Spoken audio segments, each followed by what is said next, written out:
Peace and love, family. Peace and love. We'll be getting started in a minute.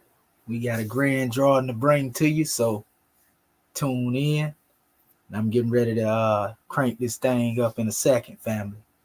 So this gonna be a grand drawing right here, and it will be a universal measure to straighten out a few things and give our people some insight. So, we're getting ready to go live in 1 second. Be sure to hit that like, share, and subscribe if this is your first time tuning in. If not, like it anyway. And we want to make these videos go viral. So this is some powerful information we're getting ready to bring forth to you. A lot of people been waiting on this, and so we got to bring about a clear distinction between, what is known to be truth and what is, we can say, something that has just been created, so to speak. And I'll get into it in a minute. Just give me 1 second here.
All right, family, we finna go live. Make sure you hit that like, share, and subscribe. Again, let the people know what it is we bring into the manifest.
Ali, Ali,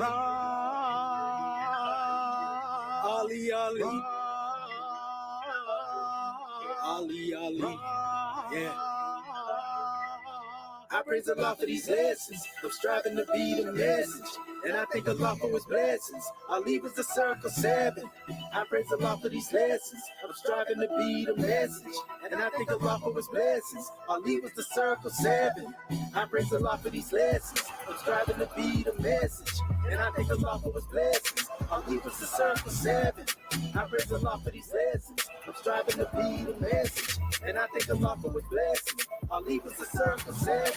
I praise Allah for these lessons. I'm striving to be the message, and I thank Allah for his blessings. Ali was the circle 7. I praise Allah for these lessons. I'm striving to be the message, and I thank Allah for his blessings. Ali was the circle 7.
All right, Islamism without the schism, Shemotepu family. You know, we want to rise and give all praises to the great God whom we call Allah, our Father God Allah, and honors to his holy prophet, honors to our holy prophet, Noble Drew Ali Al-Hajj Sharif Abdul Ali, that is. We give honors to our ancestors and all of those who have come throughout the way to uplift us, and honors to all of you here, there, and everywhere that are honoring yourselves by being yourselves. Again, Shemotepu Ankwajet Sanev, life, health, and prosperity be upon you all. You know, Salaam Alaikum. You know, man, all power to the people. Peace and love. Peace, peace. You know, we can go on and on. Shalom Aleichem. Shalom Shabbat Alahayim. You know, all of that. We give honors to your family. It's all love. And we got a grand drawing to bring to the manifest tonight. This is going to be a powerful measure, family. And as you already know, you can see the subtitle right here. This one right here going to upset some people. You know, most of everything I do seem to be deemed to be a controversial measure. Not that I intended to be that way, but, you know, that's how certain people like to take it. You know, and so, you know, we used to say this right here, you know, in a particular time period in the past, you know, you have to let them take it how they want to take it.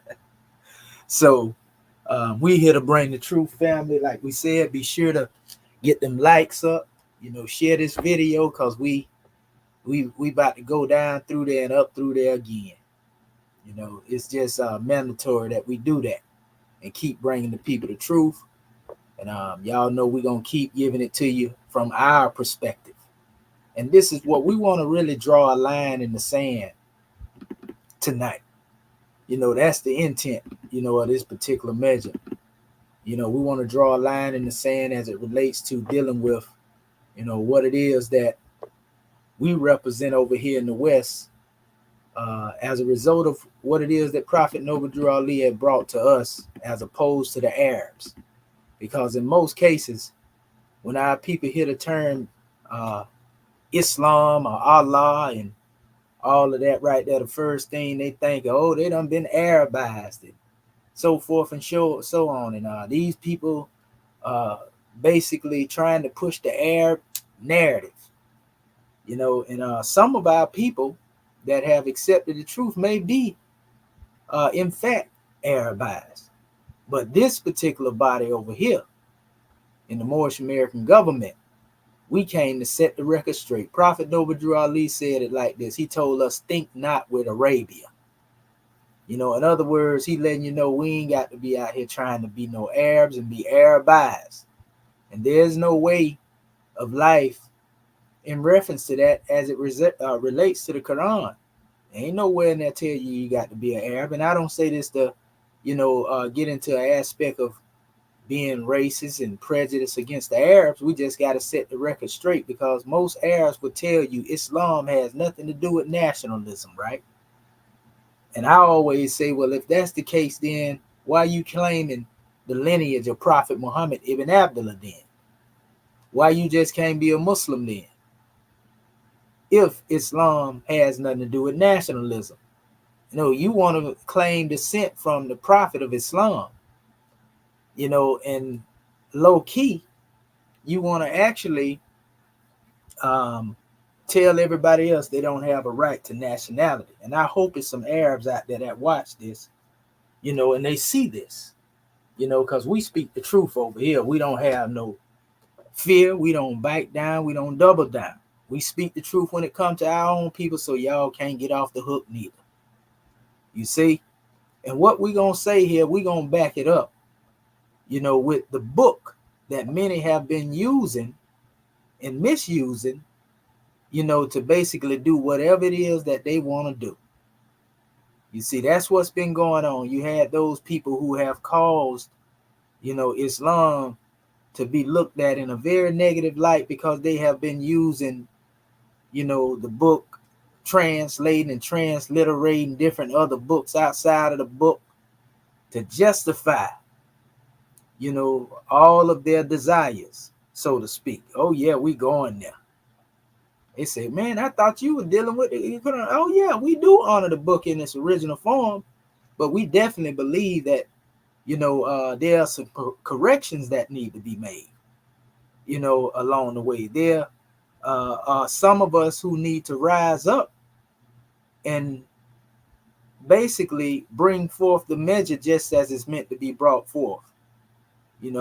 There are certain things that are all right as they are, but there are certain things that have been added in, if you will. I thought they say, well, every innovation, is a misguidance, and every misguidance leads to the hellfire. At least that's what they say, right?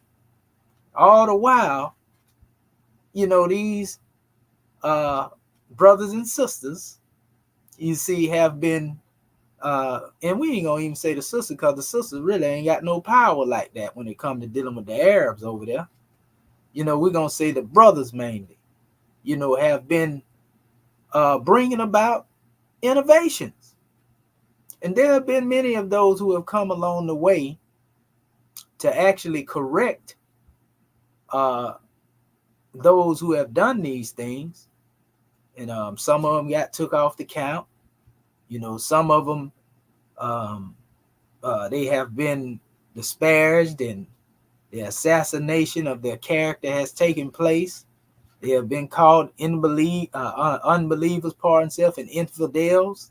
I mixed them in together, unbelievers. But they have been called kafiruns and munafiqun, and I mean, we can go on and on and on, family.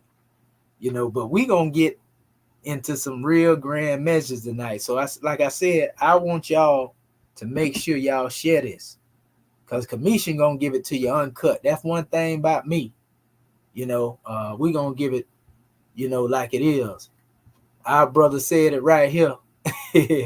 We got one already in the chat. He said, you trying to replace the Arabs? And he got a question up there.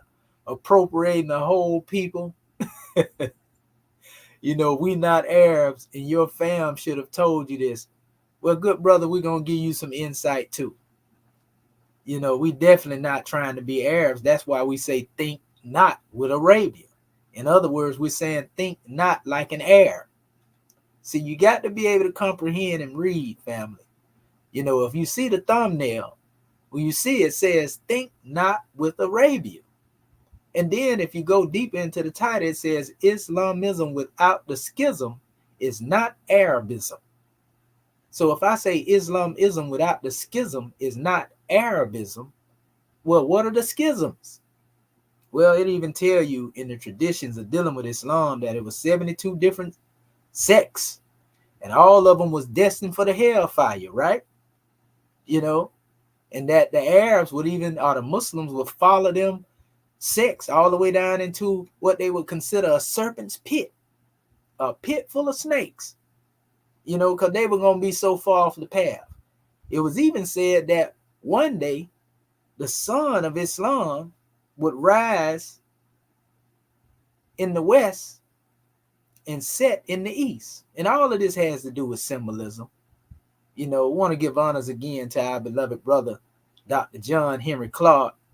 You know, go look at his lecture on Islam. And again, we have to keep emphasizing, because what the Arabs have been pushing on the people is Arab nationalism. And that ain't have nothing to do with the Holy Quran.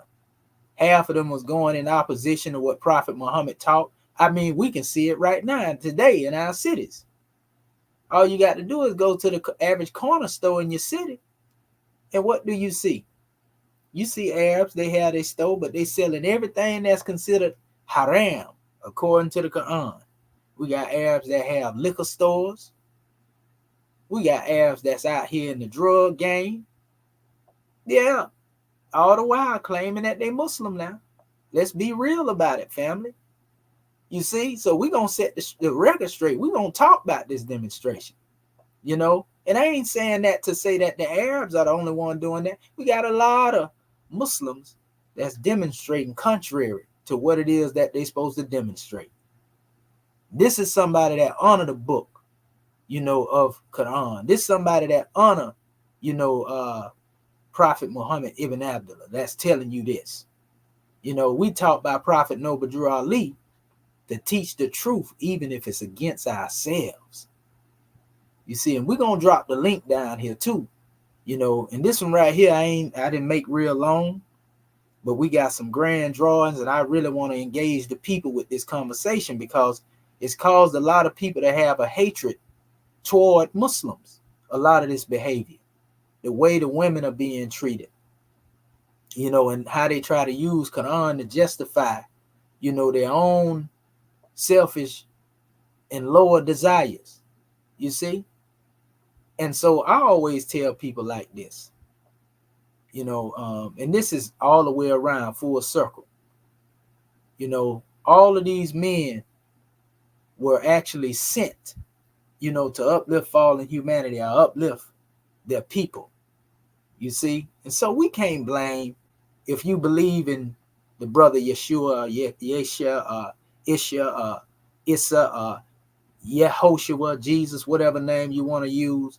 We can't blame, you know, these men for the way that the people chose to misappropriate what they taught and use it according to their own whim.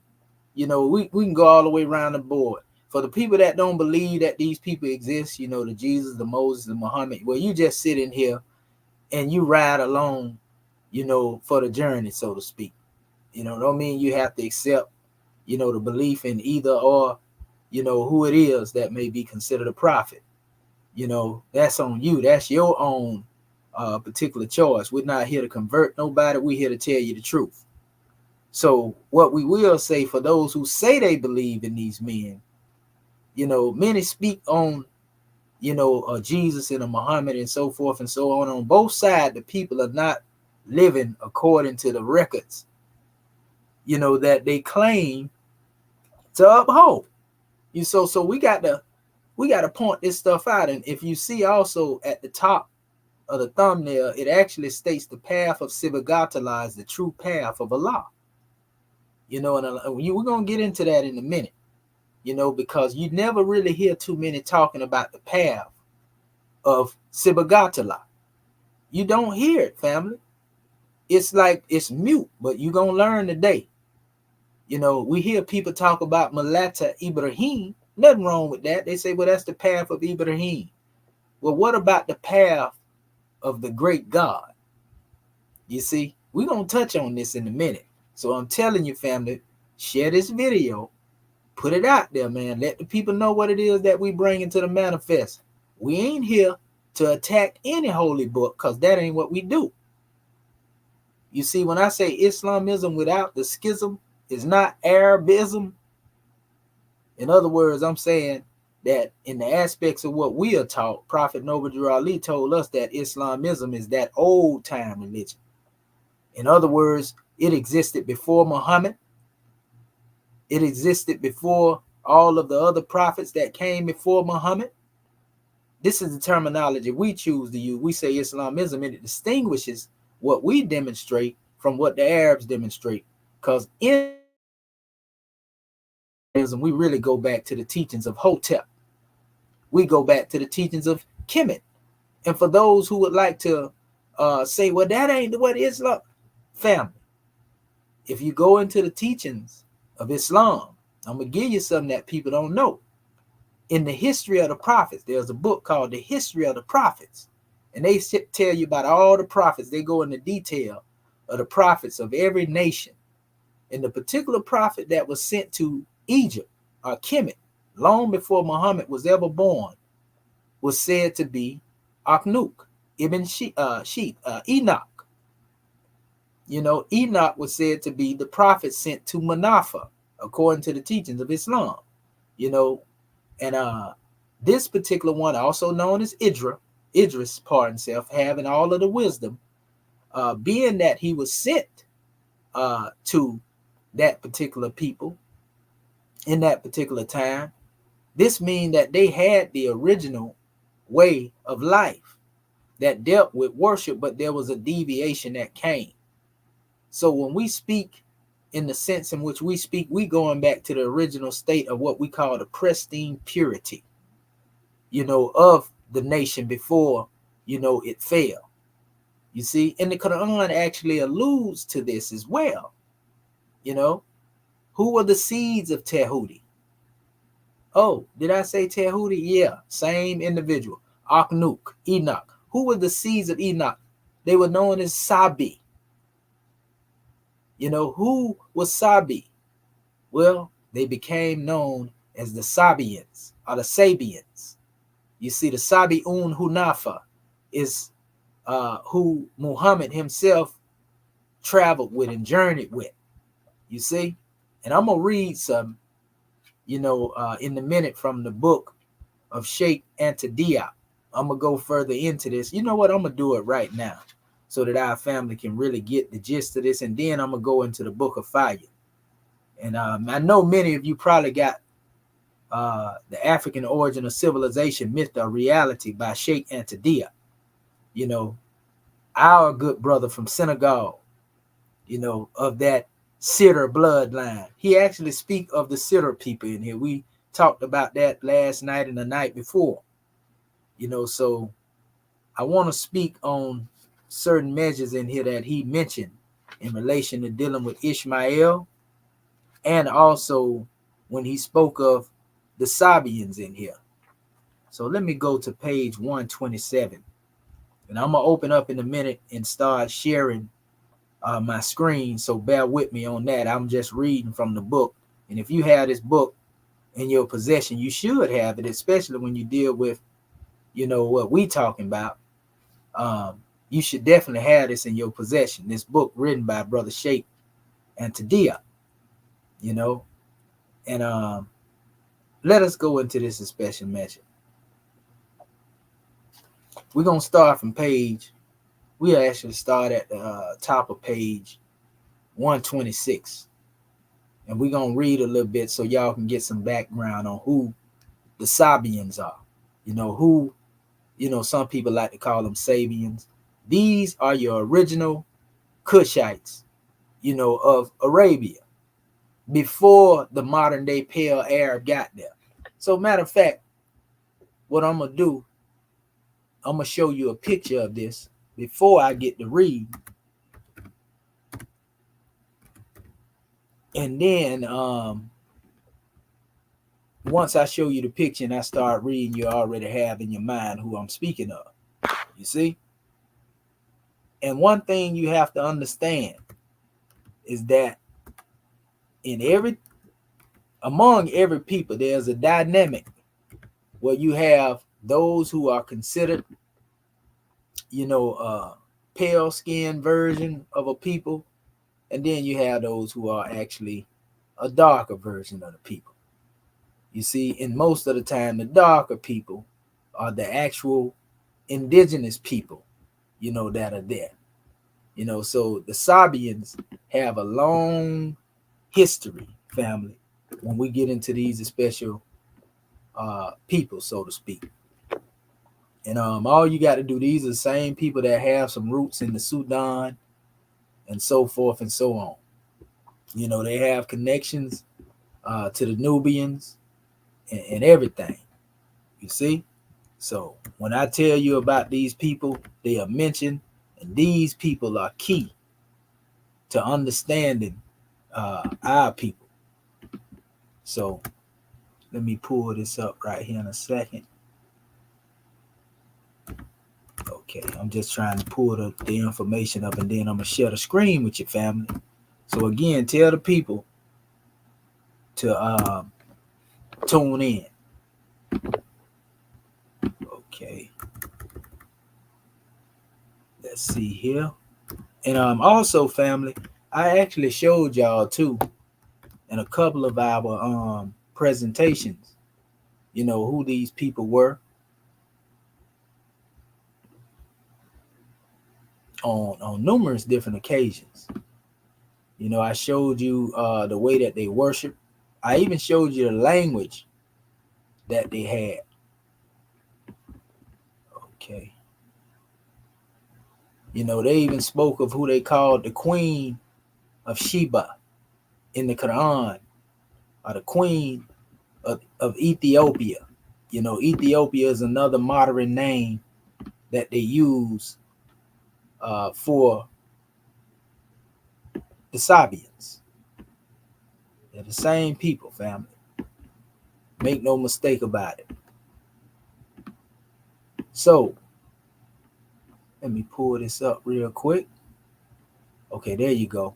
So let me share the screen right now. Here we go. I'm going to present this. Here we go. Honest to everybody in the chat tuning in. Here we go right here. These people, family, your Cushites, for those who go into the aspects of dealing with the biblical narrative, the word Seba, Sheba, has often been mentioned in relation to dealing with those who are known as Cushites as well. But we are going into the history, of these particular people. And there's also a language that they had, and this is prior to the modern day Arabs getting there. See what this speaks of? It speaks of the ancient South Arabian script. This script was the original language of the original inhabitants before the Arabs of the modern time ended up settling in that particular area. You see? And they can also be connected to, the Proto-Sinaitic, Abjad and so forth and so on. This is often understood as known as, to some, as Himyaritic. There was also a language mentioned by Ibn Khaldun that was known as the language Mudar. Mudar was another script, and they pretty much were similar to each other. And a lot of the language here is actually very similar to what we call the Harappan culture, because there's a connection to those Sabians as they went into the region of India and everything. A lot of this script is connected also to the script of Carthagenia. The Carthaginians, the original people that were there, in the Moorish root, the Puttites, the Lebu, the Meswesh, they call it Punic. Some of it looks even close to what we call, they have a cuneiform script that was in that particular area too. But nevertheless, we can see also some influences, from the Kemetic family as well. Once we go further into the language and we begin to look, at all of these different measures here. And I'm going to show you some more pictures of what I have. And I showed this to our family in the past. This was the original script dealing with the language of the Sabians. long before the pale-skinned Arab became acknowledged as they are in this new era in time.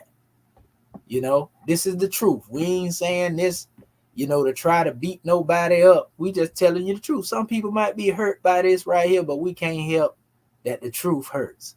So if your feelings get hurt as a result of this right here, then well, you just got to go do some soul searching and study the self. You see, because we ain't here, to make nobody feel good. We here to bring the truth as it is. So let me give you another measure here, because I actually have a lot of this also in my documents. I'm going to show you something that I have right here, and I'm going to show you exactly again who these people are. I showed you already. We're dealing with the Cushites.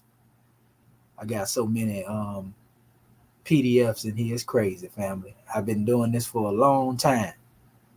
And this is just an accumulation of the information that we have.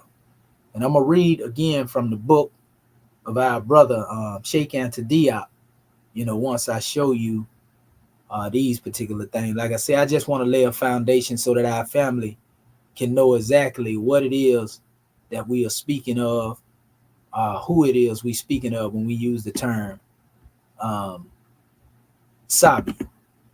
And I'm going to go to this particular PDF that I have here, because I actually have some, I have that information right here. And I've showed this before. Let me make sure that my screen is shared. So I'm going to stop and I'm going to reshare again, because sometime when I start sharing,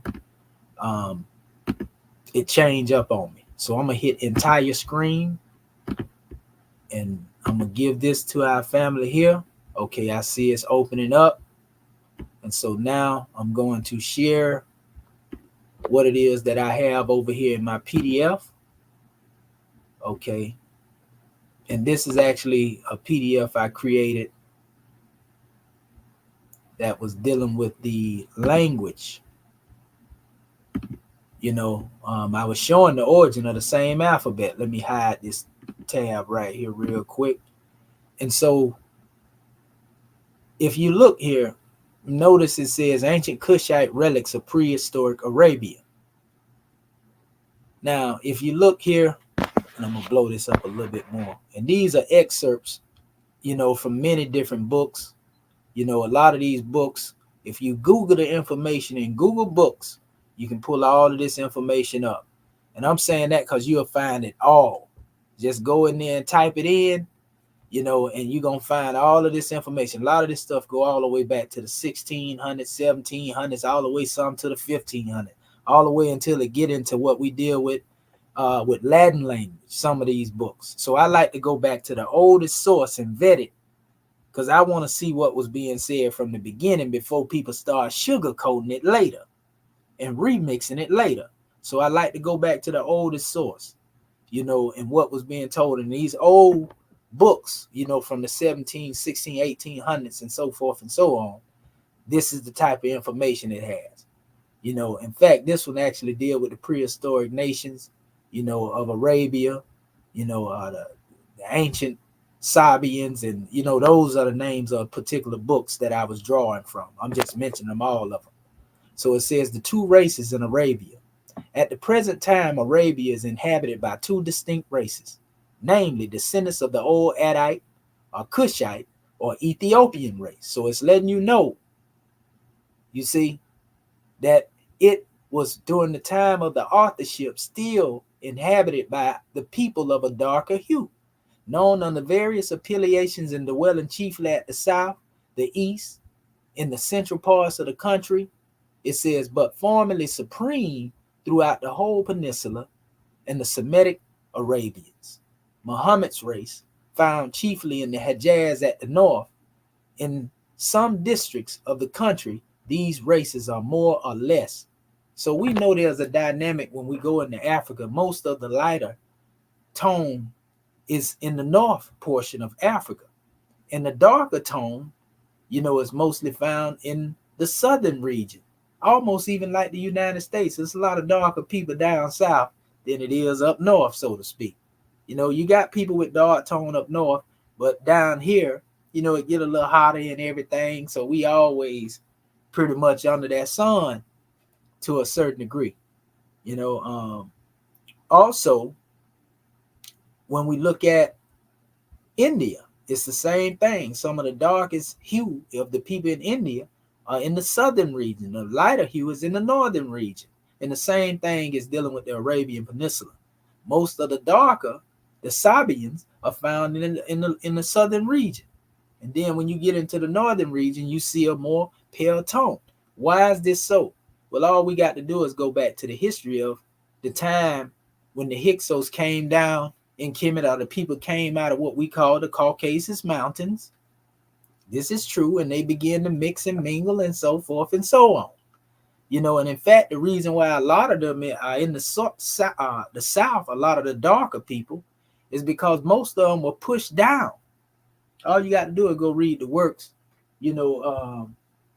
Civilization and Barbarism, and it'll tell you about all of that right there. The Hyksos and the Hyksos are that term. Hyksos and Hyksos is equivalent to Caucasus. You see, make no mistake about it, family. These same people that later came into the region of avarice, and what we call, the lower regions of Kemet. If you were to flip the situation upside down, but that's a whole nother measure. But anyway, it says, according to Arabian tradition, the Ad, the primal father of the pure Arabians, settled in the region occupied by this desert, where he built a city that became great and powerful. Now, when you talk about the primal father and, the original, our pure Arabians, this is what they look like during that time. You see, they basically got locks in their head. You see how nappy the beard is and so forth. And so you see, the nose.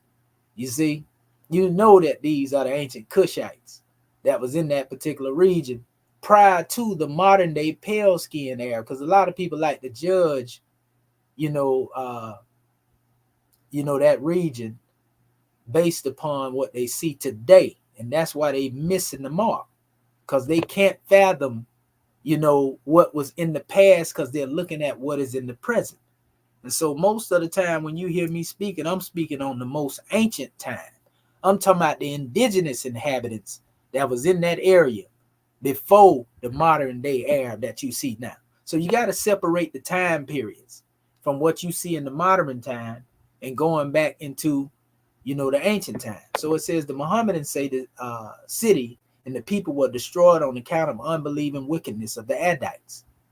And there's some connection between this name Ad and a certain civilization, that is famously known to have failed. And a lot of people thought it was myth. And we have found that there's evidence, that this civilization actually exists. And we ain't going into that right now. Let's just speak of the concept of Ad. And we know that the T is interchangeable with the letter D, and let's just say add land. And we'll get into that at another time. Well, you can go into some of my videos and find the information in relation to that and what is called today the Rakat structure in the west coast of Africa, the Eye of the Sahara. But that's a whole nother measure. We want to stick to the script here. So it says, it appears to have been understood also that the earliest civilization appeared in Arabia. It says this was manifestly the belief of most of the ancient Hebrew writers, who described its first inhabitants that had cities and civilized life as Cushites. So this is meaning that those who were considered Israelites, they understood the original inhabitants of Arabia to be the Cushites. This ain't nothing new. This is elementary to some of our people. Now, to an Arab, they're going to get real upset with this because they've been enslaving Cushites. How dare I say that the original inhabitants, of that land was Cushites? I didn't say it. They said it in this old record right here. It says they recognize no country as older than Cush or Ethiopia, which is intimately associated with the oldest traditions and recollections recorded in their scriptures. You see? So like family, this is it. Let me keep going. You see them up there. There's the inscription. Notice this particular element. Go back to ancient Kemet and look at the headdress that you see, God men and God women being able to wear, with the moon and having the sun in it. We know even there's a unity between the masculine and feminine principle when you deal with that right there. But that's a main symbol that you'll find that goes even into the Kemet region. These were headdresses in most cases. The cow is also venerated by the ancient Cushites, as far as in their culture, and then they were venerated, of the Cushites in this particular area too. And this is another record, I put them together like a collage because they all relate to each other. This portion said Cush had 6 sons whose allotments were as follow. Seba, remember the name? Sabian, or Seba, right? Founder of the Sabians. Remember I told you that Seba, is synonymous also with Sabi. That's mentioned as well by the son of Idris or Enoch or Akhnuk, according to the history of the prophets as taught in Islam. Remember, I told you Enoch was the messenger that was sent to Munafa. Munafa is another way of saying Memphis. You see? But anyway, it says, who peopled the land of Havilah. You see? And also, there's a connection to the Sumerian tradition and all of that, because we know Sumer, also connects to the Cushites as well, whether our people know it or not. When you get into the language of the Harappian culture, you're going to see that it's basically the same, meaning the alphabets are the same as the Sabians. Those who are in India, those who came up out of Mesopotamian area and so forth and so on. All of these original people, before they became known as what you see as being there today, our people was in that area. That's why you hear me say we indigenous to the planet. We just giving you the history. A lot of us give you this history, but people don't want to hear this. Even some of our own people can't believe it because they're looking at the modern day expression and not getting into it. So it says, again, Havilah. This is a term they use in the Piscean records, of what a lot of people call the biblical. We ain't getting religious and spooky on you. We just trying to show you the record that was put out there and who they saying was there in this area. The area Havilah, so they say, well, this was close to the Garden of Eden, but the only river that we see that break off in the 4 branches and is an area that's surrounded by gold is dealing with the Nile Valley civilization. I mean, even when you go into the breakdown of the 4 rivers, the Euphrates, the Gihon, the Pishon, and the Tigris, and you isolate them letters, we always show you to see Egypt right there. But that's a whole nother measure. But anyway, Havilah, who peopled the land of Havilah on the frontiers of that of the Amalekites, Sabta, who, with his brothers, Rama, Sabteka, is supposed to have resided in Arabia, Felix. These were sons of Cush. So it makes sense, right? The term Arabia Felix came later, but the original inhabitants of that area were Cushites, even according to what they like to call their Bible. The former of these had 2 male children, Shabah and Dedet. In fact, even the word Shabah, is connected again to another seed of Cush. And this is actually where the term Shabazz was originated from. I'm going to do a video on that one day too. I've been doing this a long time. But anyway, Dadan and Shabab means also 7. That's one of the things that this name means. It has to do with 7. Shabab was the progenitor of the West Ethiopians. It says, to whom he left his name.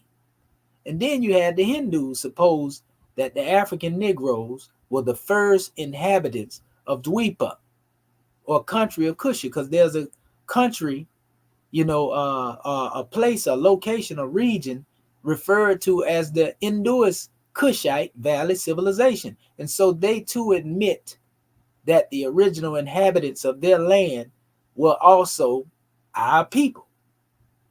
And of course, this is old information right here, so they're using the term African Negroes, but we know who they're talking about.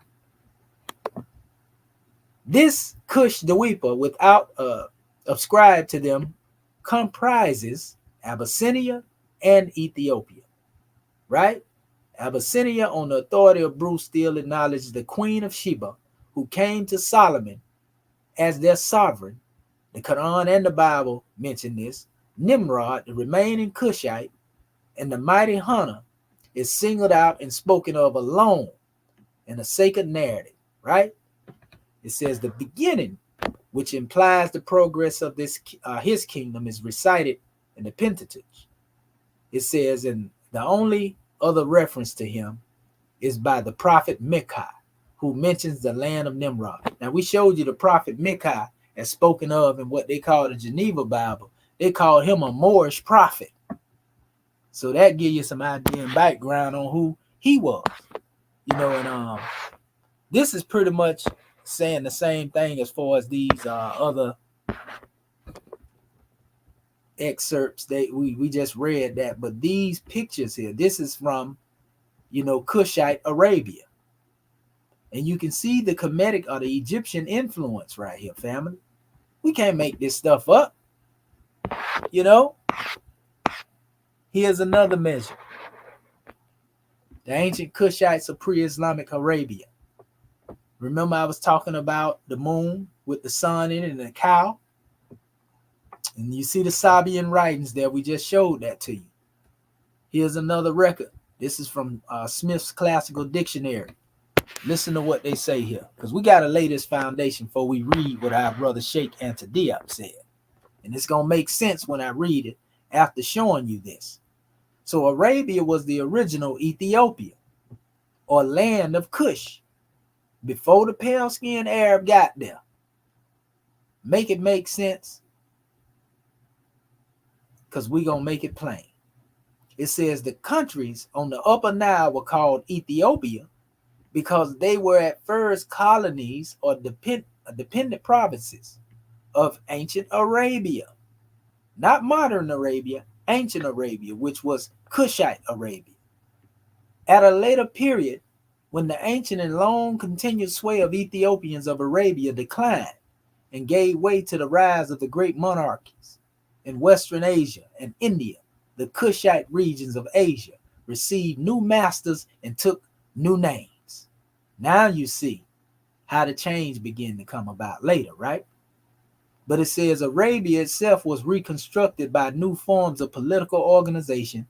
Finally, the later Greeks and Romans introduced the custom of confining the name Ethiopia to certain African countries on the Nile above Egypt. It says in the Hebrew scriptures, Arabia is uniformly described as Cush or the land of Cush. In our English Bible, as in the translation of 70, this term is usually rendered Ethiopia. In the 8th chapter of Esther, you see, and it goes into basically speaking of 120 provinces in the Persian Empire. But nevertheless, this is from the Smith's Classical Dictionary. You can get it from Google Books if you probably look hard enough for it. But this is an excerpt from this, and it's telling you about, the ancient Cushites of Arabia. This is why I'm saying that, we got to read and study. This is just another depiction of, Himyar, or what we call the Sabian teachings, which is also connected to the later Amharic, the Amharic alphabet, and also Ge'ez. They have connection to the Sabian alphabet. Anybody that know about linguistics know this. Here's another excerpt from another work dealing with the works referencing Homer's teachings. It says Homer describes the Ethiopians as divided. That's why Prophet Noble Drew Ali said in his questionnaire, Ethiopian means something divided. It's a demarcation line that was drawn basically between the Father and the Son.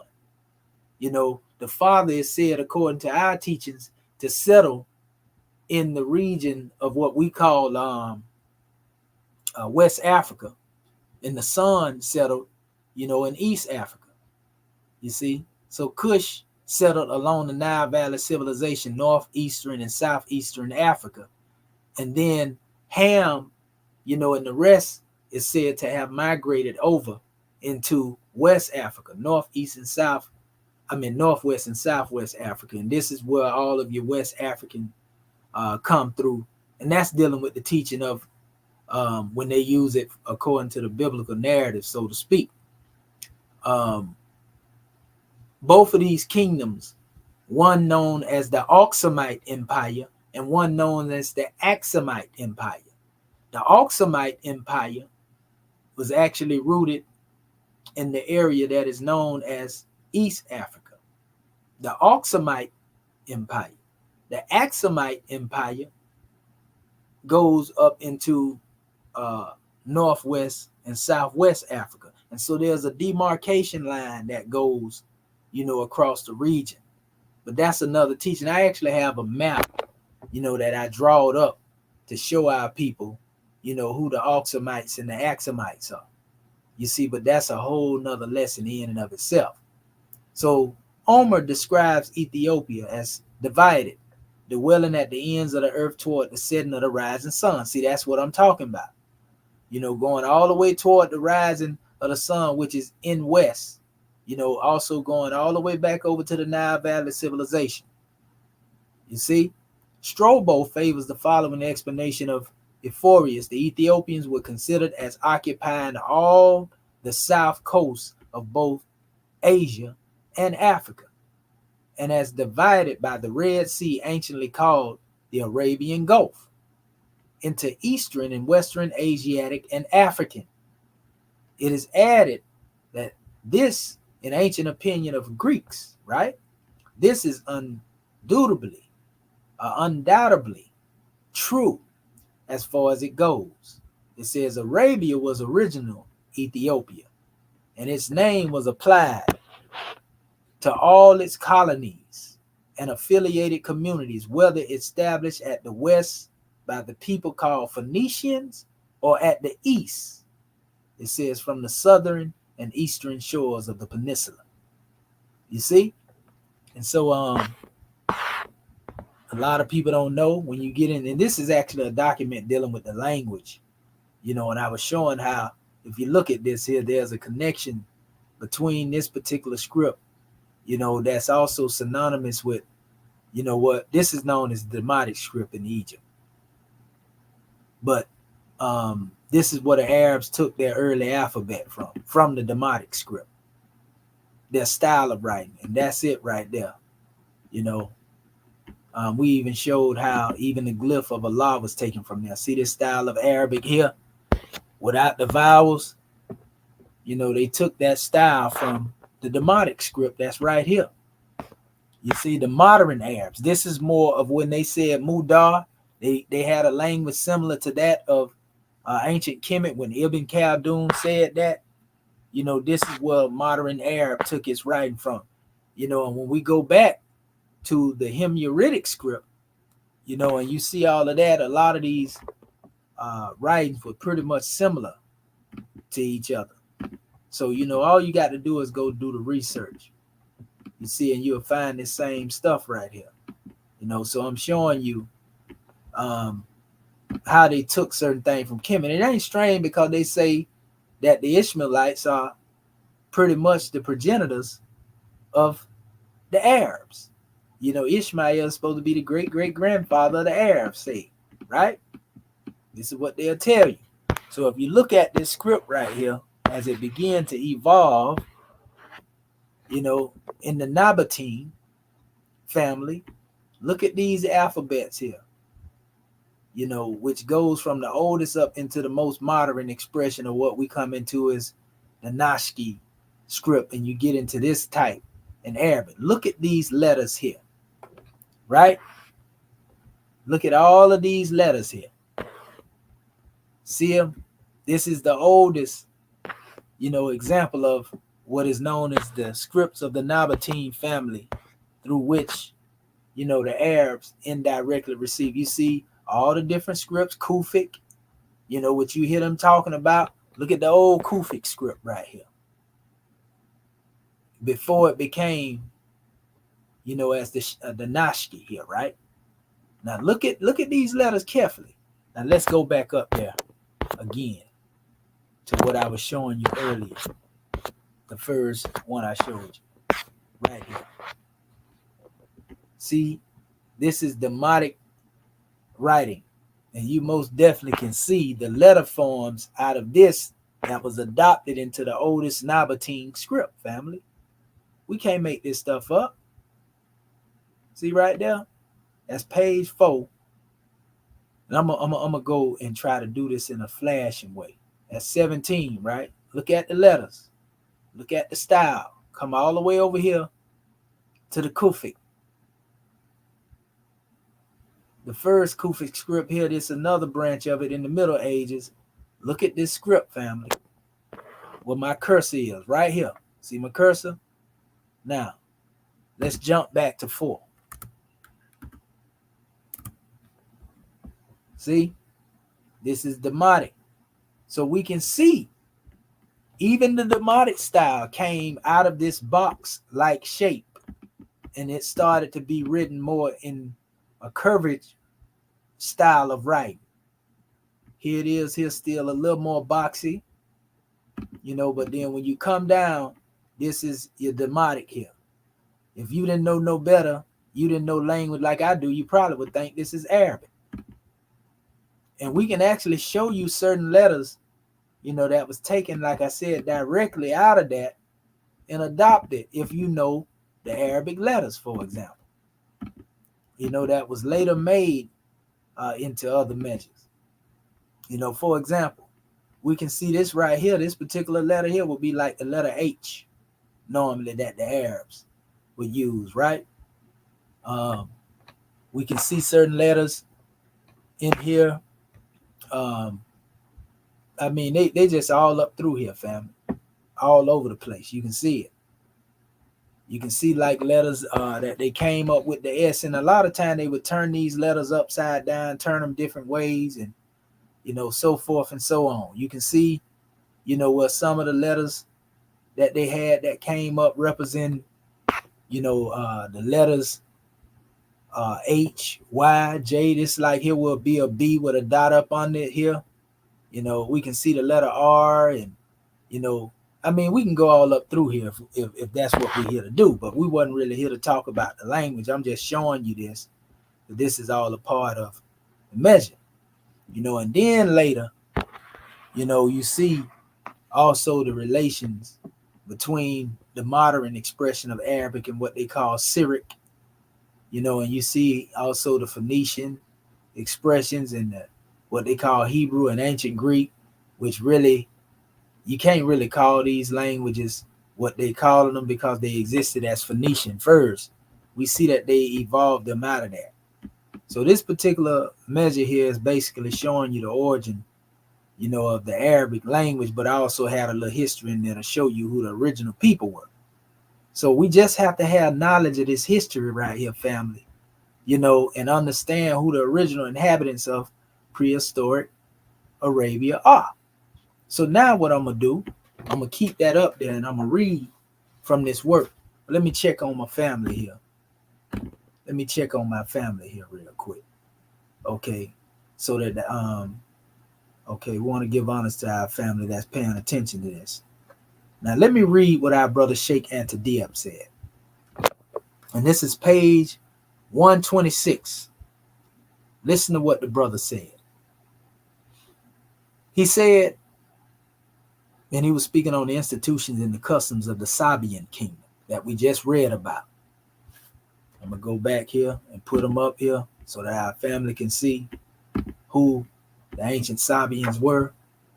He said, according to the same author, the caste system in the alien Semites, it says, was the basis of social organizations in Saba, S-A-B-A. Remember that. The biblical Sheba, S-H-E-B-A, right? As in Babylon, Egypt, Africa, and Malabar, the kingdom in India. Same thing, collaborating with the information I just read, right? These are all different sources. But it says this regime is essentially Cushite. And wherever we find it, it is easy to detect that it originally came from that race. We saw that it flourished in Babylon.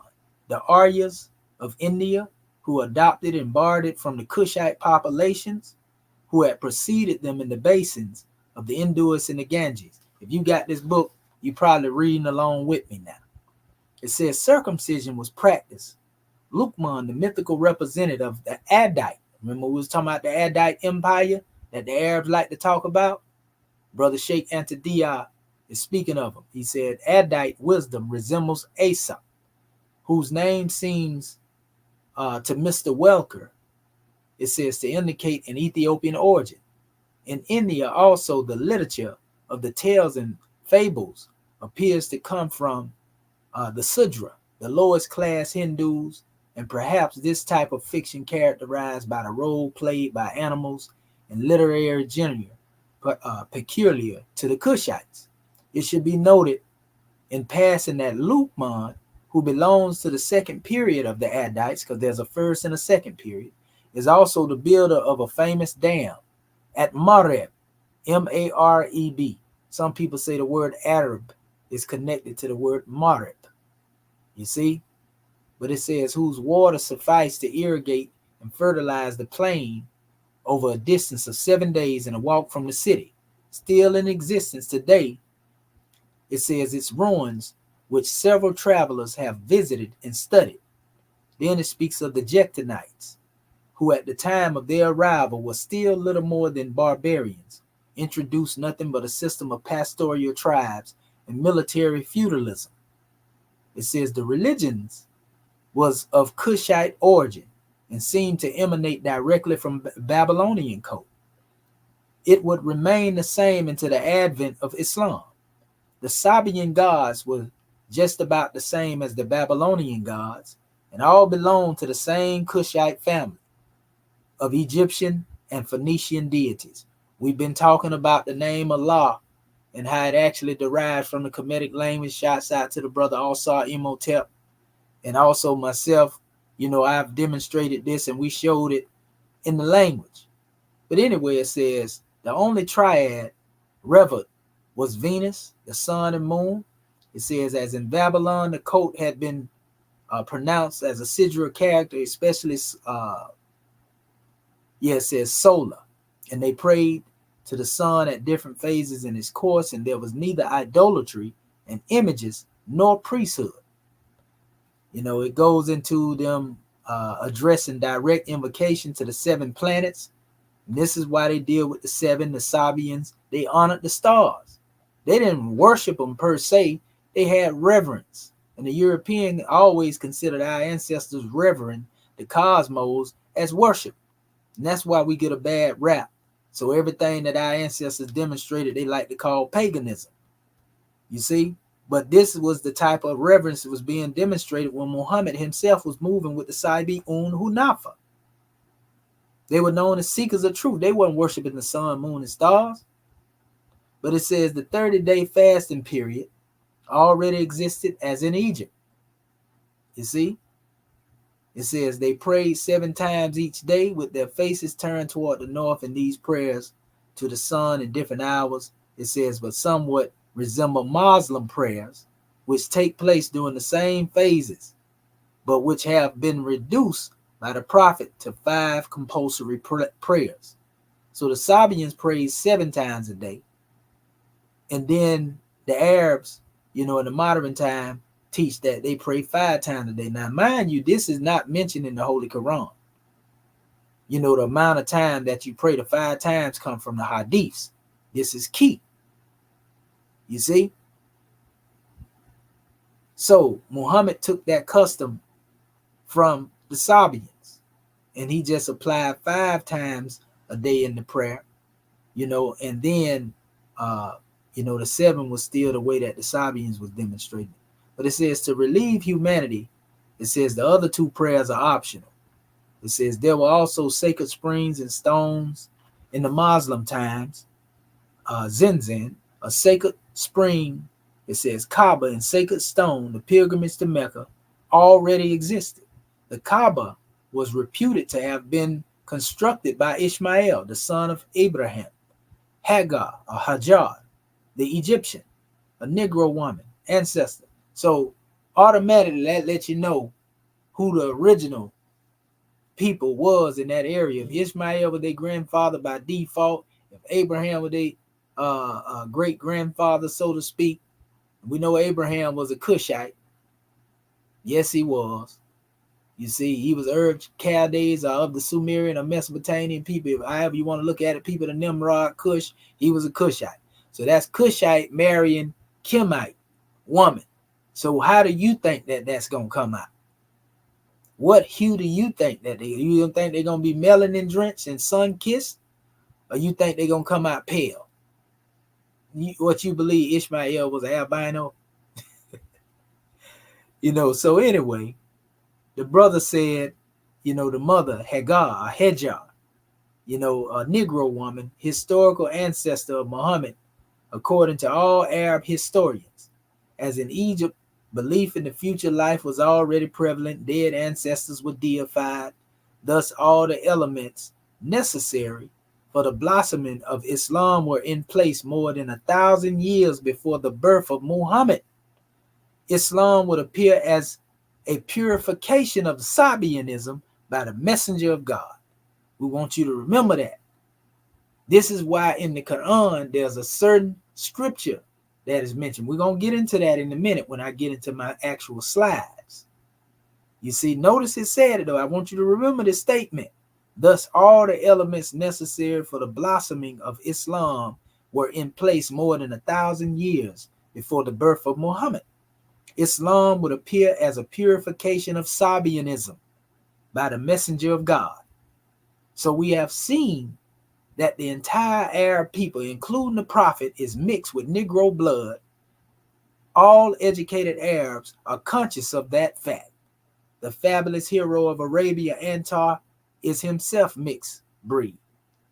So it says, despite the importance, they attach their genealogy to the prerogative blood. The Arabs, especially in the sedentary urban dwellers, do not keep their race pure of any mixture. But the infiltration of Negro blood which spread to all parts of the peninsula and seems destined one day to change the race completely began in a very early antiquity. It occurred first in Yemen. See, that's that southern region of Arabia, which geographically trade placed in continual contact with Africa. See, that's that Sabian or that Sabah, them people, them Cushite. The same infiltration was slower and came later in the Hejaz and the Jid. It says, yet it too occurred earlier. One generally seems to think Antar, the romantic hero of pre-Islamic Arabia, is a mulatto. On his mother's side, we can see that's where a lot of the changing and the mixing comes in around this time, right? Nevertheless, his thoroughly African face does not prevent his marriage to a princess of the tribes. And the proudest of their nobility, so habitual had those black-skinned melanin admixtures become. They had long been accepted in the Moors throughout the centuries and immediately preceding Muhammad. Contrary to Lineage, we have made no distinction between Cushite and Negro, for outside of a priori statement, no one has ever been able to distinguish between the two. Consequently, it is important to change our notions about the Semite, whether in Mesopotamia, Phoenicia, Arabia, the Semite insofar as he is discernible objectively appears as a product of the Negro and white mixture. It is possible that the whites who came to crossbreed with the Negroes in the area of Western Asia were distinguished by certain ethnic features, such as the Hittite nose. So, our brother definitely put it out there.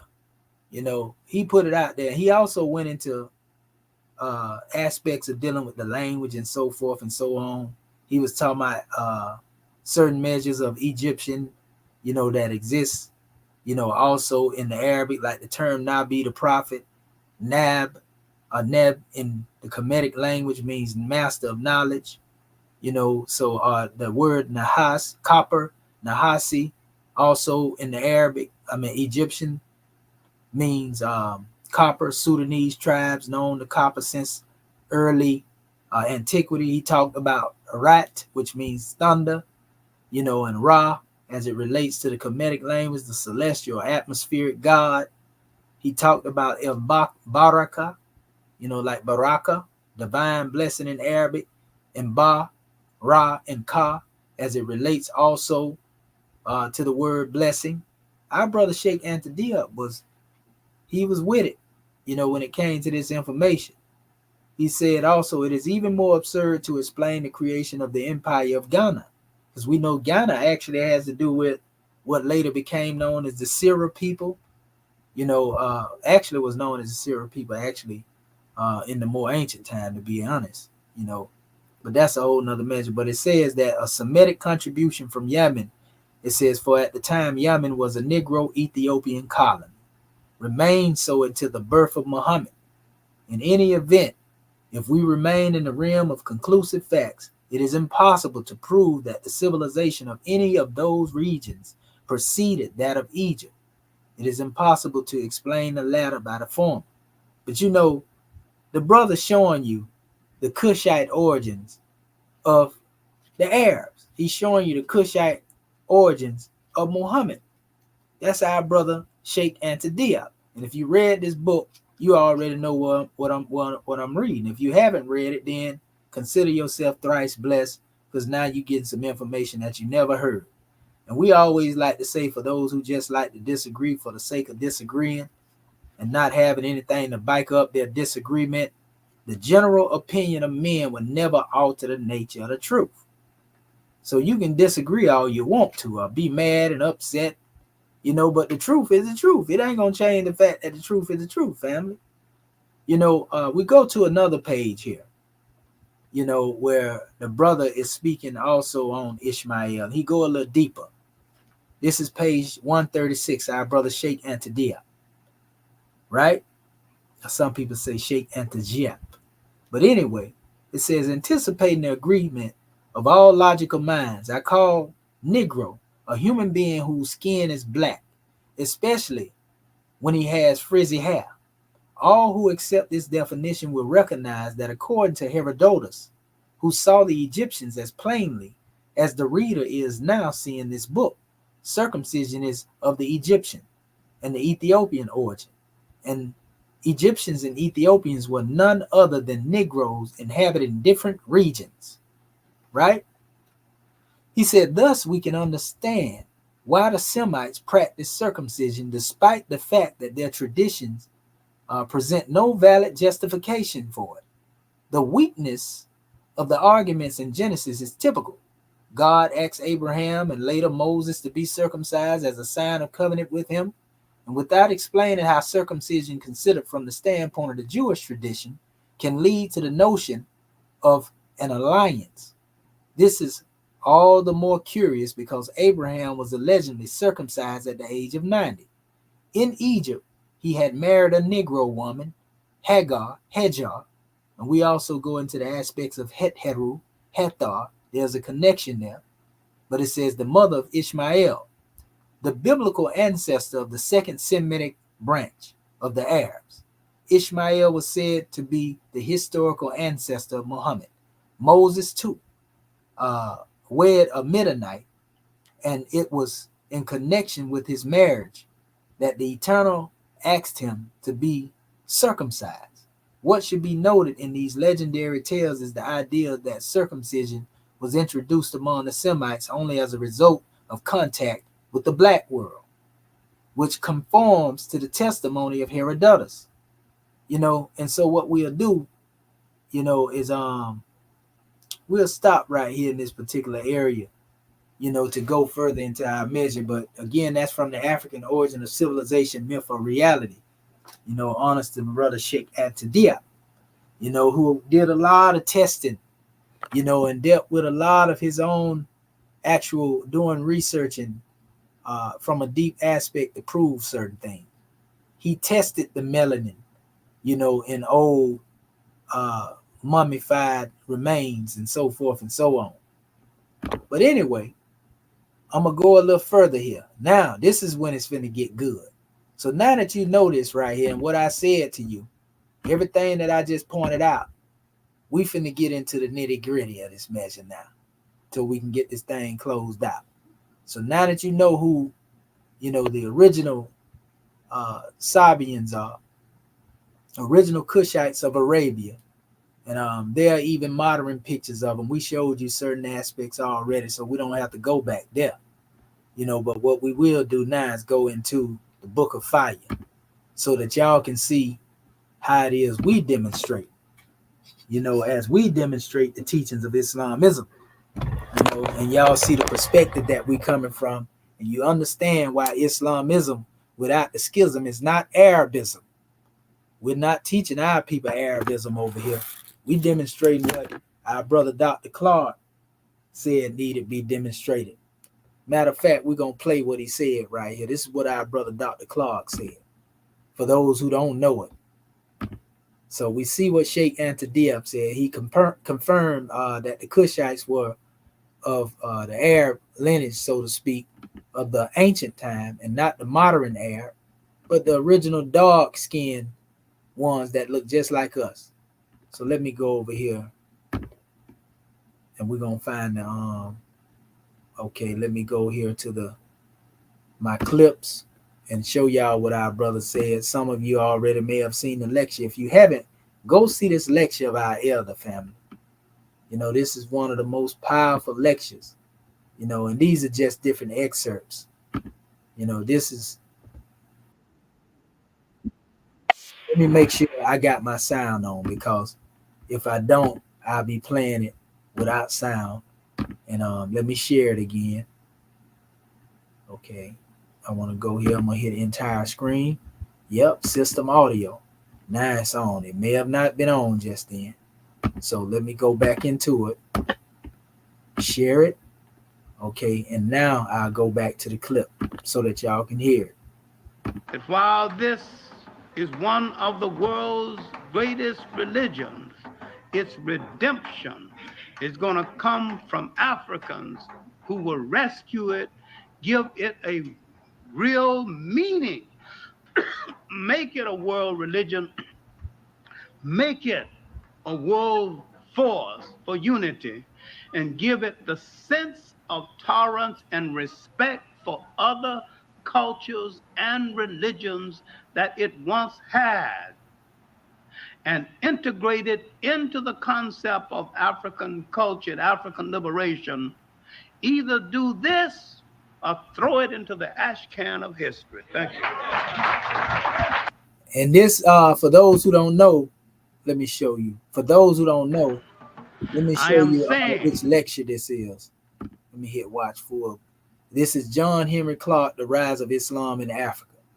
You see, he's saying that we got to come from the African perspective, because he's saying that political Islam or Arab nationalism is what the Arab was demonstrating, and that's not what our ancestors accepted. I spoke on this in our last two broadcasts, last night and the night before, when I spoke on the Syria people. It was Sufism, and it is Sufism that's 95%, in governance of West Africa, what we call Mauritania, or the Damanco Moors, in Senegal and so forth and so on. The Muridiya order that was established over there by our brother Sheikh Amadou Bamba, pardon self. All of those teachings are the result of the spiritual aspects of Islam that the brother Dr. Clark talk about in this lecture. Man, he go in speaking on who the Moors was and how, it was this form of spirituality, which is really Sufism, that our people adopted.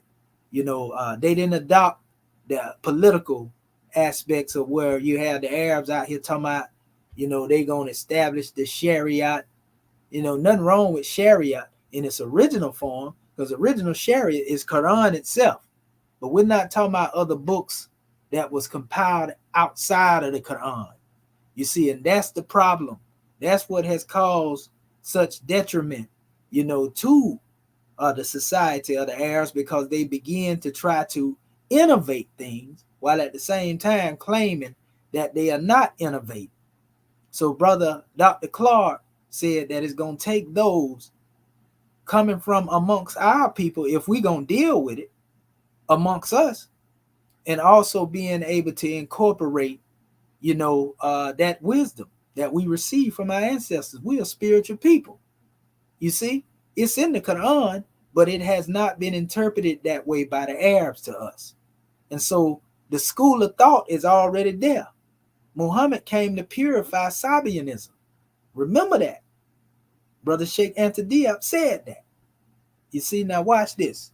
I'm going to show you another clip from our brother John Henry Clark right here.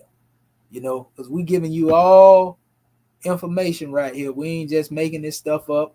We're going to let you see what he said. So those who think that Dr. John Henry Clark taught hatred toward Islam, they sadly mistaken.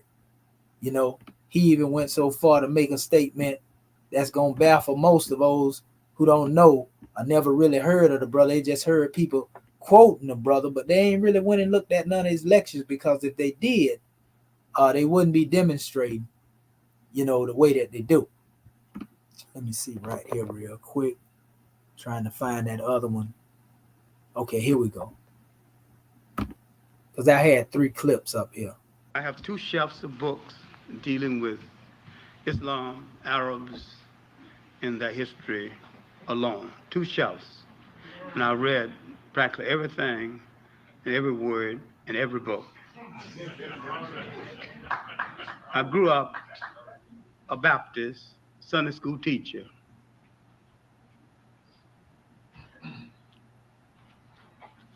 I belong to an African spirituality. I respect all religions when they practice what they preach.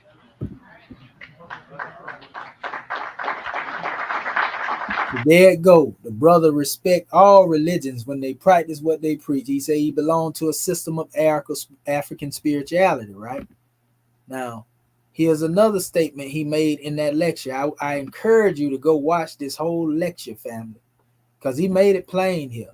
This statement right here, was the icing on the cake, so to speak. Now, I am not against Islam. I see it as a force in human history that has to be reckoned with, and that at times has command respect and can again command world respect. If forced to the wall, and if I have to choose between it and Christianity, I would choose it. I am that disgruntled about Christianity. I'm that disgruntled about it because I think both of them have failed their mission to mankind, and there is no excuse for them failing in their mission to mankind. I don't excuse either one of them, as I don't excuse the United States or Russia for failing their promise to mankind. Now, so you heard the brother. He said, if put against the wall, he had to choose between Christianity and Islam, he'll choose Islam.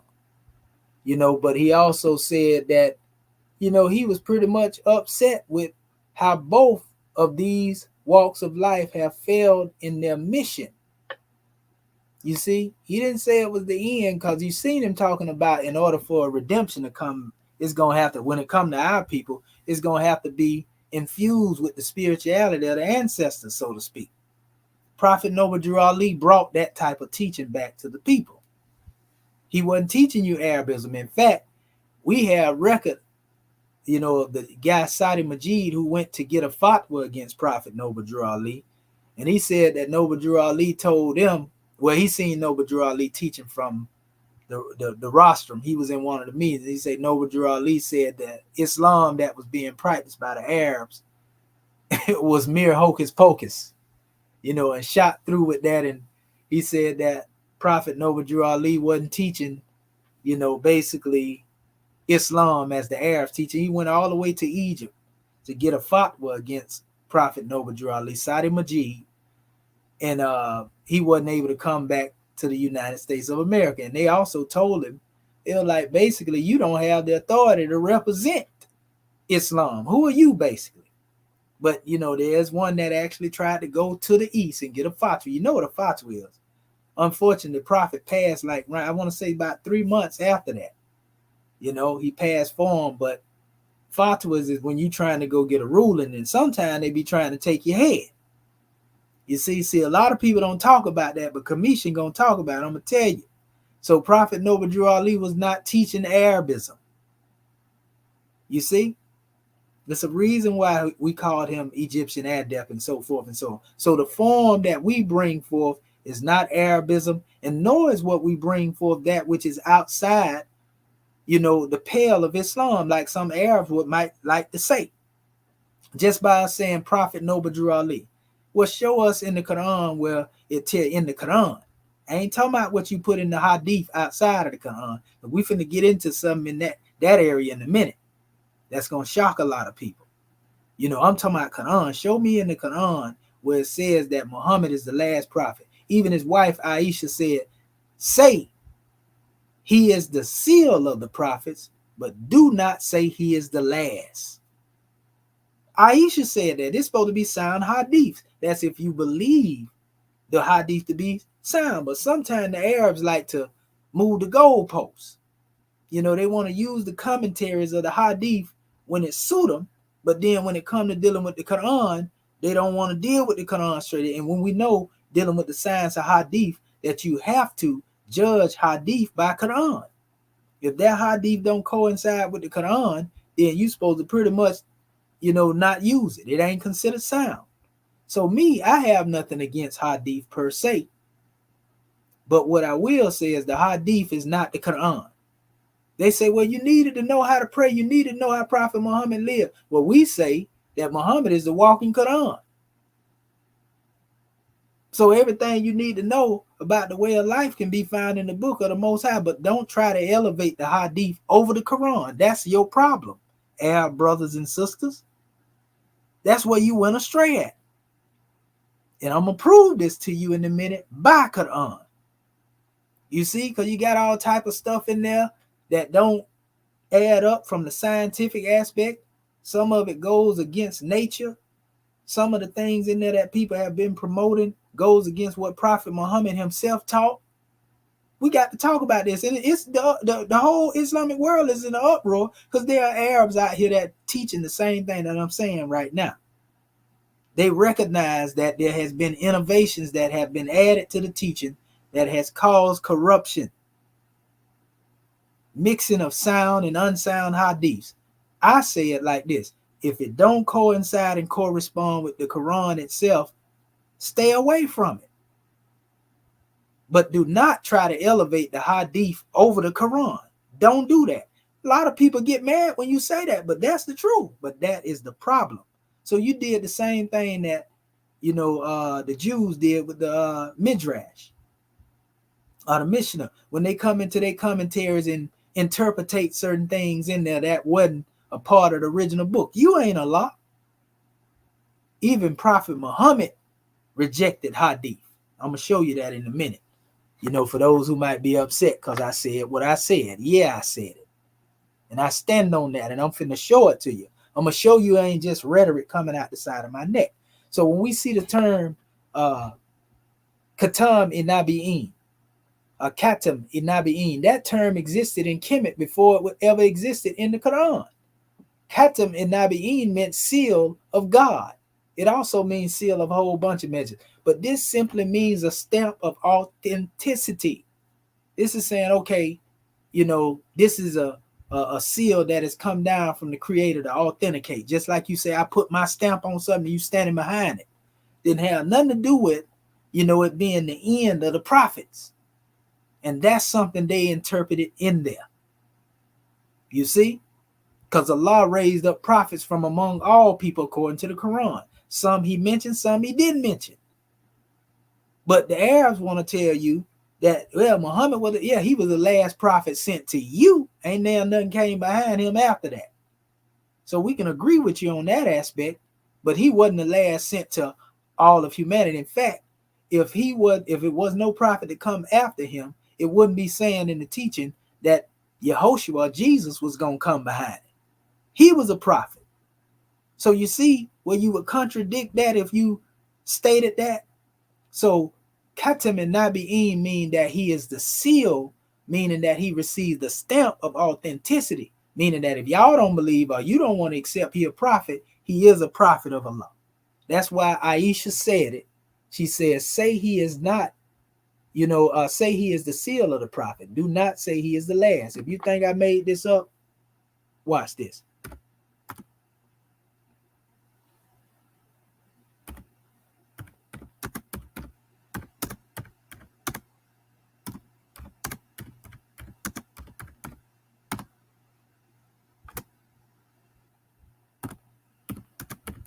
I'm just doing this right here so when I pull it up, it come up.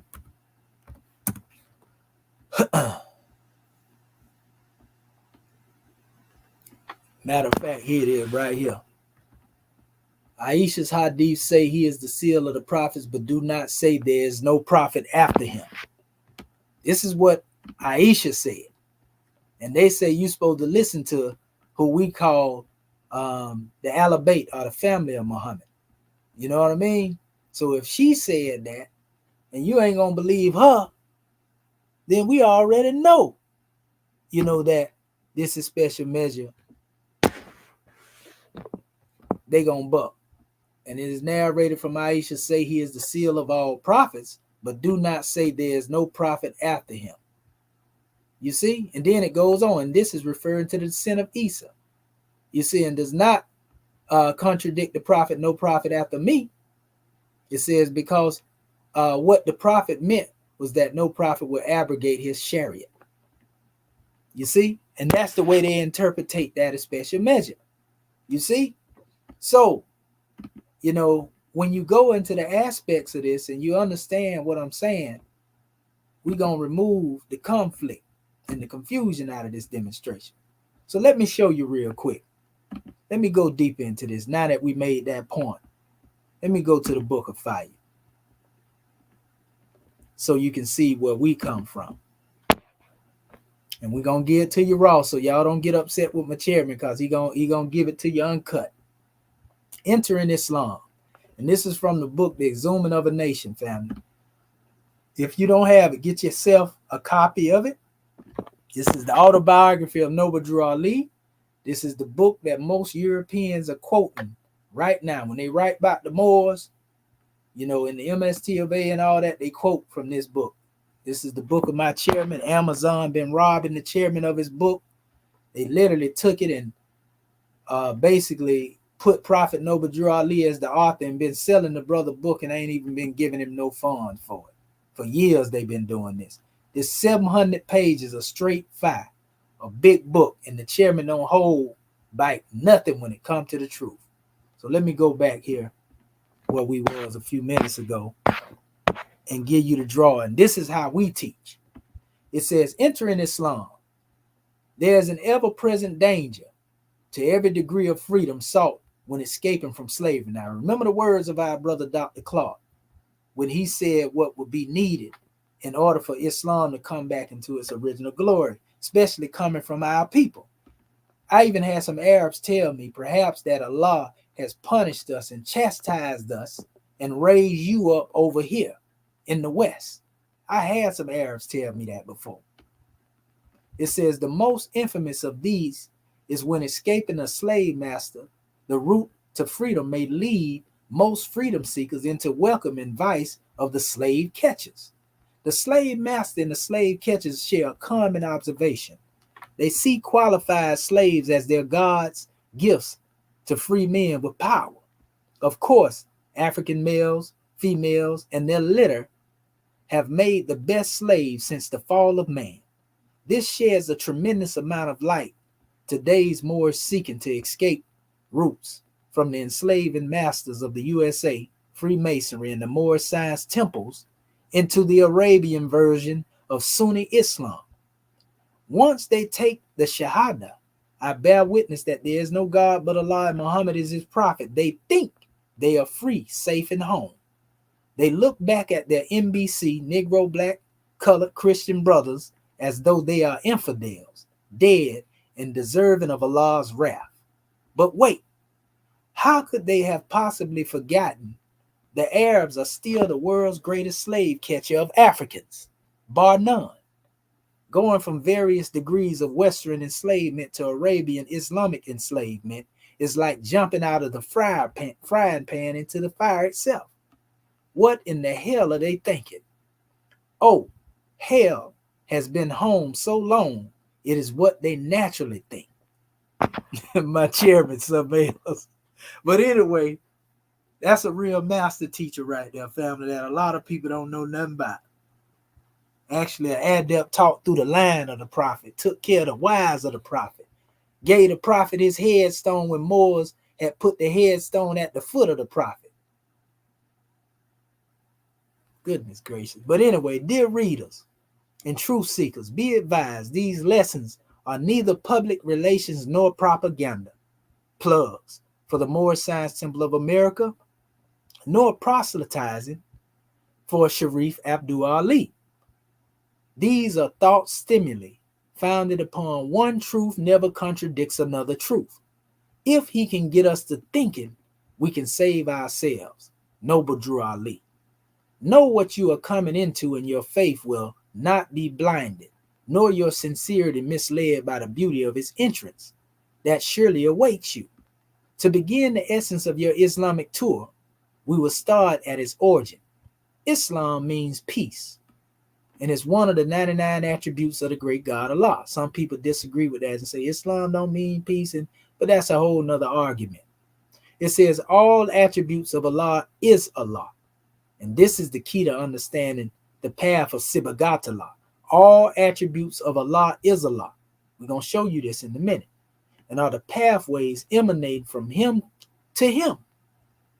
Islam was first created by the first God-man when he realized his fall from divine consciousness. It became a three-step ladder of thought leading from his center to the master center. It says true Islam has very little to do with rituals, customs, and congregational behaviors. It has always been an inward journey, which lead a returned man to his God state. There it is. That's that spirituality brother Dr. Clark was talking about. See, we talk about self-mastery. It says, thus is love, truth, peace, freedom, and justice, mercy, right, etc. Allah is spirit and has no equal. Therefore, there can be no partners, nor can Allah be divided into trinities and fractions as are often seen through the carnal eyes of man. Man himself is not the body nor the soul. He too, like his father God, Allah, is spirit. The bodies and the souls of man are created things and absorbed with time and will pass. But there is no death to the spirit man as long as Allah lives. Moorish Holy Quran, chapter 1. But man fell through misuse of his godliness and gratification of his lower thoughts. He became lost in his own carnal manifest and strayed from the path of consciousness that made him one with Allah. Thus the need for Islam.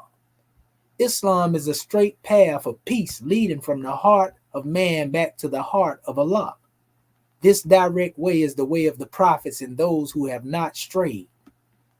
With that said, it would do well for readers to remember another saying of Drew Ali: Allah gives no good without its admixture of evil. For those of us who are freshly freed from the most indescribable system of slavery, it says, ever endured by a people, we must not accept what they say is Islam without first checking its lineage to the first religious creed of our forefathers. All versions of Islam today are not true Islam. Just because a billion Muslims are doing the same thing does not make it right.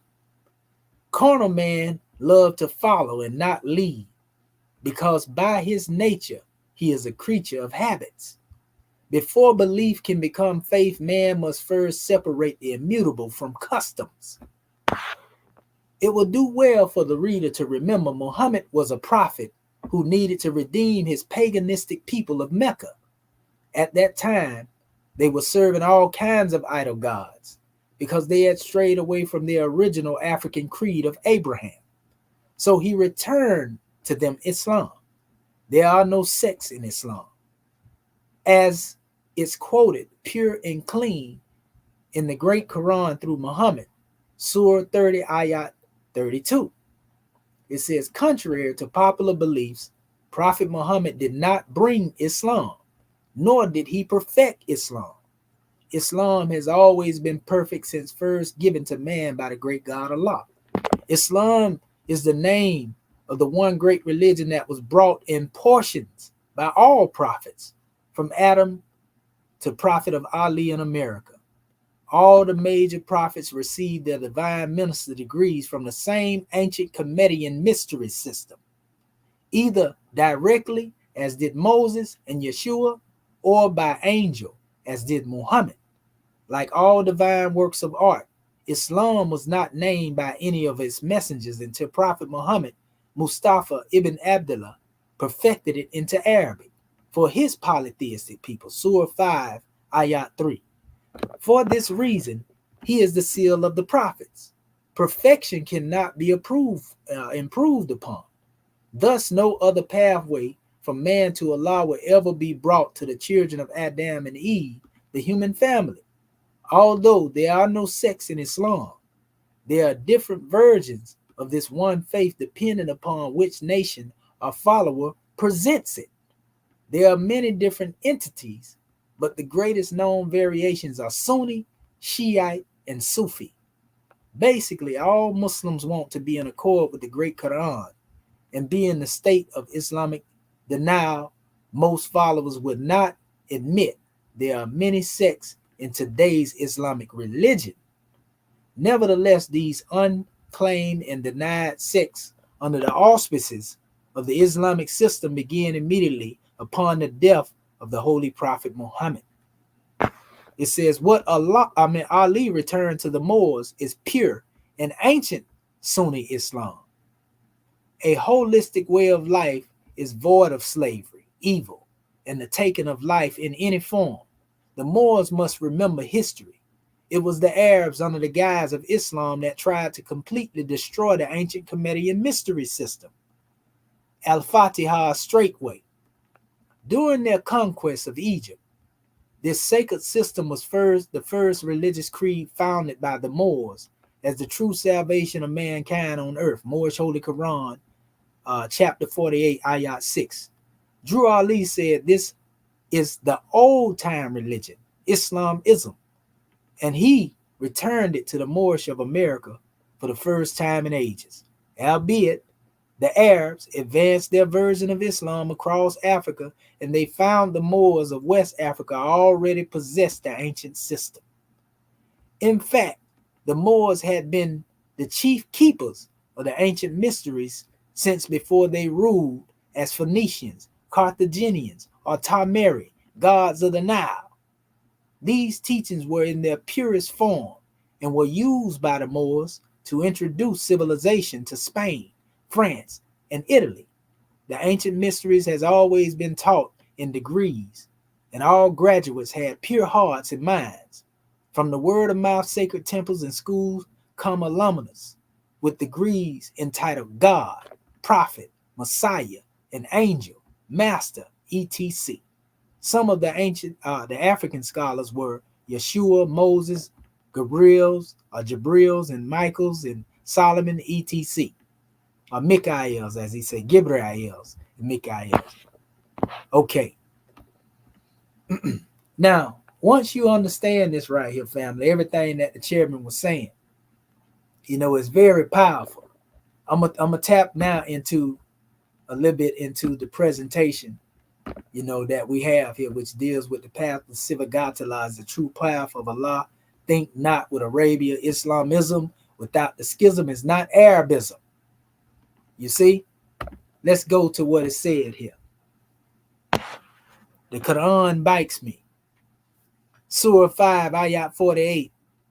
And it states, in the name of Allah, the Beneficent, the Merciful, Uzu billah min ash-shaytan ar-rajim, bismillahir rahmanir rahim, right? It says, and we have revealed to you, O Muhammad, the book, the Quran, in truth, confirming that which preceded it of the scripture and is a criterion over it. So in other words, it's saying that he revealed the message Quran to Muhammad, and it confirms the scripture, the Torah, the book of the Injil, Psalms, whatever you want to call it. You call it the Old Testament, New Testament, Bible, in its original form, not the corrupt form that was later remixed and all of that. But he's saying that the Quran was sent to confirm what came before it. So how can a Muslim properly teach hatred toward any other belief system outside of Islam if the Quran came to confirm what came before it? Make it make sense. Think about it. So it says, so judge between them by what Allah has revealed, and do not follow their inclinations away from what has come to you of the truth. So in other words, this was Muhammad's particular portion that came to him. So it says here, to each of you we have prescribed a law and a method. Now I want y'all to remember this right here, because we're going to go into this in a second. What this law and this method is. It says, had Allah willed, he would have made you one nation, united in religion. But he intended to test you in all what he has given you. So race to all that is good. To Allah is your return altogether, and he will then inform you concerning that over which you used to differ. So he's telling you that he could have made you one people, one nation. He could have sent everybody, a book that dealt with everybody. But he sent everybody their own particular law, way, and methodology. Some people deviated from that methodology, and the Quran only came so ones could correct their belief. They don't even have to change from being who they are as far as what they call themselves. The Quran was sent as a criterion by which they can gauge what they believe, and put it in the context of what it should be. It didn't come, to Arabize somebody. See, that's what they ain't going to teach you. You see, I'm going to give it to you like it is, because I've been studying this book for over 30 some odd years. I know the Grand Quran. Y'all never really hear me come out of it, but I know it well. I know the Bible well. You don't hear me coming out of them because I'm more concerned with trying to tell our people about nation building government. But now I'm going to go in my bag to show you, how well I know the books. For those who think he don't know nothing about the Quran. He don't know nothing. I'm finna show you what I know about the Quran right now. And it don't mean nothing about what a lot of people have been saying that it means, and this is just the translation of it. But I want to go to this particular portion here. We prescribe a law and a method. Surah 5, Ayat 48, right? So what I'm going to do, I'm going to go over here in Surah 5, Ayat 48. I'm going to go to it right here so that y'all can actually see what's being said. Here we go, Surah 5. Let me go up here to the Ayat 48. Let me see here. Not that one right there. That's the wrong one. Let me go back. Okay, give me 1 second here. I quote it. Okay. Here we go. Okay, yeah. Okay, there we go. Yeah, that's it. I'm gonna make sure that I got this here. Make sure I didn't misquote that right there. And come right back over here. Okay. I'm in Surah 3. Okay. There we go. Come back over here. Pull it down. Let me get here. Pull this up. Here it is right here. This is what I'm talking about right here. Now, this is saying the same thing that I just came up with, family. But there's a particular word in here, that's very important. Where he spoke on giving the people, their particular law. And it's actually right here. See this word right here in the Arabic? It says for you. And that's actually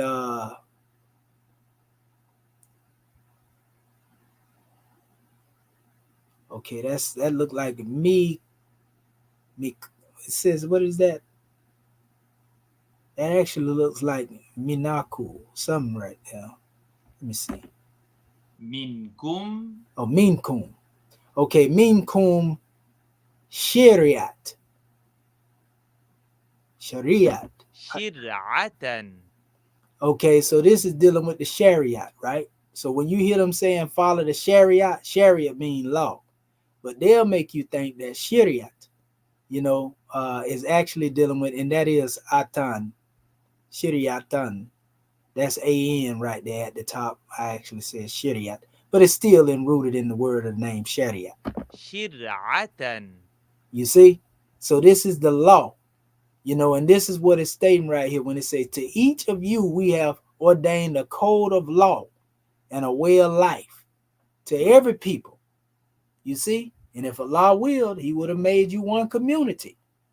But his will is to test you in what he has given each of you. You see? So compete with one another in doing good. And to Allah will all return, and he will inform you of the truth regarding your differences. So an Arab can't say that somebody wrong for following the way of life that Allah revealed to them. Because that's the way Allah chose to wake them up. You see? So the real Shariat is not books that are written out of the Quran. The Shariat has to do with the particular code of law that Allah has given to each people. Just like he told Muhammad, don't veer away from the truth that has been revealed to you according to the desires of others. The whole key of the Quran is, again, to come and purify. Just like Muhammad purified the ways of Sabianism, Quran came forth to purify the belief system of those who call themselves Israelites or Christians, because all had deviated at some time. Those who demonstrated in the original way of ancient Kemet. Nothing wrong with dealing with the ways of Kemet if you purify the concept away from what the European done put in there. So that's what it really boiled down. So the Quran gives you a gauge, so to speak, of criterion to correct those things. You see? That had been added into the belief system later. Remember, Kemet had a messenger. It wasn't Moses. Moses wasn't sent to Kemet. Enoch, Idris, was sent to ancient Kemet as a messenger. See, y'all, a lot of people don't know that. So Kemet was not seen as an idolatrous culture prior to the coming of Muhammad, even though most Arabs have used the term state of Jahiliyyah, or pre-Islamic ignorance, but you can't get it outside of the book. Shir'atan. Shir'atan, Shariat. We're going to get into that a little deeper. But remember, it said, to each we have ordained a code of law and a way of life. We're going to tell you what our code of law and way of life is in a minute. So this is basically saying the same thing that I just said, up here, but just in a different way. You see, again, we're going to go back. It says Surah 5, Ayat 48, and we have revealed to you, O Muhammad, the book, i.e. the Quran, in truth confirming that which preceded it of the scripture, and as a criterion over it, so judge between them by what Allah has revealed, and do not follow their inclinations away from what has come to you of the truth. To each of you we have prescribed a law and a method. That's that same code of law, family. Had Allah willed, he would have made you one nation. So don't let nobody make you feel bad about having your own particular persuasion, or what we call madhab, or school of thought, when it comes to Islam. Because the Arabs came up with their own and called it Sunni and called it Shiite, Wahhabi, and all these other measures. Nowhere in the Quran tell you that you're supposed to be a Sunni Muslim, Shiite Muslim, or none of the titles. But that's their madhab, that's their way of life, that's their school of thought. We're going to show you what the real Sunni concept deals with in a second here. So now let's touch on this one since we're here. It says, indeed, the believers, this is the Quran too. It says the Jews and the Christians and the Sabians, whoever truly believe in Allah in the last day and does good will have their reward with their Lord, and there will be no fear for them, nor will they grieve. So now when you go into this ayat right here, family, it's letting you know that don't matter what you call yourself, if you got it in you to be good and do good will, and a lot of people don't know the word that's often used when you talk about doing good, it deals with being a mushinun. Because you come from a level of just dealing with mu'min, into actually Muslim, the mu'min, and mushinun, them 3 levels. And mushinun has to do with the highest expression of Islam, being a doer of good deeds. But why you don't hear nobody talking about that? So I'm gonna show you something right here. Watch this. I got to pull my ayat up here. I had it up here a few minutes ago, but I just put this back in here. And thanks to all the information we done put out here in the Quran, that we can find it. Okay, so let me give this to you because I always want to show it right here so you can see that this is in the Quran, and I can't make this stuff up, family. Okay, so let's go right here. Here it is right there in the Quran. Surah 2, Ayat 62. In the name of Allah, the Beneficent and Merciful. There you go. Indeed, the believers, Jews, Christians, and Sabians. So this is the Israelite. These are the people that, in the word that's used for Christians, you're going to be shocked if you didn't know this right here.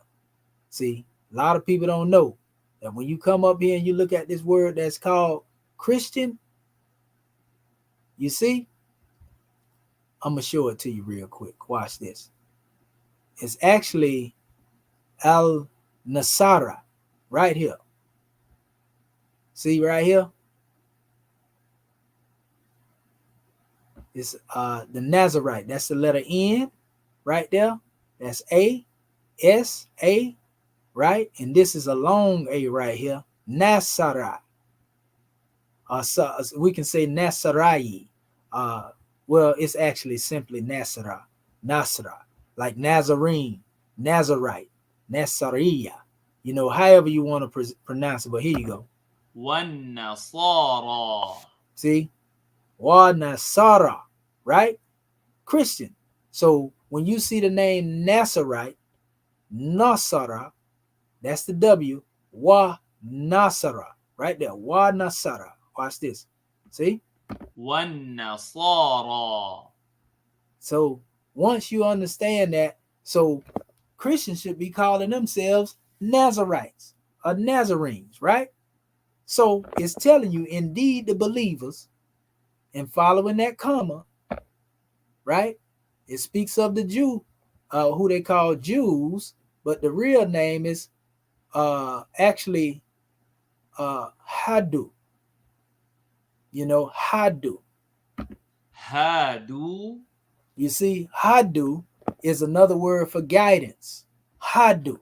You see? And I'm coming straight out of the Arabic, into this right here so y'all can see it. So Hadu, are people that originally rightly guided by the Creator. Hadu and Hudan, or Huda, all connect with each other. So then you have the Sabians. Wasabi, right? Wasabina, right? Wasabiina. Right? Sabiina. And that actually is a longer ina. Yeah. Sabiina. So anyway, these are the Sabians, right?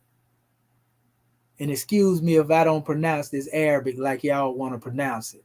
But I know what I'm reading because I learned how to read this stuff 30 years ago. So anyway, it called all of these believers. So why do you see these two fighting with each other right now? You see, somebody ain't following what was revealed to them. Somebody been bucking the code of law that they received from the Most High, huh? But that's another story. So anyway, indeed, the believers, right? The believers, Jews, Christians, and Sabians, whoever truly believes in Allah and the last day and does good will have their reward with their Lord, and there will be no fear for them, nor will they grieve. So Arab ain't got no business, trying to tell a Christian they going to hell because they don't accept their code of law, and nor can they say the same thing of the Sabians. But guess what? This is where we come in at, family. The original Sabians, we already showed you that they're dealing with the ancient Cushites. So this is what take you out of the realm of Arabism right here. This is the path that came through our ancestors. In fact, we ain't even got to go just there alone. It's a whole surah that has been revealed in relation to our ancestors. We ain't dealing with no ancestor worship. We just telling you, if y'all got the right to claim y'all Arabism through Muhammad, then we can talk about our ancestry through the Sabians as well. And this is a whole surah right here. It's called Al-Sabah. And it gives the history of what happened, about the civilization that was great.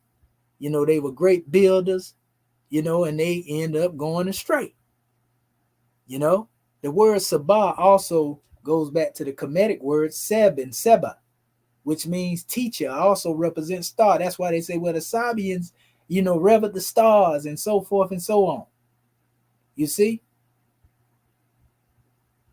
And so it goes into the history and it talks about the Sabians and basically everything it is about what they was building, how they was great builders. It talks about, Solomon in here in the relation of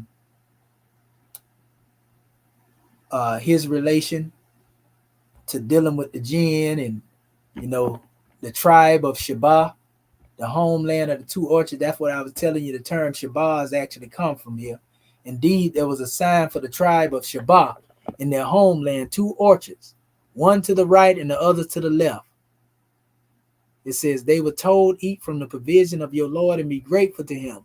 Yours is a good land and forever, forgiven Lord, pardon self, a good land and forgiven Lord. And these orchards, they're referring to as what normally people would call the gardens of Eden, or some people would call even, the gardens that upon the Nile, Sekhet Aru in most cases, Sekhet Allah, even when they talk about the Nile Valley civilization, the rivers that flow in that particular area. It says, but they turned away, so we sent against them a devastating flood and placed their orchards with two others, producing bitter fruit and fruitless bushes and few sparse to thorny trees. And we have record, of these floods that took place in relation to dealing with, certain civilizations. So it says, this is how we rewarded them for their ingratitude. It says, and would we ever punish anyone in such a way except the ungrateful? So all of these are examples. We also place between them in cities, and we show with blessings many small towns within the sight of one another. It says, and we set moderate travel distances between, saying travel between them by day and night safely. But they said, our Lord, make the distances of our journeys longer, wronging themselves. So we reduced them to cautionary tales and scattered them utterly. Surely in this are lessons, it says, for whoever is steadfast and grateful. So this all has to do with people that were ungrateful, among our people, that caused the downfall of our people, where we are now looking at ruins and they have become cautionary tales, where we learn from those who came before us. Indeed, Iblis' assumption about them has come true. So they all follow him except a group of true believers. You see? And for those who don't know what true believers are, they don't talk about this. That's that second level. Remember I said being Muslim? This is al-mu'minun. Al-mu'minin. See? It's the mu'min. Right? Mu'min. True believers. So anyway, but it shows this is a whole Surah 34 is a whole measure that talk about the Sabian, or the people of Sabah, that went astray. But it also tell you those, who are basically on the right path will be the ones, who would receive their reward. You see, the ones who follow the right path. And that's what we're doing. We correcting the madness right now that has come through us as a result of this Arabism. So let's go back over here to another one of these surahs. It says, Surah 1689, one day we shall raise from all people a witness against them from amongst themselves. Now you got to remember, this Quran was being revealed to Muhammad himself. So if he telling you that he came and one day he gonna raise up from all people a witness against them, it's letting you know that the door of prophecy was not closed. He gonna raise somebody up from amongst people after Muhammad, from amongst themselves, and we shall bring thee as a witness against these, thy people. So he gonna be a witness against his own people, but these who gonna come after him gonna be a witness against their own people. The word used there is Shahid. That's one part of my name too, by the way. Give honors to my brother Qasim for giving me that attribute. Shahid. So anyway, he said he gonna raise up a witness one day. He said, and we have sent down to thee the book explaining all things, a guide and a mercy and glad tidings to Muslims. So if he said he gonna raise up a witness, from all people one day, then why are people out there pushing the narrative like, ain't nobody gonna come to nobody else, when the Quran is telling you that it's somebody coming to other people? He said he sent prophets, those whom you know and those you didn't know. All them other interpretations about, ain't no prophet coming. We just showed you, Aisha told you, say he is the seal of prophet, but do not say he is the last of the prophet. Now, see, we can show you where that hadith is corresponding with what actually is being said here in this translation of the Quran. You see? 1689. So let's go over here. Let's see. Let's go to our Quran real quick. 1689. Let's see what it say. You see? Oh, it get deeper because, I remember in one spot where the great God Allah said that if Muhammad was falsifying anything, he said he would seize him by his heart if he was false to what it is that he was teaching. So that means the great God Allah didn't even play with the Prophet Muhammad either.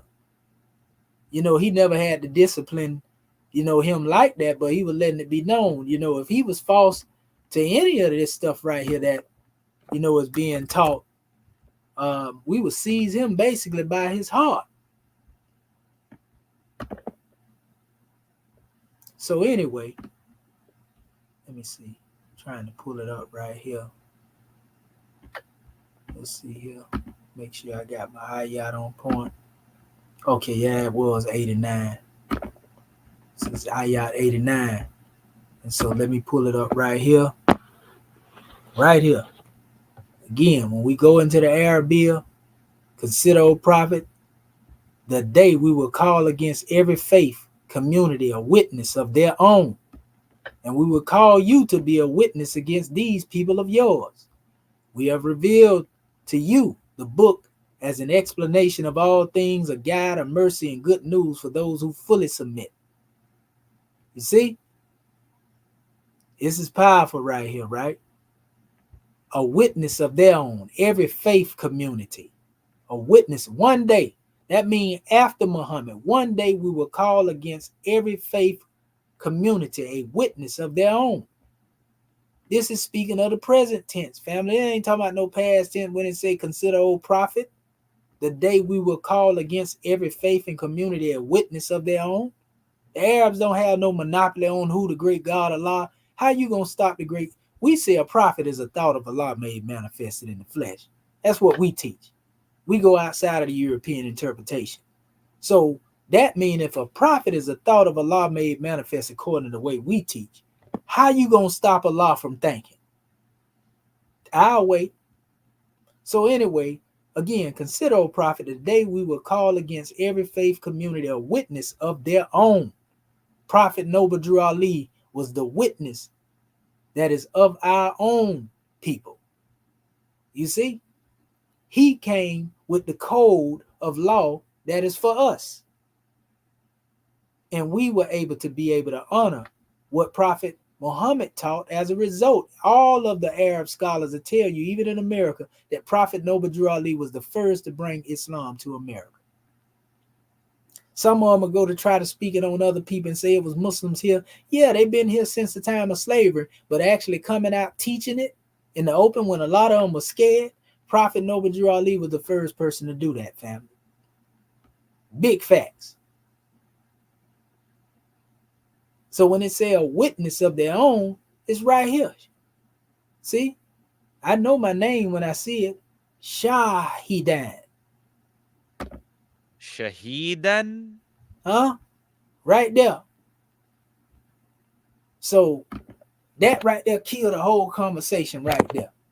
You know, you can't get past that. That's what the Quran said. Not what I said. I'm just telling you what it said. So if it say that, that means that if it's somebody done wrote something outside of this and say that ain't nobody else coming and nobody else, they going against the Quran, bro. And see, this is why they want you to stay in the English realm and not go off into the Arabia, because when you start seeing this stuff, you'll start calling them up on what they wrong at. Selling, you know, pork to the people. Selling alcohol and tobacco to the people. Because you think you ain't in no Islamic land. Come on now, if we're going to talk about it and talk about the haram behavior. And like I said, this ain't the bash, you know, the Arab brothers and sisters. This is to make sure that you get it right. Because Prophet Noble Drew Ali told us, he said, one day you're going to have to take these lessons and set your brothers and sisters straight in the East. You see what I'm saying? Prophet Noble Drew Ali told the Moors that Islamism without the schism is not Arabism. So make it make sense and quote us right when you're talking to us, because we ain't teaching no Arabism. We just showed it to you what we teaching in the book of 5. Now watch this. This is Surah 5, Ayat 54. It says, "O you who have believed, whoever of you should revert from his religion, Allah will bring forth in place of them a people, and he will love, and who will love him, who are humble toward the believers, strong against the disbelievers, and they strive in the cause of Allah and do not fear the blame of a critic." That's what I'm demonstrating right now. I don't fear the blame of being criticized by no Arabs for what I'm saying. This is the favor of Allah. He bestows it upon whom he wills. And Allah is all-encompassing and all-knowing. Right? Kulli shay'in alim. Allah is the best of knowers. Right? So when we go into this special measure right here, right? And he telling you that when you have those who revert from what it is they stand on, when you ain't living Islam like you supposed to, when you ain't teaching Islam like you supposed to, when you done deviated from the path and created other stuff and trying to call it Islam, justifying it in the name of Islam, ain't got nothing to do with Islam, Allah will bring forth in place of you a people he will love and who will love him. And they're going to be humble to the believers. They're going to be strong against the disbelievers. They're going to be humble toward the mu'minun and strong against the kafirun. Oh, now y'all get it now. Now y'all see where Brother Commission coming from. We speak the truth even if it's against the self. That's what the hawk is. So we urging them to come back to the right path, because many of you have deviated. Just because the revelation came to you, don't give you no favor over somebody else. You see, and what we have don't give us favor on nobody else. That's why I say in the Quran, count not your Islam as a favor upon me. What Allah gave you, he gave you for you. What he gave me for me. And I honor the Quran. I'm showing you how much I honor the Quran right now by giving it to you straight from the book. But I don't honor it based on no Arabism or Arab nationalism.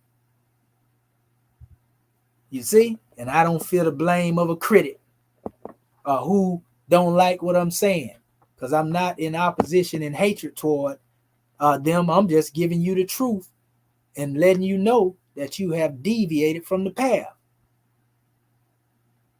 So stop trying to act like you holier than thou. Stop trying to claim your nationalism in the link to Prophet Muhammad, to shield your misdeeds. Stop trying to use the name of Prophet Muhammad to cover up what you do, because what you're doing is you causing people to have opposition toward Prophet Muhammad because of your behavior. I know in the Moorish paradigm, we say, woe unto those who scatter my flock. That's what Prophet Noble Drew Ali told the Moors. We receive the same type of warnings. This is the same branch that was spoken of in the Piscean records of the Bible when they said they would be grafted in. They was a wild branch that will be grafted in. This was the fullness of the Gentiles. That was the time for the Arabs to come in and correct what had been done as a result of the Israelites that had disobeyed. That's the reason the Quran came. But then the Arabs turn around and do the same thing. And the Quran said that they beware, at least he raised up a people and they engage them in argument, and also have a book to engage them with. Let me go back over here real quick to the Book of Fire, because we finna get into this in a minute. Now, I want y'all to remember this right here, the Hadiths. It says that all differences of Islamic thought derive from various interpretations of the Hadiths. That's where a lot of the confusion come from. The Hadiths are collections by which witnesses, Muslims, and relatives wrote in their sharing of what oral statements, habits, and actions in the life and daily personage of Prophet Muhammad. There are many volumes of Hadiths in this world today, but I do not recall any of them being entitled holy, as in the Holy Quran.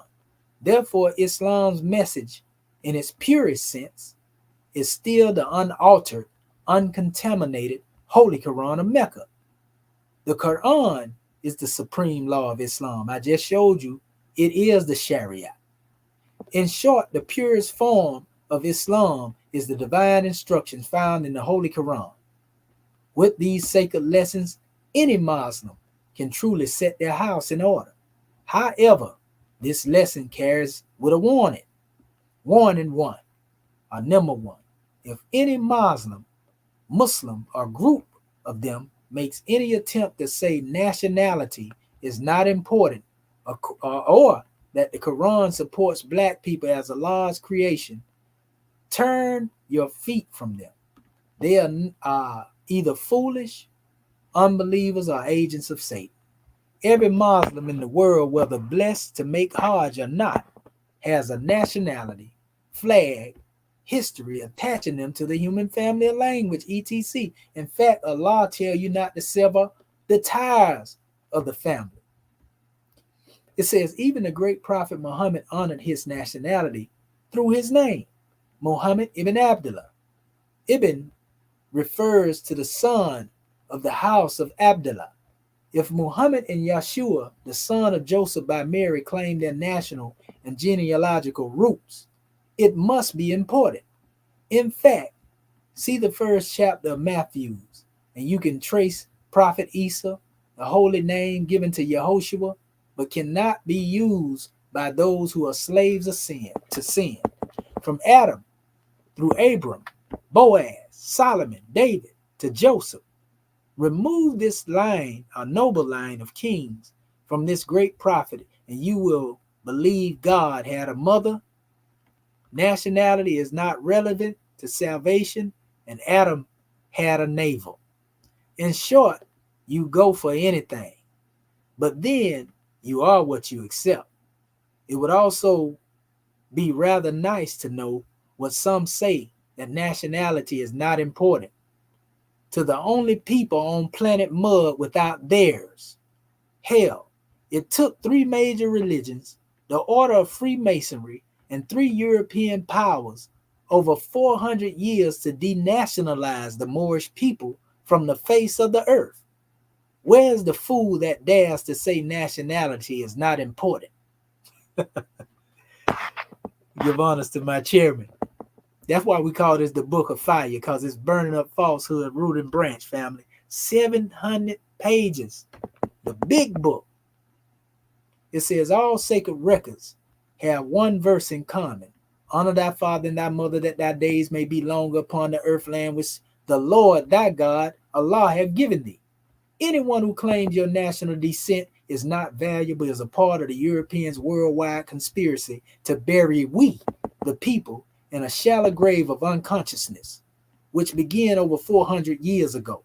Nationality is what links us back to our mother, and Islam is our straight path to Allah. We must have both to be a well-balanced child, a nation. It was ancient adepts that taught this principle of honoring the father and the mother. Your father represents your descent lineage, and your mother represents your divine creed, because your mother is your first teacher. The goddess is the first teacher, family. Warning number 2. Today, the Arabian-based brothers in Islam here in America often challenge Moorish American Muslims. These taunts are often questions raised concerning the authenticity of Noble Drew Ali's prophethood, or why Moors stand to pray, or how we dress, or why we are not fluent in Quranic Arabic. The answers to these inquiries, it says, are simply lawful and will be answered in a minute. But first, where were those so-called Muslims for the past 400 years before the advent of Prophet Noble Drew Ali? When we were buried so deep in slavery, they had ears, but none of them heard us pray. Islam, as perfected by Muhammad, has been around for over 1400 years. Truth is, indeed, it was our same Arabian Muslim brothers who had been slavers since before Muhammad also began selling us, the Moorish and the slavery, between making salat prayers 5 times a day. And they were praying to Allah while on their knees and auctioning their brothers on the slave blocks when standing on their feet.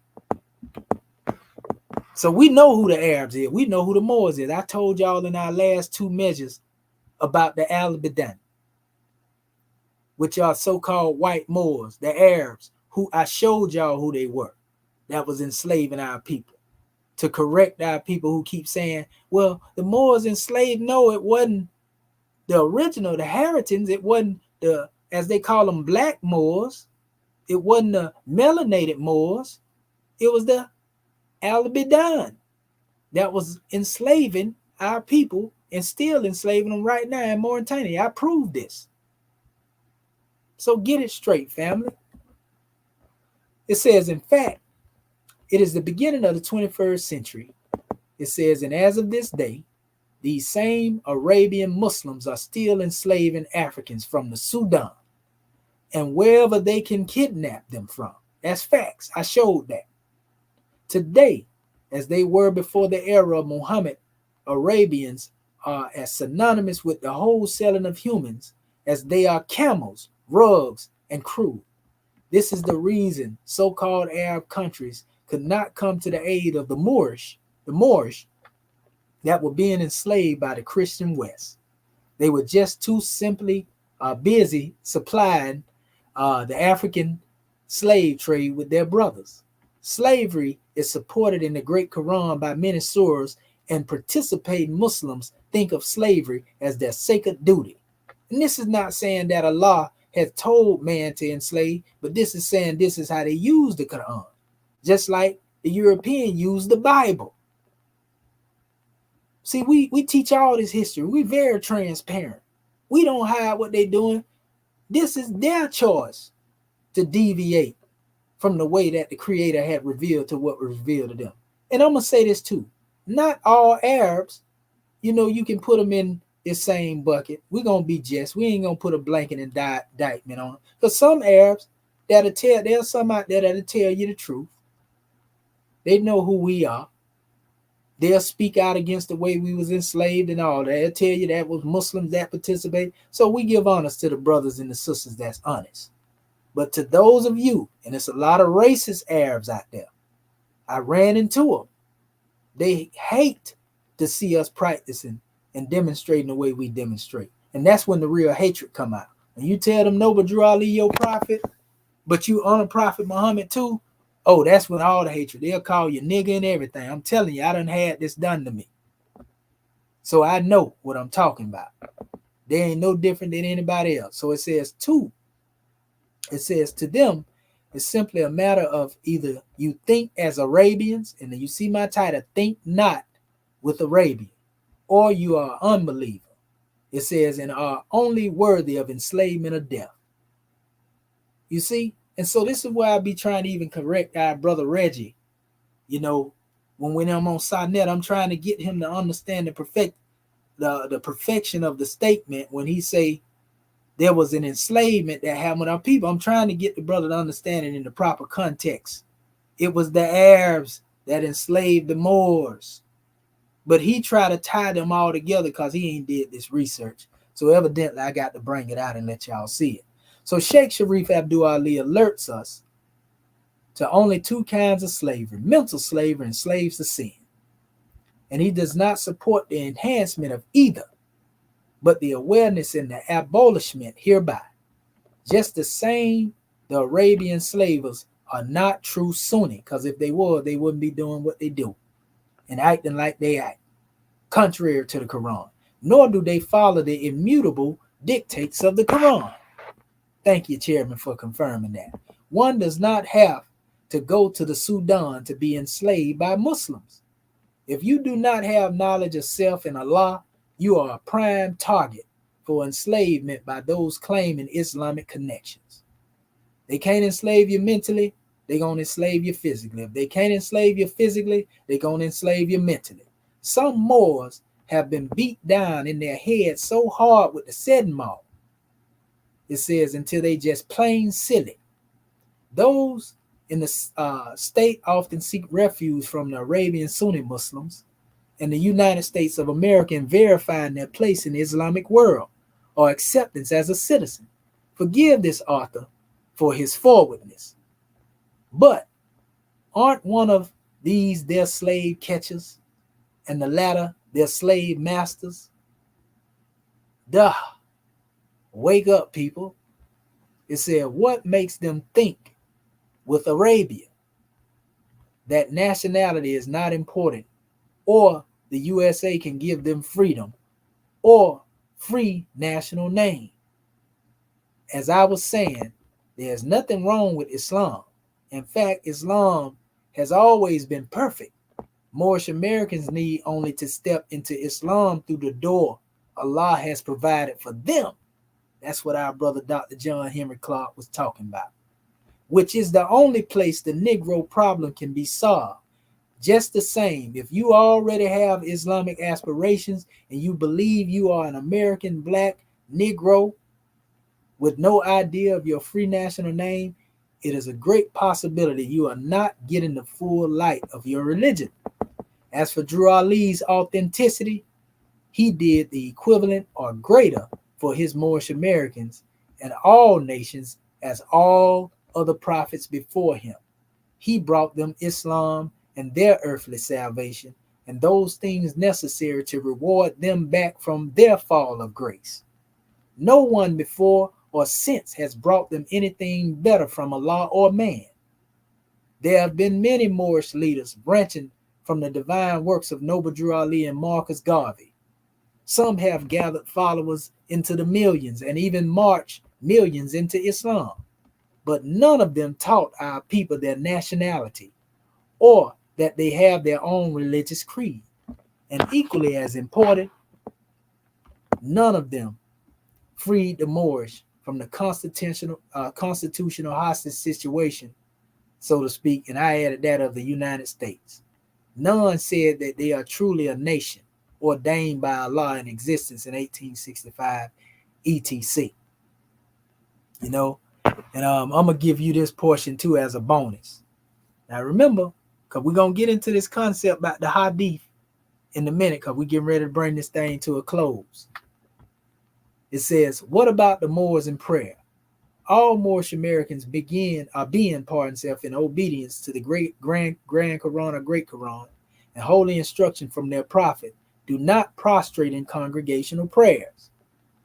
This is not the time, and the United States is definitely not the place to close your eyes in a vulnerable submission when the enemy has been made plain before their face. What the chairman is referring to as the law in Islam is that you don't prostrate in enemy territory. You know, you in the closed confines of your house, you can do what you want to do. You know, but this ain't the time to be going out there when you see people running cars into the Muslims and, you know, trying to use your way of life. That's why they came up with the concept of taqiyya, where a lot of the Arabs conceal their faith, you know, and not let people know that they Muslims when they over here. We don't be hiding though. We let them know we Muslims, you know, but taqiyya is actually where the Masons ended up coming with the aspect of dealing with secrecy, you know, and a lot of this go back to the Knights Templar, you know, when they took an oath under the Bayon tree, you know, during the time of the Crusades, and they actually called it the splitting of the ilm, which represents knowledge. And this is why a lot of the Templars became a target of the Pope. And the Pope ended up, you know, pretty much going on a witch hunt because they said the Knights Templars low key, you know, had converted to Islam. And they were worshiping Muhammad under the name Baphomet. Because they say Baphomet was a corruption of the name Muhammad. You know, and so it caused some conflict, so to speak. And so they learned the practice of taqiyya, concealing their belief system, you know, and it goes deep, family. The movie Kingdom of Heaven, you know, was a good movie in reference to a lot of that. But anyway, it says, you know, we stand and pray because Allah directed Drew Ali to teach us this way. You know, and even in the Quran, it tells you can pray standing, walking, riding, however. You know, it don't tell you the specific way of praying. That's why they say, well, this is why you need the sunnah. The Quran told you everything you needed to know. So Allah will accept your prayer in any form. You can go through the Moses Salat in your head, prostrate, bow, and sit, and be standing at the same time if you're adept. But anyway, it says, we stand and pray because Allah directed Drew Ali to teach us this way, according to Surah 4, Ayat 101 and 104 of the Great Quran. This surah and chapter actually separates conscious Muslims from the disobedient and overzealous fanatics. The Moors disobeyed this Islamic law in 1492 and were in prostration, or the prayer position. It says, when Queen Isabella and King Ferdinand killed thousands of us during Jumu'ah, Islamic Friday services. The ones not killed, tortured, or jailed in that year were forced to begin the worst system of slavery even known to man, chattel slavery, in the Americas. The Quran commands us to pray standing or with sword in hand or on horseback, or any time we're in the territories of the enemies of Allah. It says, here in the U.S., with its freedom of religion and separation of state and church, the government is still 99.9% Christian, Islam's natural enemy. For those who are closed their eyes and off their feet have been warned, there's a time for every knee to bow. Just be sure you are protected when you prostrate, or you may get up a slave. Man, you know, it don't get no plainer than that right there, family. So you see, our school of thought is not the school of thought of Arabism. Somebody done told you wrong. So it says, if you are not within your own sovereignty with Islamic rule, you may be on enemy grounds and therefore unsafe to prostrate. We, the Moorish born in America, have our enemy revealed plainly before our face. It is simply all those who do not support our inalienable rights to our free national name and divine creed. Like most birds of a feather, Arabs tend to favor Arabians over other nationalities, be they Islamic or non-believers. That's the truth, family. They can sugarcoat it, you know, and recite Quran and justify it and lie all they want to. Some of them racist. It says they prefer for all nations to dress as they dress and speak as they speak. It is just human nature.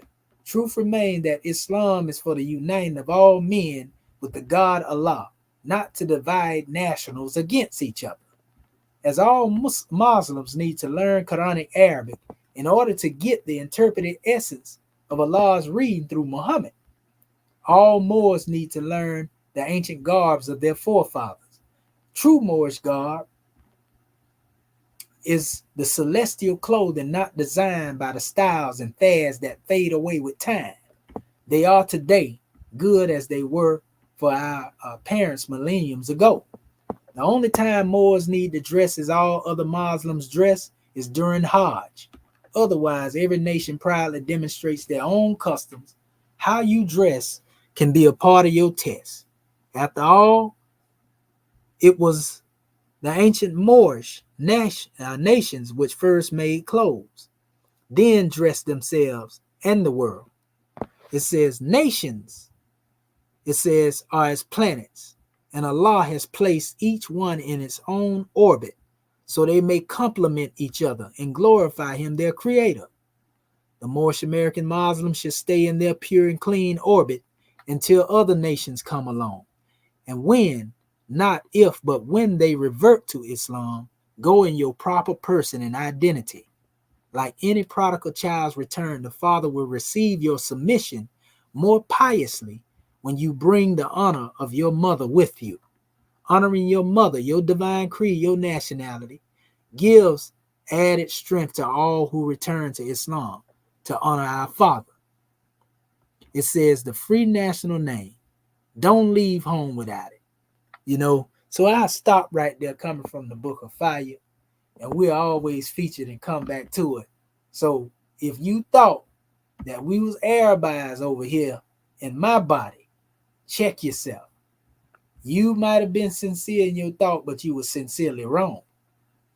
You know, so in the closing process, we got to keep correcting some of these things that have been done, you know, by our brothers and sisters that call themselves Arabs.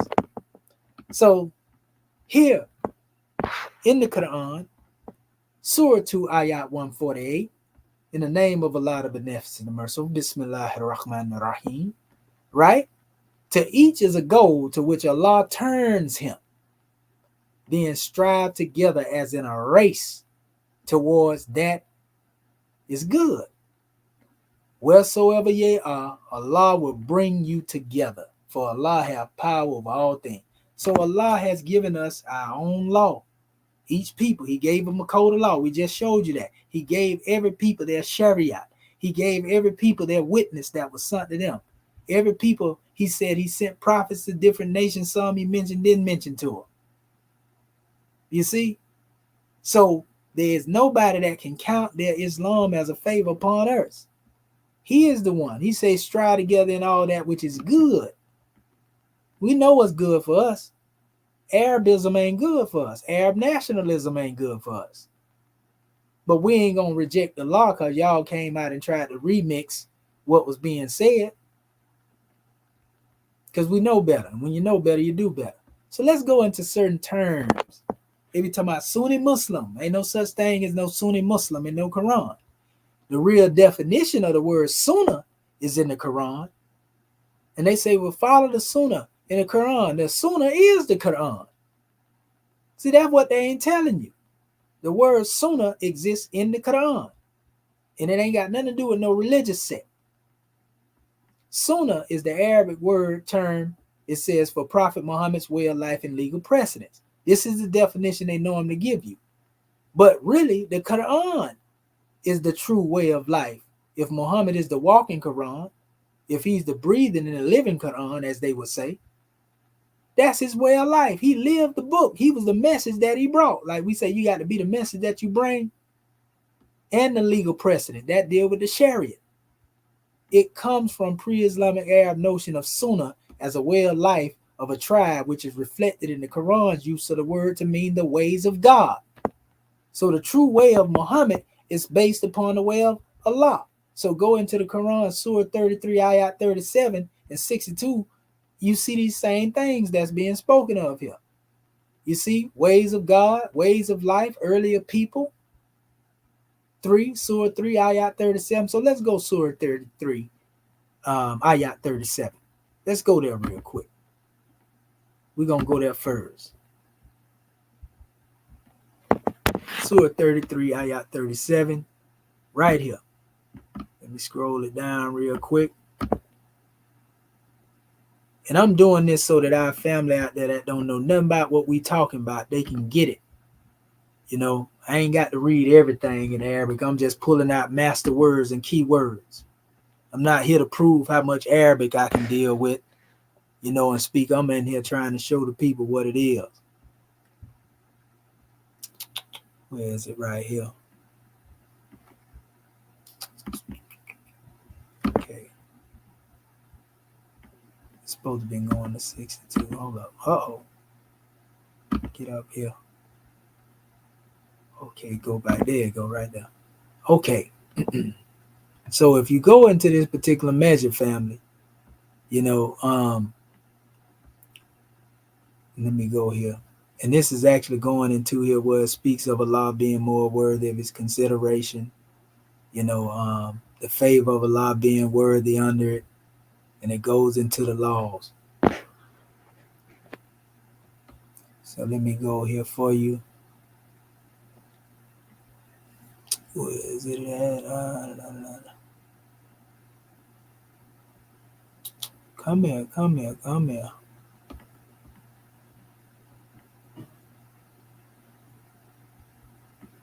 Where's my word at?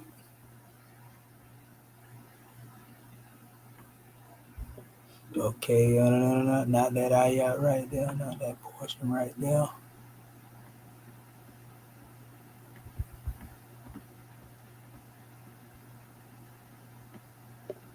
Not that one.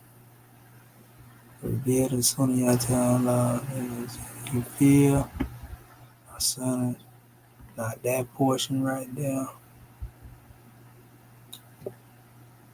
Purposing.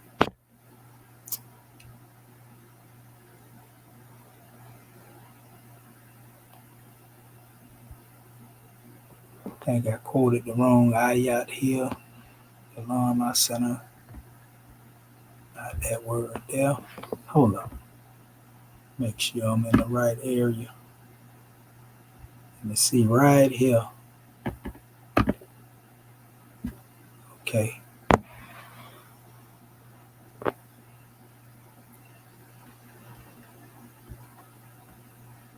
Not that one there.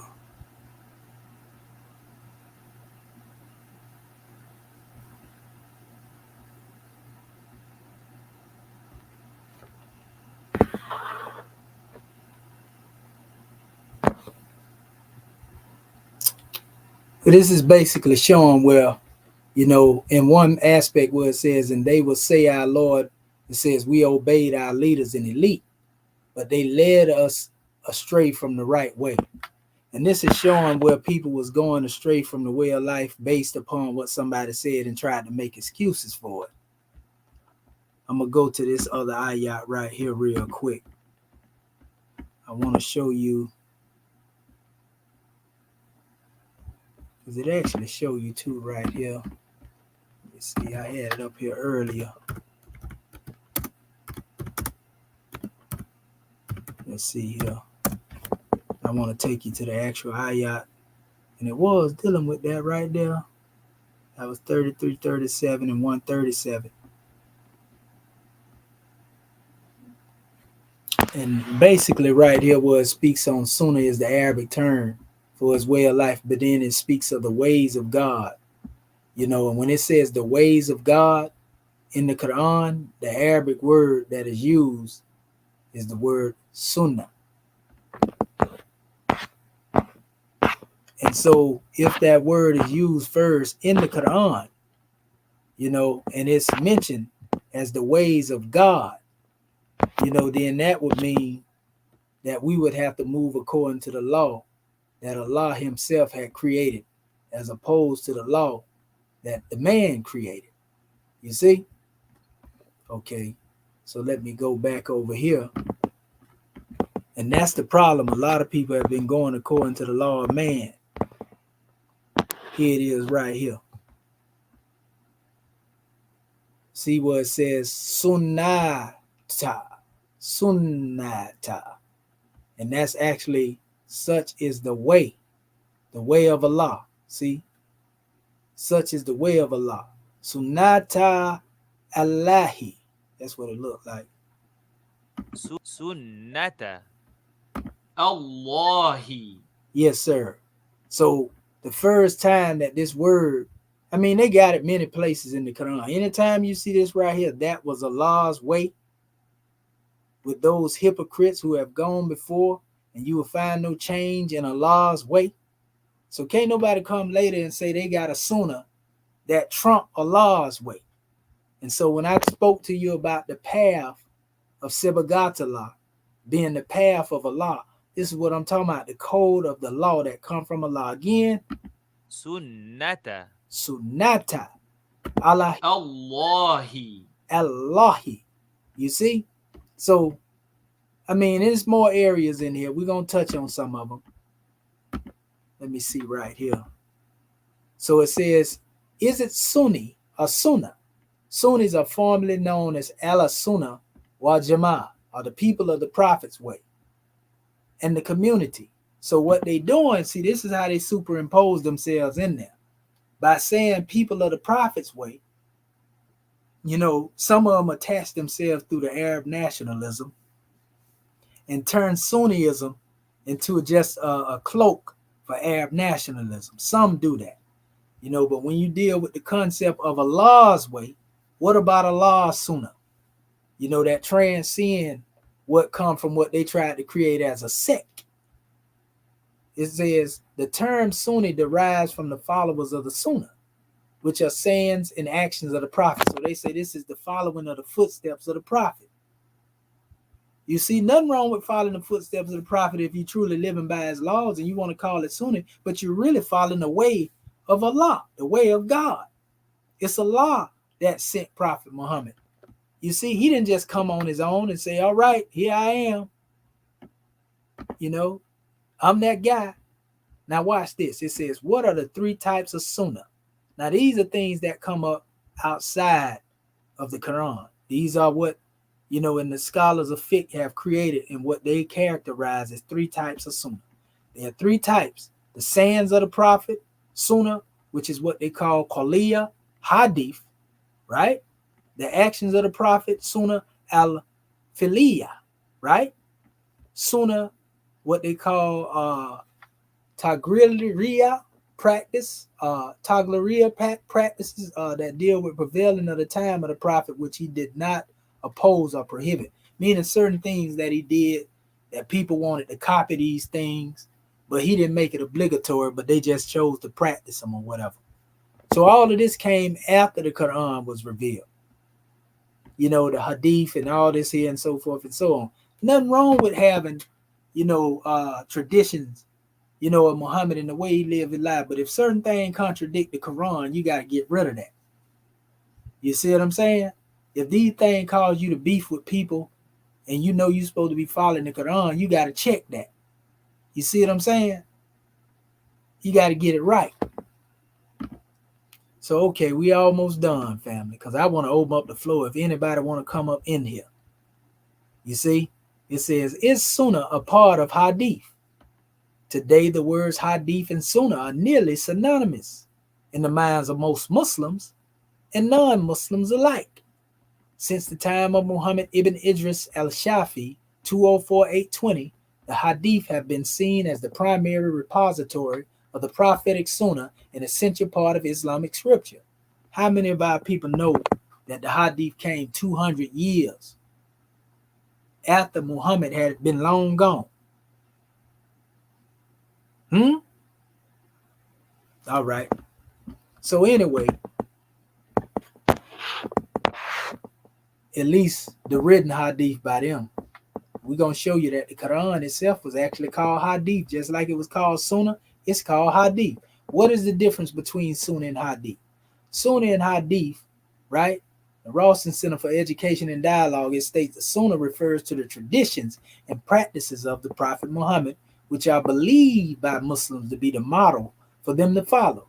The Sunnah are documented in the Hadith, which are the records of Muhammad's teachings, deeds, and sayings. as noted by his companions. Right? We get it. We see what you're saying. But you can't put those traditions above the Quran. They can't stand it when you say that right there, family. They don't like it when you say that. That's how you know they worshiping a book that's written outside of the Quran over the Quran and Allah. You have made the Hadith be a partner that you have associated with Allah. Nothing wrong with you having that tradition, but stop acting like Allah revealed it. That's what I'm saying. And that ain't no attack on Prophet Muhammad. That ain't no trying to diminish who Muhammad is. But that's what most of you quote the Hadith more than you quote the Quran. It's a problem with that, Muslims. It's a problem with that. No problem with the Hadith in and of itself. The Quran is a problem with you not teaching the way of life. And you know what I'm saying. And an idiot will try to come and twist the words and make it say, oh, he's talking against the Hadith. He's not dealing with Islam because you worship the Hadith over the Quran. You have placed the Hadith out there as an idol and therefore made Prophet Muhammad an idol indirectly, whether you know it or not. Something that he definitely wouldn't stand for. So again, Islamism is not Arabism. And Islamism without the schism is definitely not Arabism. Think not with Arabia, people. We don't think with Arabia. So again, Surah 6, Ayat 112, right? Main results are featured in a snippet from the web. When you go and look this stuff up, you can find it. It says, we have appointed for every prophet enemies, shaitan among mankind and jinn, inspiring one another with adorned speech as a delusion. If your Lord had so willed, they would not have done it. So leave them alone with their fabrications. Now, what y'all don't know, in the quotation of this Quranic measure, we're going to go to Surah 6, Ayat 112, and show you what's being said over here. See, y'all didn't think, the one that think they so high and mighty in their Orthodox Islam, y'all didn't think Brother Kamisha knows nothing about the Quran, huh? You see, this is what happened when you assume certain things. I was getting around to y'all too after I got through dealing with the hard-headed Moors that don't want to accept what it is that's supposed to be accepted, and some of our people that don't want to accept the Moorish concept, and now we got to deal with y'all too. You see, we stand on the truth when we come with it. So anyway, there's a very important measure here, when it talks about this. This is the same drawing right here, family. This is the same drawing right here that we just read to you. And make it plain, so we have made for every prophet enemies and devilish human jinn whispering to one another with elegant words of deception. Had it been your Lord's will, they would have not done such a thing. So leave them to them and leave them in their deceit. And that's what we're doing right now. We're getting away from the deception of somebody trying to act like that Allah revealed something to them outside of what was revealed to Prophet Muhammad. Now let's go deeper into this, because we at the last few slides right now. We at the bottom of the presentation right now. Let's see what those measures of deceit are. Surah 5, Ayat 48. You see, we already revealed that to you earlier about send down the book, the Quran and the truth confirming the scripture that came before it and judge between them by Allah, what Allah revealed, and follow not their vain desires, diverging from the truth that has come to you. We already covered that part, right? Let's go a little deeper. It says, Surah 4, Ayat 114, say, O Prophet, should I seek a judge other than Allah, while he is the one who has revealed for you the book with truth, perfectly explained. So if the Quran itself is perfectly explained, you mean to tell me that he needs something else to explain it? I mean, ain't nothing wrong with commentary if that's what you like to demonstrate. Nothing wrong with that. But what I'm saying is the Quran itself is complete as it is. It don't need nothing else to stand upon what it is. It says, those who were given the scripture know that it has been revealed to you from your Lord in truth. So do not be one of those who doubt. Right? Another measure, Surah 4, Ayat 115, the word of your Lord has been perfected in truth and justice. No change. Right? His words. None can change his words, pardon himself. He is the all-hearing and the all-knowing. So you can't change the words. That's a universal measure. You can't change the words of Ma'at and Kemet. You can't change the biblical words in the Bible according to the Bible. You can't change the Quran in its original state if it's coming from the Most High. Huh? Now watch this. It says, Surah 45, Ayat 6, these are Allah's revelation which we recite to you, O Prophet, in truth. So what message would they believe in after denying Allah's revelations? 45 and 6. Let me see something here. Let's go to Surah 45 and 6.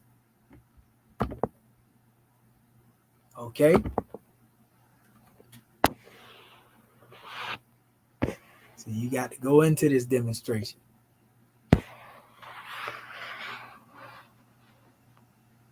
Watch this. The word hadith is right here. And this is translated as statement. It's hadithi. Hadithin. Right? Again. Hadithin.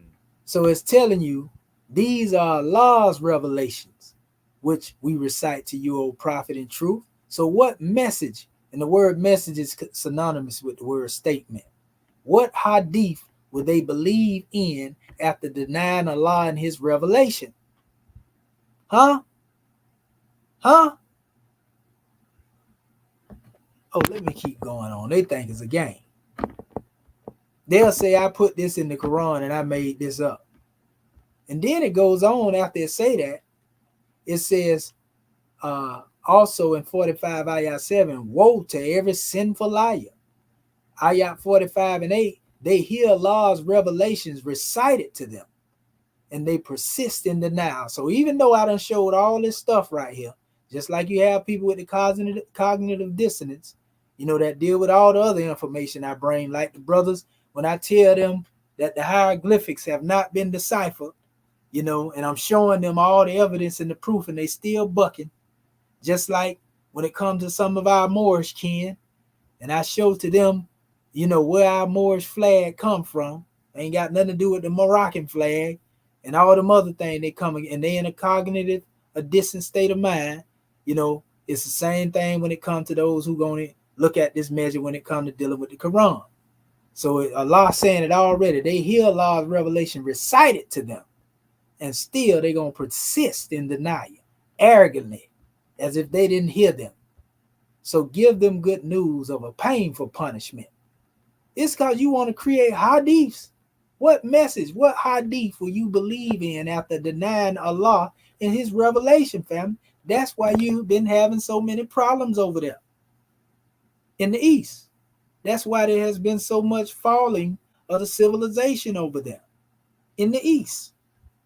And you want to bring that same type of hell over here to the West. We're going to speak the truth to you. We ain't going to say what you want to hear. I can speak to you and say exactly what you want to hear, but I got to say what need to be said. So hopefully some rise up, you know, from amongst the brothers and sisters in the East, and they get it right. And them the ones that we'll build with. We ain't going to build with no racist, low-key hating people, Arabs, that still have the same mindset that they had in the ancient time of slaving my people. And again, that's not all of the Arabs. Make it make sense and make it, we're going to make it plain to you. We're talking about the ones who actually participate, because it'd be ignorant to place a blanket indictment on the whole people for the actions of a few, because I wouldn't want nobody to do that to my people. You see what I'm saying? So we know how to separate truth from falsehood and the wheat from the chaff. You know, for those who are listening, I'm talking to the ones that have deviated from what the Prophet Muhammad sallallahu alaihi wasallam brought. Those who have deviated from Allah subhanahu wa ta'ala and everything that he brought. Them the ones I'm talking to. So if the shoe don't fit you, don't try to squeeze it on your foot. It might hurt you. So anyway, Surah 45, Ayat 11. This Quran is true guidance, and those who deny their Lord's revelations will suffer from the worst torment of agonizing pain. The Quran is al-Hadi, which is actually where the word Mahdi come from. The Quran is al-Huda, the true source of guidance. You see? It says Surah 31, Ayat 6. Among the people there are those who uphold baseless hadith and thus divert others from the path of Allah without knowledge and take it in vain. These have incurred a shameful retribution. So if the Quran over here, if Allah revealed this in the Quran, whooping you by creating all these different traditions outside of the Quran, you can't get mad at me. Let me go. Surah 31, Ayat 6. Let's go over here. Let's go to the primary source of Islam. So anybody that know Commission right now, they going to know when Commission speak, he's speaking from a level, of never being in opposition. And I will speak the truth, even if it's against those who claim to believe as we believe. Because we deal strictly with the truth. It don't mean that I'm trying to make myself better or to judge. I'm just trying to show you what the book's saying. I ain't trying to demonstrate the holy of thou degree. I'm saying when we correct this, then we can come together and agree on some terms. There you go, bold and out there. Look at that. This time it used idle tales for the word hadith. Al-hadithi. Al-hadithi. Huh? Al-hadithi. Okay. But there are some who employ theatrics only to lead others away from Allah's way. Now, didn't I tell y'all, anytime you're dealing with that aspect, you talking about Allah's way of life. You see? Allah's way of life. It says, without any knowledge and to make mockery of it, they will suffer humiliating punishment. So they better straighten it up. Y'all better get it right. You better turn and repent. You better make dua and supplicate. Let me go back here. All right, we down here at the bottom now. Okay. Next, Surah 52, Ayat 34. Let them then produce something like it if what they say is true. See, a lot of people don't know. The Arabs were the only one to try to challenge Allah on this by creating the hadith as a rival, not just by writing the tradition, but creating it as a rival to what Allah had already given. Ain't nobody else tried to write no book equivalent to the Quran. The Arabs did. You see? And it's going to get cold-blooded in a second here. If y'all think I'm the only one that's saying it, wait till I put the icing on this angel food cake, family. And it really come from it. We're going to see who really been following what Prophet Muhammad said. Since everybody try to act like they're holier than thou.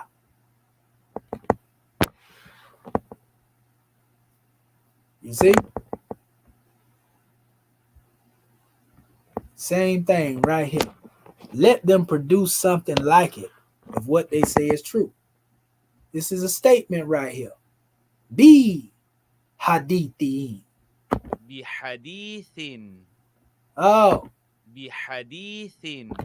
So Allah challenged them to produce something like it. Produce a statement like it if what they say is truth, and they tried to do it by creating a hadith. This is crazy, family. And then accuse somebody else of being, adding bid'ah, misguidance and innovation when you've been innovating the whole while. That's what we call hypocrisy, family. But I ain't gonna call you no hypocrite and munafiqun. I'm gonna just say you need to get it together. You know what time it is. So now let's get into the nitty-gritty. It was narrated from Abu Sa'id al-Khudri that the messenger of Allah, peace and blessings be of Allah be upon him said, do not write anything from me. Whoever has written anything from me other than the Quran, let him erase it and narrate from me, for there's nothing wrong with that. He told them, don't write none from me other than the Quran. And if you done did it, then you need to erase it. Here's some more measures dealing with statements that were made in the famous book Ulam al-Hadith by Ibn al-Salah reports a hadith by Abu Huraira, in which Abu Huraira said the messenger of God came out to us while we were writing his hadiths. And this is what Abu Huraira said Muhammad said to him. What are you writing? That's what Muhammad asked him, right? And Abu Huraira said, they responded, we said hadiths that we hear from you, messenger of God. We writing what we heard from you. And he said, a book other than the book of God? That's what Muhammad said. He said, we said, should we talk about you? And he said, talk about me, that would be fine. But those who will lie will go to hell. And Abu Huraira said, we collected what we wrote of hadiths and burned them in the fire. For those of you who want to put the Quran, the hadith over the Quran, and this is from hadith. So what you gonna do? Abu Huraira was said to be a sound hadith keeper to some. Now that this came out, some of them trying to go against Abu Huraira and say, oh, he was against, he wrote false hadiths and so forth and so on. Now that he had this in here, you don't want to accept. You want to move the goalpost, huh? So it says in the the famous book, Tagyaid al-Alim, Abu Huraira said the messenger of God was informed that some people was writing hadiths. He took to the pulpit of the mosque and said, what are these books that I heard you wrote? I am just a human being. Anyone who has any of these writings should bring it here. And Abu Huraira said, we collected all these and burned them in the fire.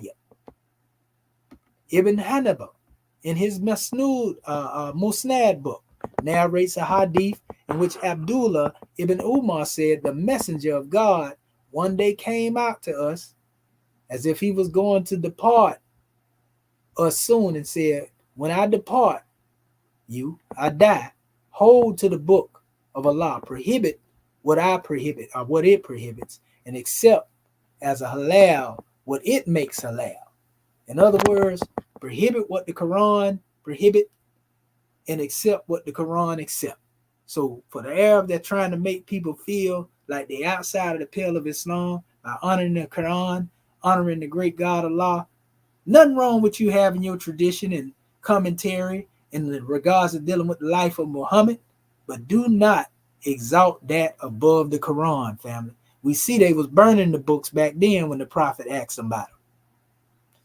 It says he never mentioned the sunnah in this hadith. It says again in the book Taglid al-Alim, Abu Sa'id and al-Khudri said, I asked the messenger of God a permission to write his hadiths, but he refused to give me a permission. So come on, family. That's all I need. So when we go back to the Quran and we see where it states certain things like this, Surah 6, Ayat 19, say whose testimony is the greatest. Say Allah's. He is the witness between me and you, that this Quran, not Quran, Hadith, and Sunnah, has been inspired to me to preach it to you, whomever it reaches. Surah 50, Ayat 45, remind with this Quran, not Quran, Hadith, and Sunnah. Quran can stand by itself, those who reverence my warnings. You see, and last but not least, Surah 32, Ayat 22, who is more evil than one who is reminded of these revelations of his Lord, the Quran, and then insist upon disregarding them? We will certainly punish the guilty. And this is for the one that want to buck after I done showed you in the Quran that the hadith in its original state, the true hadith is Quran. True sunnah is Quran. Nothing wrong with reading the commentaries of the hadiths that's written on the life of Muhammad, but do not elevate that and exalt that above the Quran. If you find anything in that contradict the Quran, according to the rules of the science of dealing with hadith, you are not to accept that. So I ain't telling you nothing you don't already know, but do not move the goalposts. When Muhammad himself simply told them people not to do that. It says Surah 31, Ayat 7.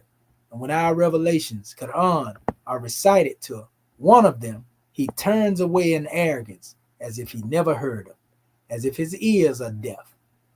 Promise him a painful retribution.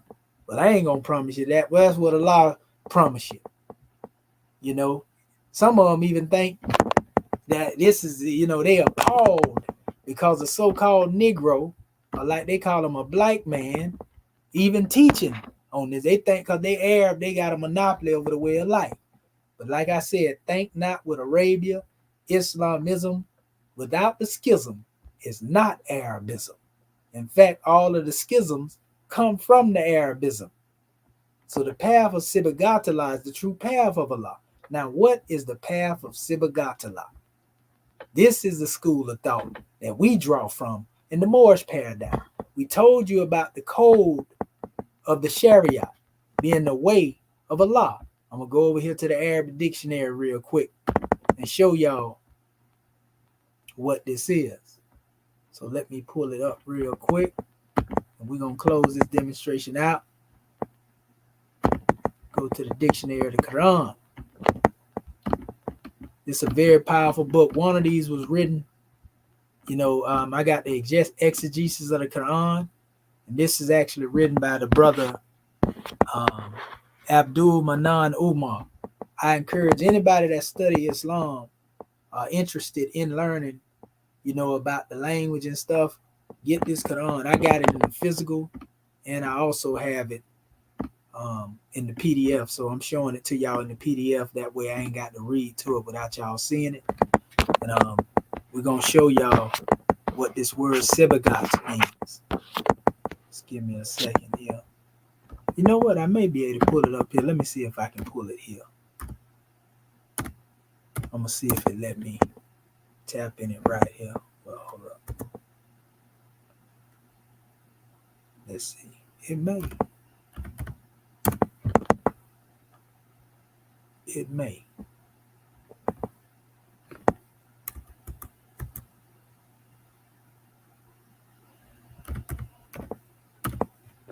Okay, look like we got it right here. So let's see. Here, there it is right there. When I speak of Sibghatullah, now there's a place in the Quran I'm going to show you too. This is when you see this quoted in the Quran.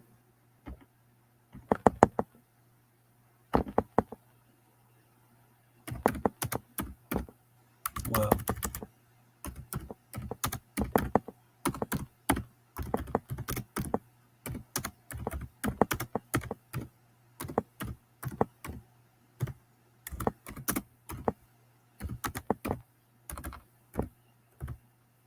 when it says our religion is the baptism of Allah, that's Surah 2, Ayat 138. I'm going to bring you over here because this is the last quote that I'm giving right now to end this. Surah 2, Ayat 138. Al-Baqarah, the Surah of the cow. Let's see here, 138. I'm going to go back to the Arabic. In this particular translation, it say, this is the natural way of Allah. See? The natural way of Allah. And who is better than Allah in order and a way? And we worship none but him. So this is where we come from. They use the term coloring because they say we take on the color or the hue of Allah. This is our way of life, the code of law. See? Allahi Sibghatin. Allahi صبغة. Sibghatullah. You know, so this is what I'm talking about. So what is Sibghatullah? Allahi Sibghatullah. What is that? I'm gonna show it to you right here. It actually says it too right here. The religion, color of religion. Sibghatullah Allahi. صبغة. Allahi. See? And it even used the word here that looked like Hassan. Hassanu. أحسن. Yeah. Yeah. So anyway, let me go over here and show you. Now that you know that, Sibghatullah actually means taking on the color of Allah, not color in the aspect that we thinking when it comes to the physical, although we know that arm, leg, head, arm, head expresses, us as being a conduit, through which the creator works. And we know what our hue is, but this is actually talking about the color of the law, not the way the European use color of the law, but the color of the code of what is considered by some people religion, way of life, and creed. So here it is right here. Sebbaga, the root, to dye, color, baptize, dip, immerse, hue, assume, the attribute, mold, mature code of law, religion. See, a lot of people don't know the ancient way of the Sabian or Sabiun Hunafa was called Sibghatullah because it deals with being immersed into the divine wisdom or the code of law or the code of the divine creed. So when we talk about the Sabian and the way of the Sabians, we see that this was honored by Quran because it deals strictly with this. We hear about Malata Ibrahim, the path of Abraham, but what about the way of Allah? So again, it means attribute, mold, mature code of law and religion, Sibghatullah, right? Die, religion, nature, attribute. In the Holy Quran, 2 Ayat 138 that I just quoted, it says the attributes of God and his code of law is called God's Sabiga or Sibga, right? Sabiga. It says this word has been adopted as a hint to Christians that the baptism of water does not effect any change in a person. It is takluk bi akhlaq Allah. That is the adoption of God's attributes and broad principle of faith bring about the real change in the mind and character. And that's what our way of life is dedicated to. Adopting the attributes and the broad principles of love, truth, peace, freedom, and justice. So when we demonstrate love, we don't demonstrate love like man and woman think love is to be demonstrated because they can fall in that love. We rise in the love that we talk about. The love of God is unconditional. So when you love, you got to be able to love like God would love. He knows a lot of us hard-headed down here, mean, stiff-necked, ain't did nothing but at the point of a scimitar. But he still give us the opportunity to master the self. That's the type of love we got to do. We got to be able to learn how to forgive each other. That's called unconditional love. You see? And the more that we take on the attributes and characters of characteristics that relate to these principles, the love, the truth, the peace, freedom, and justice. Once we're able to do that, family, then we are truly living what we call Islamism in our particular paradigm. You say we truly live in the ways that we would call Hotep, the teachings of Hotep, peace.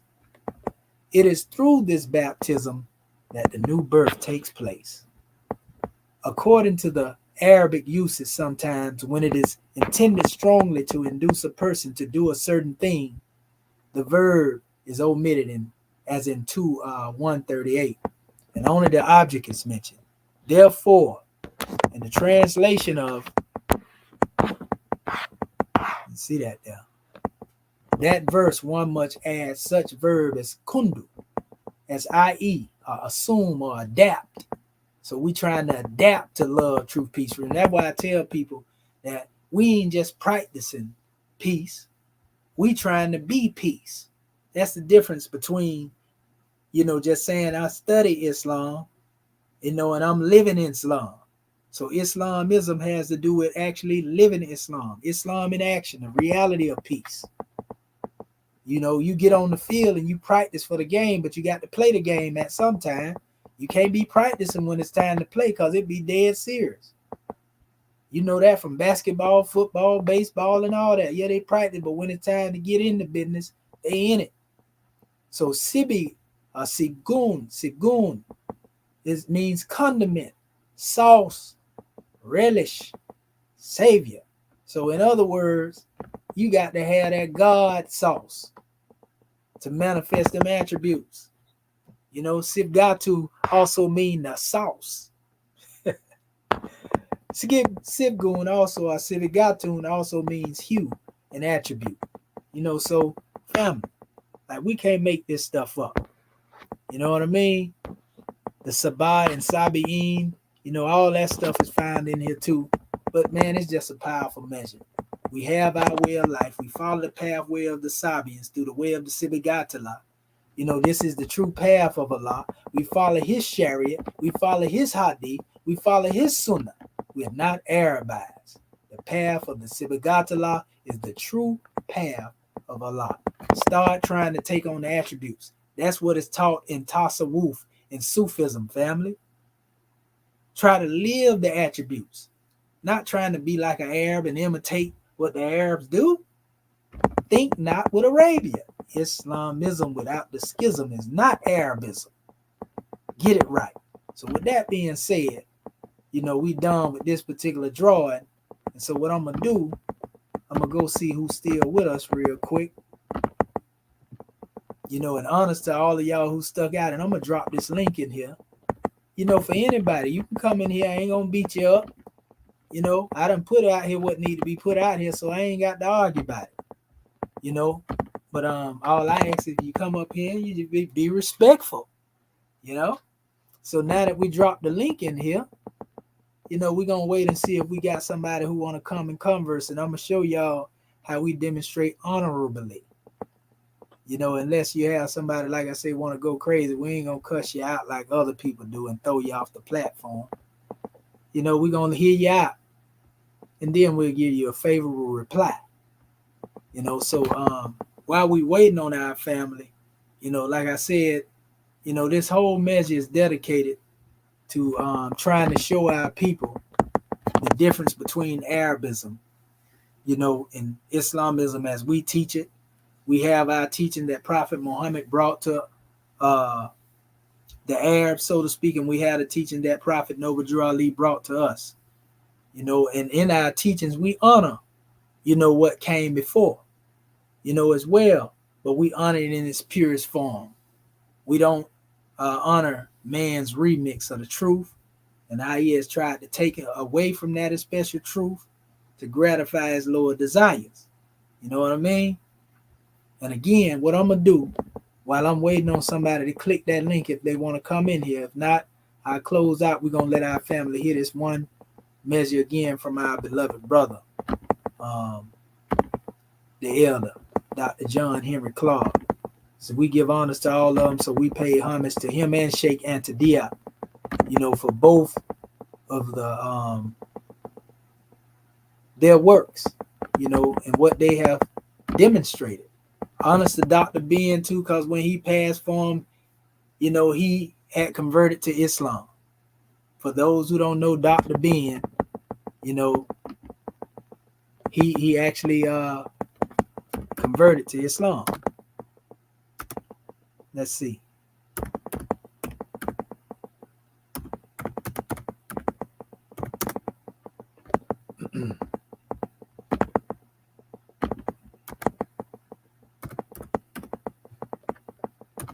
He gave his library to the NOI too, I heard.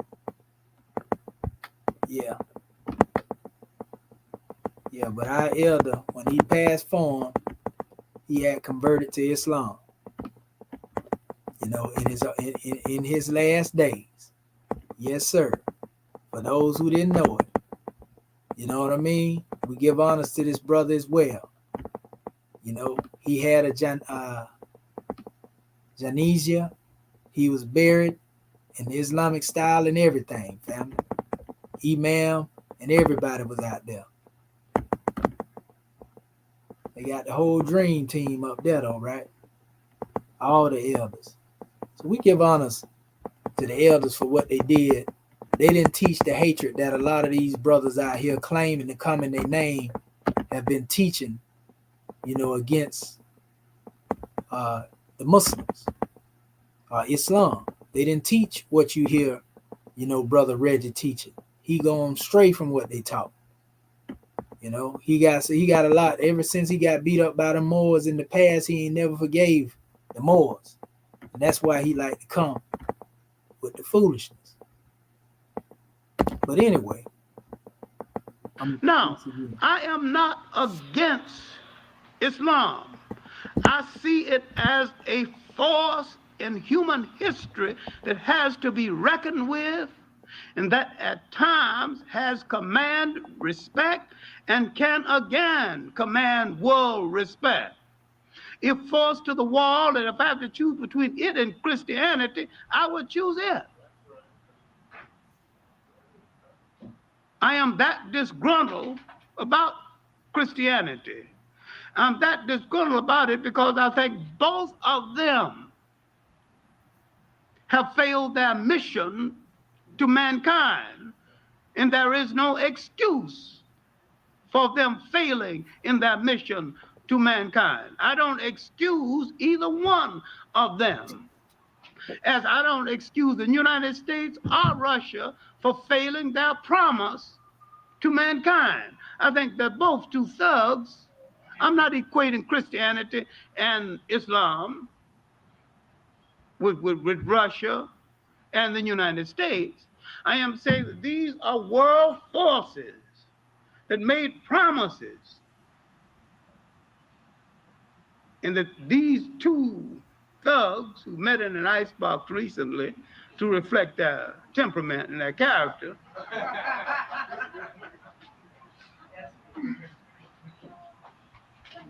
and when these forces meet, you assume that one of them on your side. You quite forget that when they meet, they are arguing about which one of them going to rule over you. All right, now, let me stick to my notes because I've got more notes than I've got time anyway. Now, my point is that we were robbed of our original religions so long ago, we have forgotten what those religions were. And once we go back to the original base of our religions before Judaism, Christianity, or Islam, and when we go back to those religions were based on spirituality, and the God concept of those religions, of Judaism, Christianity, or Islam, came out of what I refer to as three-God religions. I don't use that anymore because people don't understand what I mean about three-God religions.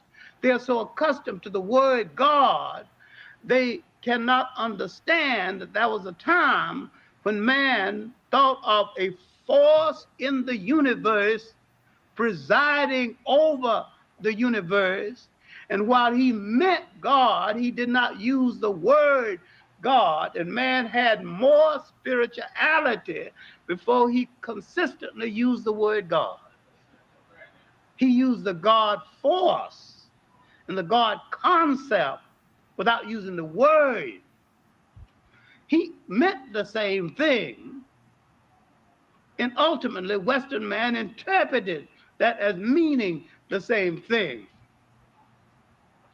But at this period, when everything was an all-encompassing, all-conclusive, man had not created, the Africans in the great river civilizations had created a religion that was so all-conclusive. It was not a weekend Jimmy Swaggart type of religion. It was a kind of religion that touched your total being. It wasn't a Sunday religion, a weekend religion. It was part of your totality, your morality, your dress, your diet, your marriage, your total human being. And it dictated everything. And this is why, at this period in human history, man did not have a word for jail because no one had ever gone to one. No word for orphanage because no one had ever thrown away any children. No word for old people's homes because no one had ever discarded grandma and grandpa. Man was truly religious, too religious to shirk his responsibility in any way. I'm saying that that was a truly great religious period of man. But once these foreign clowns began to organize and misinterpret what the great Nile Valley African thinkers had and began to slap names on them and began to make political and military use of them, that's why the whole thing went wrong. Now, when we look at Islam, where the brothers go wrong, that every time they move from one religion to another, they think the new religion has been with us forever. It is the newest of the world's religions and the last one to come into the mainstream of historical consideration. And when you separate it from Arabism, if you can, and it is difficult, I must admit, but when Islam moved over into North Africa,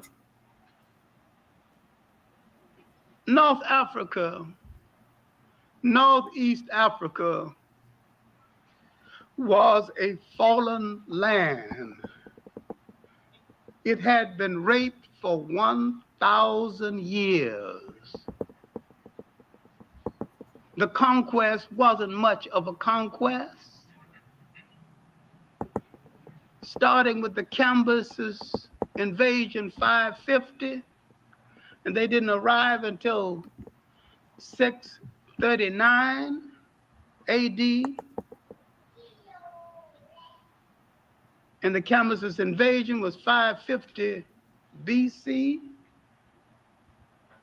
Over 1,000 years later, they got there, and they had one invader after another, Greeks, Romans. What resistance was left? All the great structure torn down. They were ready for anything when they arrived. They said they're bringing a great civilization. They arrived to feast on the fallen body of a once great culture. All right, now let's go back and pick them up at a period, the infancy of this thing. But let's look at these religions and look at these Nile Valley civilizations. Look at them as the basis of Western religions. And all the time this had happened while Europe was in its darkness. Now, when you take this like a classroom teacher, you've got to go into details. And when you go into these details, you've got to look at the making of the spirituality of Nile Valley people, and to what extent this influenced the people of the Tigris and the Euphrates and the development ultimately of the people who became the people called Arabs. Remember, and this is hard for the new convert to understand, that inactivity as a place in human history, the Arabs are basically an AD people. There is no BC activity of consequence that can be attributed to them.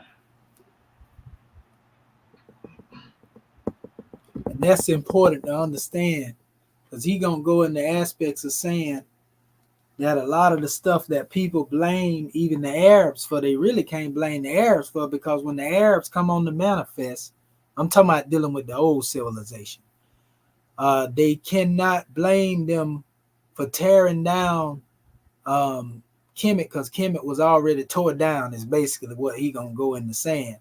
By the time the Arabs got there, they was dealing with, Romans, Greco-Roman individuals. They wasn't dealing with the ancient Egyptians. The ancient Egyptians had already moved off or took off the count by those who came before them, the Ptolemies and the Alexandria. So a lot of people don't know that. Now, they did destroy certain monuments later on, but a lot of the monuments that they were destroying was already remixed, by the Greco-Romans. So they weren't even destroying the monuments of, the original measure. Sometimes they were dealing with Ptolemaic monuments, but that's another measure though. Now, if you want to build a religion around them that has been there forever, and if you want to say, as some brothers have said, God created the first Muslim, his name was Adam, I don't know what you're talking about. If you want to create an Islam that started before the Prophet Muhammad, again, I don't know what you are talking about.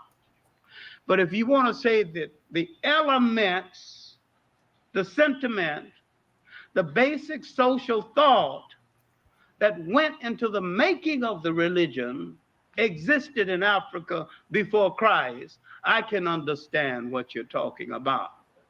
That's right. But if you're going to say the religion existed before Christ, I don't know what you're going to talk about. I don't know what you're talking about. Then if you say that Islam is the black man's natural religion, I don't know what you're talking about. But if you say spirituality, the spirituality that went into the making of all three of these religions is the natural spiritual inheritance of the... That's right. And I like the way he made that distinction, because no one to say, for example, that the word itself, Islam, as a religion, goes into the aspects of a predating measure when it comes to the religious aspect of it. But we do know that the concept of peace and the spirituality of peace predated Muhammad. And that's what the brother's saying. You know what I mean? But not this modern day politicized version. Say he don't know what you're talking about if he's talking like that. Black man, I know what you're talking about. So you have to define your semantics. You got to define your terminology before I understand what you're talking about. But you cannot say that he had a religion way back there called Islam, because Islam didn't exist way back there. Islam came into existence around the 7th century AD. And that's what we're going to deal with. Just for your information. That's right. Some people never seen the Quran. This is it. in English and in Arabic.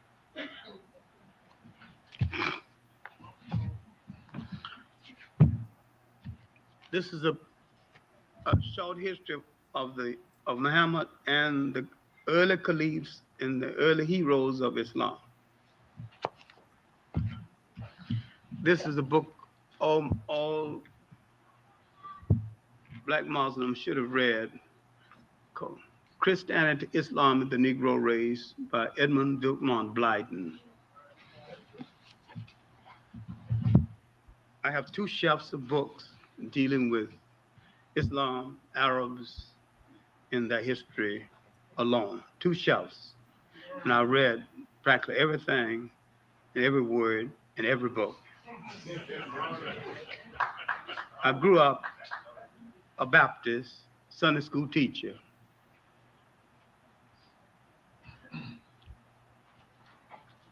I belong to an African spirituality. I respect all religions when they practice what they preach.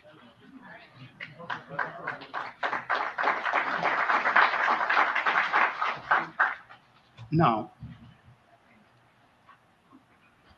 we have to distinguish between what a religion is, what it can be, and what it promises to be. Now let us start with the present, then work back.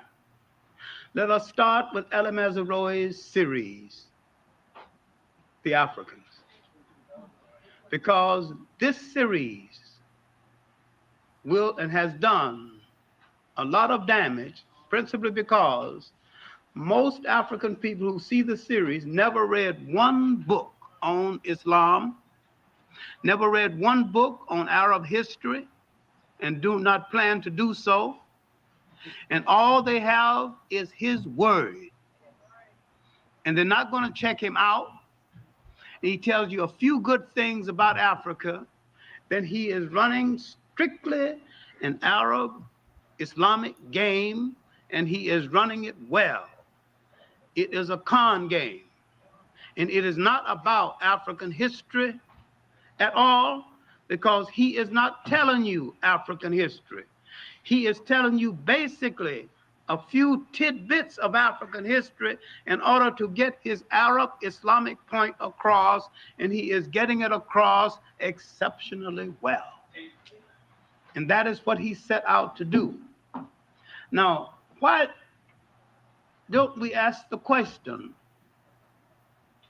A Jewish journalist fund financed it. Why haven't we asked, who is Ella Mazzaroi? Half African, half Arab. Another question we have to ask, what is the role of the bastards of history? And he's a bastard. The bastards of history under pressure nearly always take sides with their father's side of the family that is in power. Father was an Arab. He is more Arab than the Arabs. He's black when he wants to be black, when it's his convenience.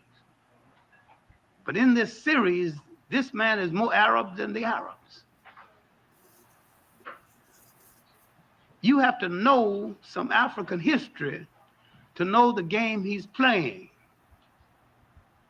But if you don't know African history, you don't know his omissions. You don't know his omissions about Ethiopia. You don't know he's left out Bilal. He left out Zayd bin Harith. If you don't know anything about the Ethiopian period of Islam, when Ethiopia saved Islam, then when you leave it out, you don't know it because you didn't know that there was a period when Ethiopia saved Islam. But if you read the Encyclopedia of Islam, the Encyclopedia of Islam said that Bilal was a slave, Zayd bin Harith was a slave. The Encyclopedia of Islam on this point is wrong. Bilal was a lawyer for that day. Zayd bin Harith was a military man. They were both Ethiopians. Why Ethiopians? Why did his rich wife choose 2 tutors for him, both Ethiopians? Now you got to look at Ethiopian history. Why the fascination for Ethiopia? When the prophet was born, half of Arabia was an Ethiopian colony. But if you haven't studied black imperialism, you don't know this. There was a time when Africans ruled nations and dominated nations. Well, you never read Baldwin's Prehistoric Nations or Drusilla Dungy Hughes. That's where a lot of my work was coming from, prehistoric nations. When I was reading about the Cushite Arabs, that's what he referring to right there. I read that in the beginning for those who just now had came in the back end of this measure. Work recently reissued on the wonderful world of the Cushite Ethiopians.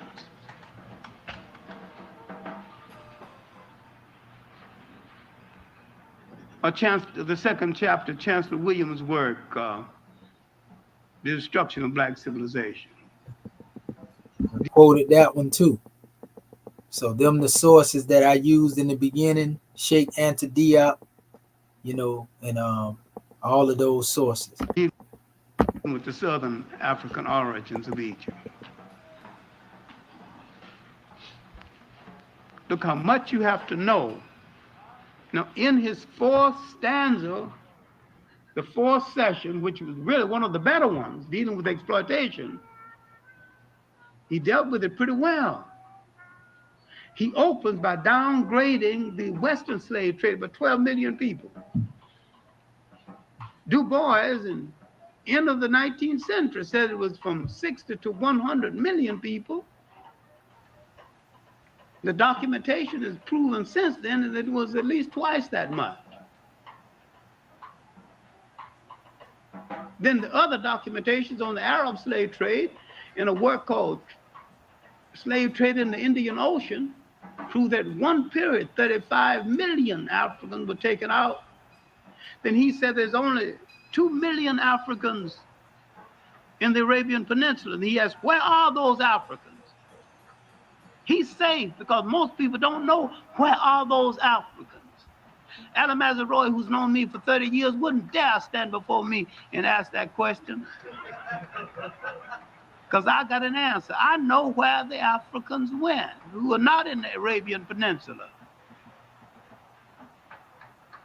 A lot of them went to India to perform the armies for the Maharajas. A lot of them went to Asia, different parts of Asia. Some went to China. And when the Portuguese came around to East Africa, the Arabs formed a partnership with the Portuguese.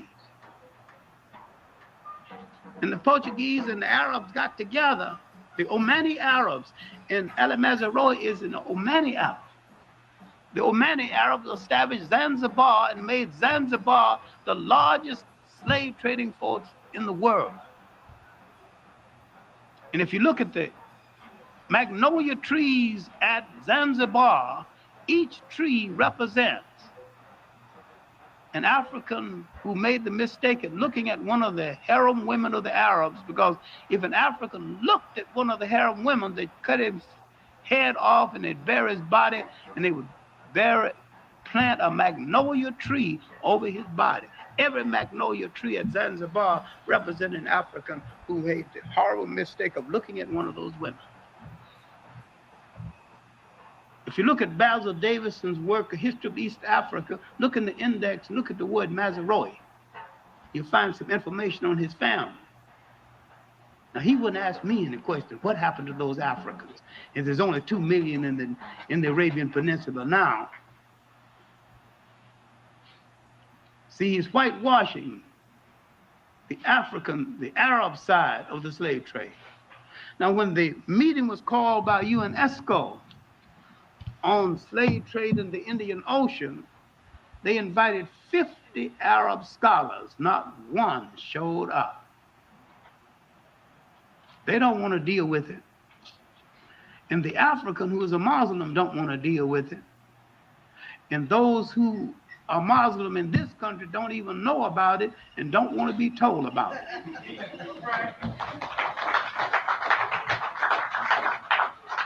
Because they think when they left Christianity, they joined a pure thing that is without fault. I'm not saying leave it. Stay with it. Stay with whatsoever you want to stay with. But realize all Western-oriented religions are faulty. All Western-oriented religions were in the slave trade one way or the other, one time or the other. And all religions that said that God endorsed slavery are liars and hypocrites. No religion and no God ever proved of anybody enslaving anybody. The Quran, and if you doubt it, you can take a copy here and find the passage, says that you can beat your wife, but you have to beat her with a stick only so long. The stick cannot be too large, but you can beat her.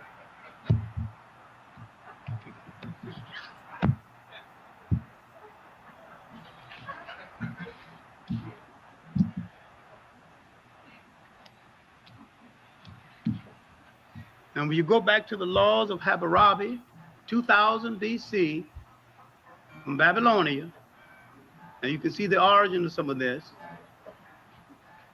It's supposed to be the first civilized law. Hammurabi said that slavery is a good thing.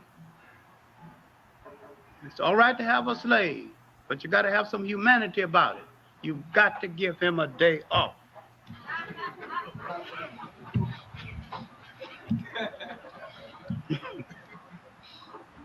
Give him a day off, it's all right.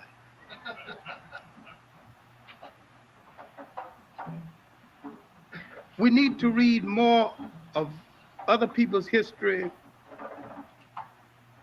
and more of our history. And if we had read more history, we might understand the damage that the series is doing, and understand also that he is playing the role of a con man. Con man gives you a few flattering things to get you into the trap before he robs you and makes the robbery looks palatable to you until you wake up and realize that you have been had. I don't know where he's going the rest of the series. I don't even know where he's going tonight.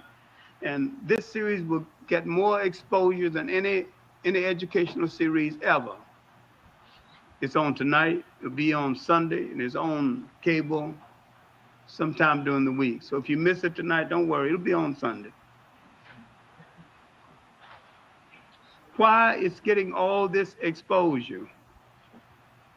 Somebody wants this message out there. Who wants that particular message out there?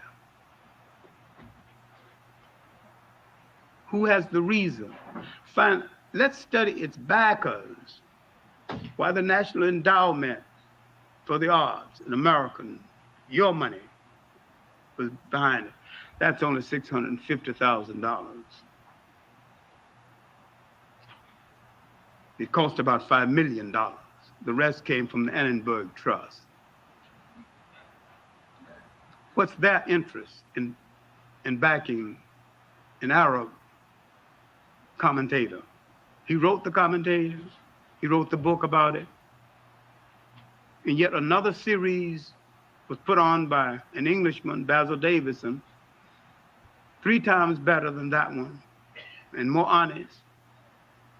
Because knowing that he was white, every time he came to a critical part of the history, he found an African and put the African historian in front of the camera and let the African explain African history instead of he doing it. And I'm saying that the Englishman did a better job because the Englishman let the African explain instead of explaining himself. But Ali Mazrui is doing all of the explaining. All right. This talk is not about Ali Mazarui, but you have to understand something of what is happening to you. This is an Islamic whitewash. I hope you understand that.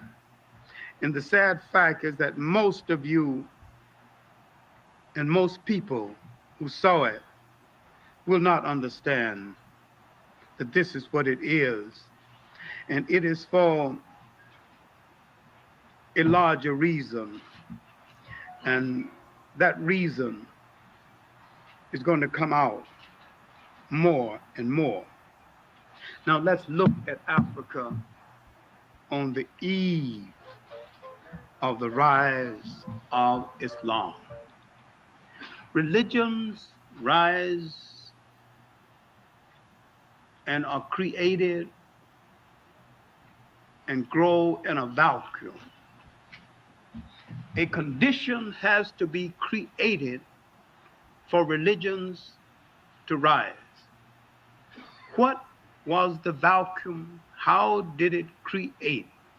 Who created it? What was the condition in Africa and Western Asia, called the Middle East, on the eve of the rise of Islam?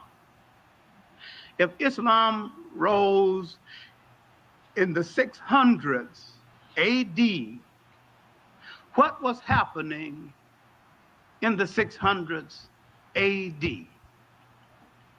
The Roman Empire was falling apart. The Roman Empire had been falling apart militarily since 450 BC AD. 450 AD, a bunch of German thugs called Vandals moved down and hit the Roman Empire. Now, the Romans had propaganda out that the Roman was invincible militarily. And a lot of people believed this. It's just that the Vandals didn't read the propaganda and couldn't read anyway. And they did not know that if you hit a Roman, you're supposed to fall dead. And see, they just went and hit those Romans in such a way that the Romans never recovered. And they added a word to the language: vandalism, destroy everything. They warred on men because they had a wife and children, because they're too stable. They resented everything. Then they moved over to Spain and started a fight with the Visigoths, the Goths and the Visigoths. But only the people who read Roman propaganda continued to believe the nonsense. But the Romans would coast a long time. Now, they had already made a mess out of the management of Christianity, because now the fight between the Byzantines and the regular Romans continued. When the Romans, and if you understand what I'm saying right now, maybe you'll straighten out some current thing.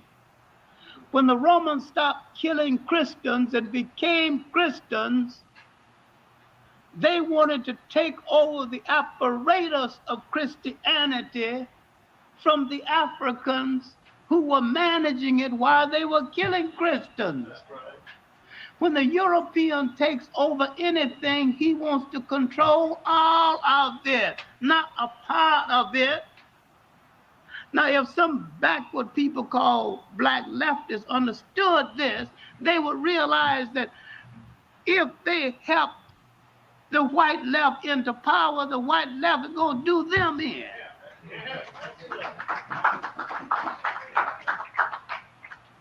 Now, I'm not less of a socialist because I'm saying this, but I'm more of an African nationalist and a Pan-Africanist because I'm saying this. Because I take my socialism from African social living and not from Karl Marx. I take mine straight from the originators of it, who originated it before the first European wore a shoe or lived in a house that had a window. So I know there's nothing new about it. The Africans had it all along. So I go to the original instead of the carbon copies created in Europe. Now, there are a whole lot of Africans today who don't understand that. Now, my point is that once the Romans became Christians, they accepted as a political apparatus, but the spirituality of it eluded them completely. Where are they now in history? The conference at Nicaea has already occurred, several conferences. That's behind a few hundred years now or more. The Romans, out of their weakness, you must separate the political Roman Empire from the Holy Roman Empire. The political Roman Empire is dead. When the political Roman Empire started to weaken, they began to have African emperors, the most colorful being Septimius Severus, and one of the last being Caracalla. And Septimius Severus is noted for he was also the governor of England, in addition to after being governor, emperor of Rome. All right, he was from the political Holy Roman Empire. Political Roman Empire. Now, the Holy Roman Empire has had, at this point, 3 African popes. Tertullian being a noted one. There were 3. And Tertullian wouldn't be popular today because he's really one of the first to say, vanity, vanity, thy name is woman. So the holy sinner, the greatest writer the church has had is behind us now. I mean, St. Augustine. St. Augustine, really, who gave the church its literature, also African, gave it its being, has lived and practically died by now. Bishop of Hippo. He has written far more than the world knows. People know about this city of God and his confessions. But there was so much of his writing that has not come down to us that is available in texts and in documents. But he has lived and practically died by this point. At this point, my main point is that the African contribution to the church has been made, and Augustine looks back at what these Europeans have done to Christianity. He said, makes him laugh, especially the conference at Nicaea. These people don't understand Christianity. Now, the fight between Byzantium and Rome over the dominance of the church has literally wrecked the church. And this mismanagement and disenchantment now would cause a camel boy. Now, because you can't read, that doesn't mean you have no wisdom. Most of the people of that period couldn't read. That don't mean they're stupid. To begin to talk to other camel boys. Finally, he began to rise up in his profession, and his uncle began to give him a little leeway. He was working for his uncle, in the trades, the caravan trades between the masters, and and he marries a rich widow. This rich widow secures for him 2 Ethiopian tutors that the Encyclopedia Islam mistakenly called slaves. They're not slaves. And Zayd bin Harith and Bilal. Bilal is the is the prophet's first convert. And Zayd bin Harith is listed as the third. I'm at a loss to find out who was the second of the African converts. All right. Oh, now this is the condition. The corruption of Christianity has reached a point for failing to find reform, to get reform. He began to send letters to the different heads of state, asking them to accept the new faith. And some of them laugh at it. Some of them tear up the letter. The Emperor of China takes it seriously. He doesn't, so what's the big deal? he erects a mosque. Says, all right. One more religion don't mean nothing to him. he erects a beautiful new mosque in China. It's all right. I mean, it didn't seem to bother him. He'll accept it. He'll give it a chance. Anybody want to join it?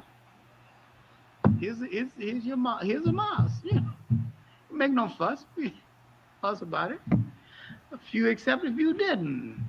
And then he tell me either go to accept the faith or go to pick up your sword because I'm gonna fight you. You know. Now, Bilal accompanies the prophet on his various missions. And he is looking for someone to call the faithful to prayer. Bilal becomes the first of the Muslim to call the faithful to prayer. And he has looked, and he didn't, among the people of Arabia, he don't want to use bells or, you know. Then he comes home one evening. Bilal is his steward and his mace carrier and general all-around man. And he tells Bilal his problems. Then he asks Bilal to see if he can say the call to prayer. And he said, why have I been looking all over Arabia when you have the sweetest voice in all the land? Now Bilal becomes the one to call the faithful to prayer.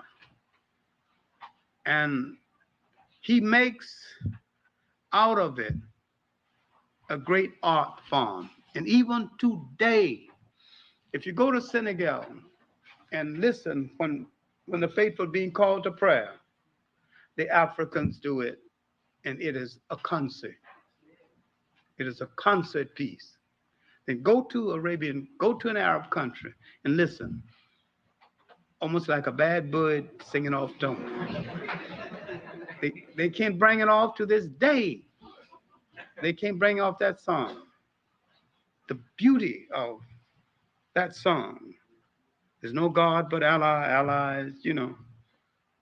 It's repetitious, but it's the African who can take that repetition and infuse a spiritual beauty into it that you will not find in any other country, any other place in the world. Of course, in Libya, they just record an African voice and play it on record from the place. They get it that way. But Libya seemed to have been the only predominantly Arab country where the 5 prayers are called on time and where you do see a degree of people moving toward the mosque to say the 5 prayers. In most Arab countries, the traffic keeps on and nobody pays slight attention to it.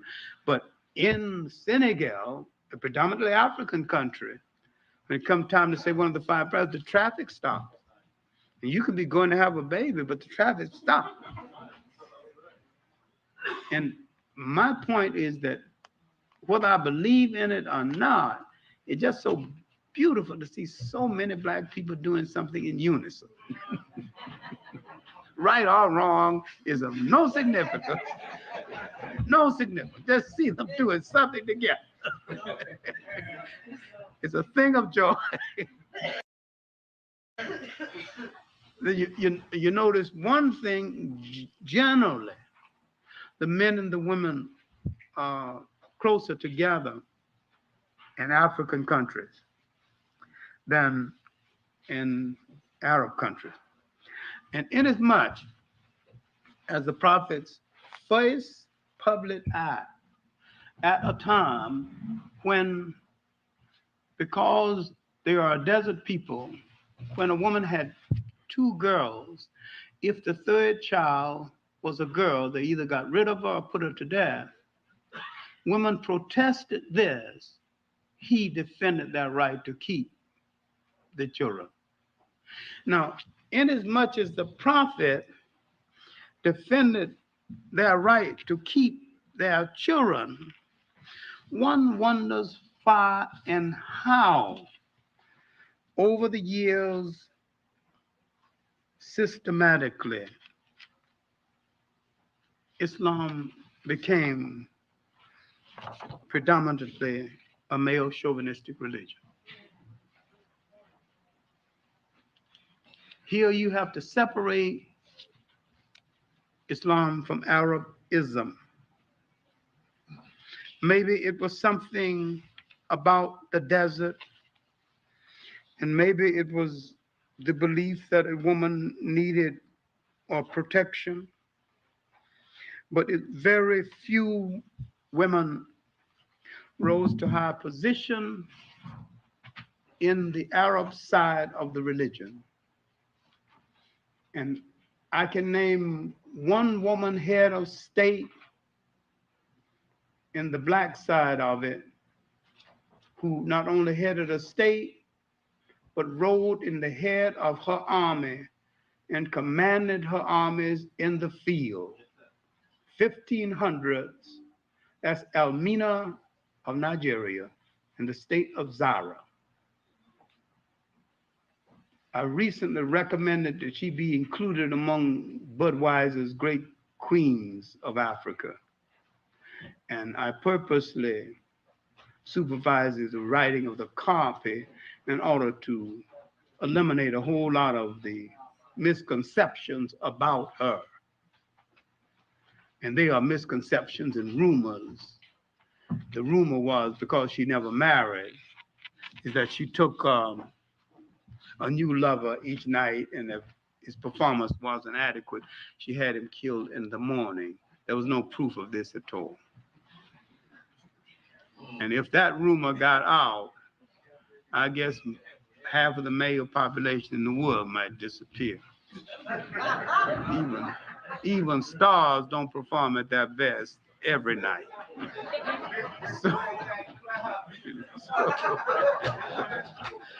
So that was an important thing anyway. The important thing was this strong woman defended northern, it wasn't Nigeria then, it was in the Hausa country. The state of Zara defended her state and built walls of defense that still can be seen in this part of Nigeria, defended her right as a woman without getting into the nonsense about liberation, held her ground, defended her lineage, and left her mark on that territory of Africa until that part, as a part of Nigeria that is literally called Elmina City. And she was a Muslim. And that did not happen any other place among Muslims for women. That did not happen. It surely did not happen any place among the Arabs. And the revolutionary African, especially revolutionary against colonialism, happened nearly always on that side, on the African side. That meant that the African accepted the religious side and the spirituality, and that Islam said something to the African that it did not say to the Arab, and that it still says something to the African that it is not saying to the Arab. That if Islam is to be rescued and made the great spiritual and moral religion it was intended to be, instead of the political instrument for opportunists, it will be the African who will make it so. He has the capacity to make it so. And this is what we need to look at, not to ignore the Arab at all, not to ignore the fact that it was from Arabia that the religion came out, swept over into North Africa, and had its rapid growth. All right, now, after this religion barely got underway, the prophet had some difficulty, had to leave Medina, then literally had to fight his way back to Mecca. Bilal was with him all of the time, and so was Zayd bin Harith. Zayd bin Harith was the governor of the prophet's tribe, the Quraysh, and he was married into the prophet's family, one of the highest honors possible. And he is hailed as one of the great heroes of Islam in the Encyclopedia of Islam and other literatures of Islam. The literature of Islam writes about the great blacks, but they don't tell you they were black. And what we need to do is to do a little more research in the area of Arabia and the presence of so many Africans at the time.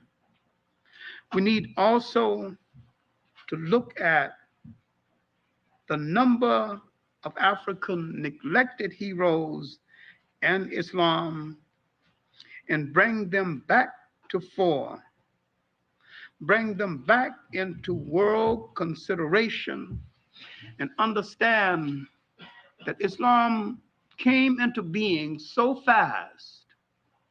It is literally a religion made from a composite religion, and the least original of the world's religions. It had to take something from Christianity, something from Judaism, something from Zoroastrianism. That is nothing that one needs to apologize for. And yet, it came into being at a time. It served a great purpose. And it had to turn to many places for haven and for shelter. On the advice of Zayd bin Harith and Bilal, some of the key followers were sent to Ethiopia for shelter while the trouble in Arabia blew over. The prophet said, "Go to Ethiopia, go to that land of righteousness where no one is wrong." This is the kind of reputation Ethiopia had among Muslims at the time. It had been a Christian nation for over 300 years. Other people against the move went ahead and told the Ethiopians that these people were thieves. And when the Ethiopian king received them, he said that your message is not much different from the Christian message. And he received them and sheltered them until the difficulty blew over and they went back and strengthened and got the faith well underway. Now, Bilal stayed with the prophet the rest of his life. And when the prophet was dying, he literally appointed Bilal as the next caliph. And he refused it. Now, look what would have happened to the faith had Bilal became the next caliph after the prophet. It would have been a different religion altogether. But he refused the honor, but he did not call the prayers except 2 more times after that. He called the prayers for Omar, the first caliph, and 1 time for a special meeting for the first caliph. And then he either went back to Ethiopia or he died. We know Zayd bin Harith died in a battle against the Byzantines. But these 2 Ethiopians had helped to lay the foundation and the strength for Islam. Islam now was ready to move out of Arabia over into North Africa, to move into the vacuum left by the confusion of the Romans and the mismanagement of Christianity. North Africa was in such a sad state that the people were ready to welcome almost anything with the disappearance, with the wreckage left by the Romans. So there was very little resistance.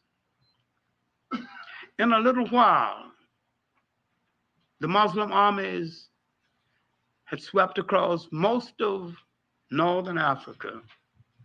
A little resistance from the Berbers.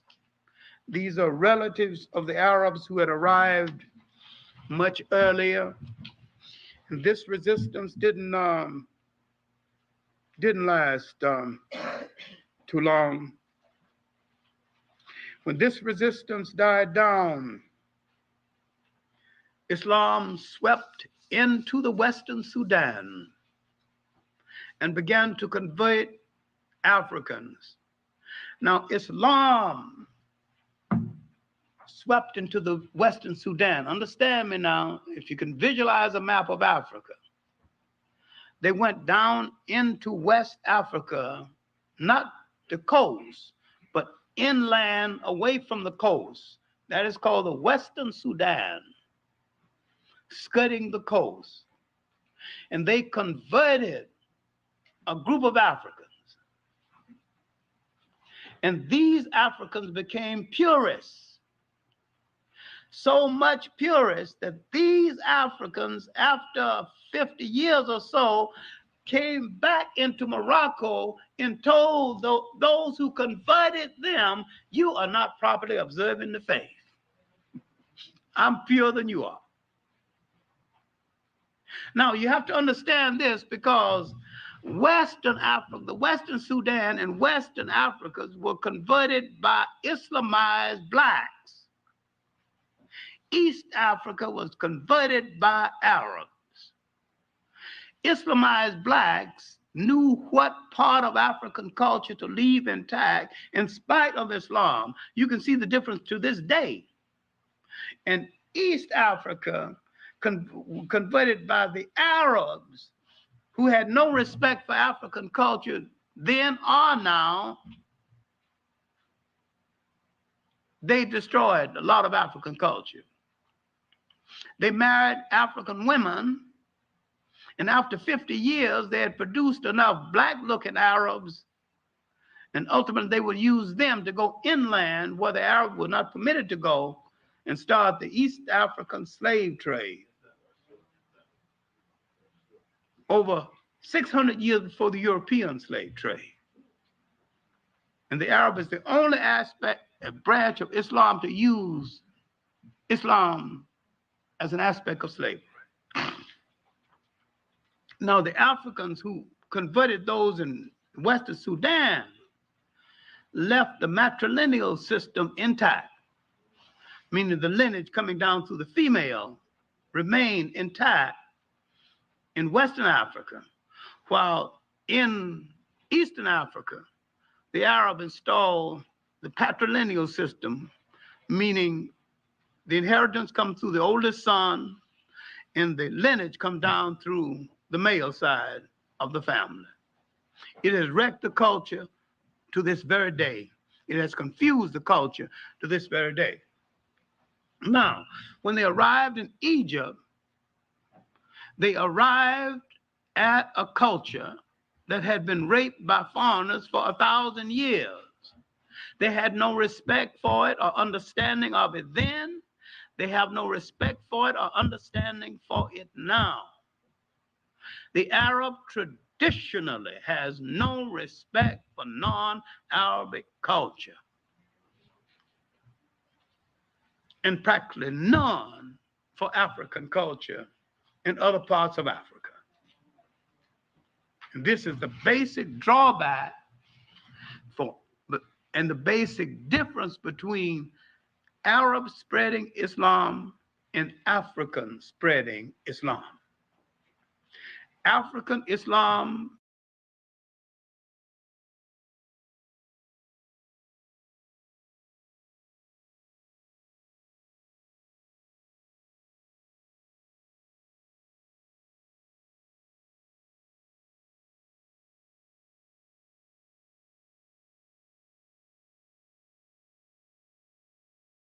is basically different from Arab Islam.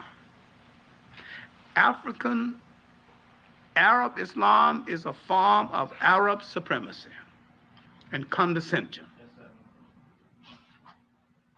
Just like white Christianity is a form of white condescension. They think they're doing you a favor to let you in their church. The church becomes their private property, just like the Arabs think they're doing you a favor when you come into one of the mosques. And if you go to Mecca and see the discrimination against colors, different colors, you will find that out, is that even in Mecca, there is color discrimination. And they'll look you straight in the eye and deny the whole thing. All right, now, they're in Egypt. But out of the Western Sudan would come a great general, Tarak Ben Zad, or Jabral Tarak. He would discover a weakness in Spain, fighting the Goths and the Visigoths, and the Vandals fighting among themselves. The dissident element in Spain would do something white people rarely ever do. They would sneak across into Africa and tell the Africans how weak the whites are, and said they are so weak, if you want to conquer them, it's an easy thing to do. Jabral would send a testing army, about 10,000, just to test their lines. You find it is easy. Then later, he would send 60,000. He'd take Spain. Now, this is purely an African conquest. You are not dealing with the Arab conquest of Spain at first, because the Arabs were not there at first. The initial conquest of Spain was African, not Arab.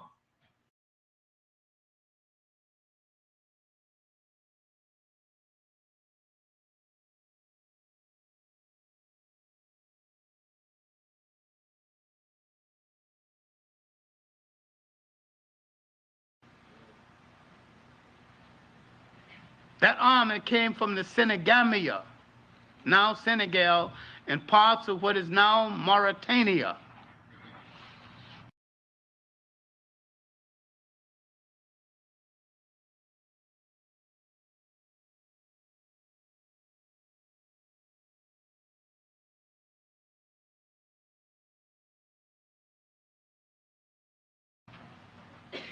And when they moved over and conquered Spain, Madame Bourguiba has written a book on it that bears the name Tariq bin Zayed. The Rock of Gibraltar is named after him. It's the hill or the mountain of Tariq. Gibraltar is a corruption of his name, Jabral. And she describes the army going into Spain. She says the army was black as ink. The general was blacker still. Meaning the general was the only one riding a white horse. So his blackness against that whiteness looked blacker than the rest of them. But the horse was better dressed than the kings of Europe, with silk and brocade. And the women taking off garments and throwing him in front of his horse, waving. Let me be the foot. I'd like to see Hollywood put this in Technicolor.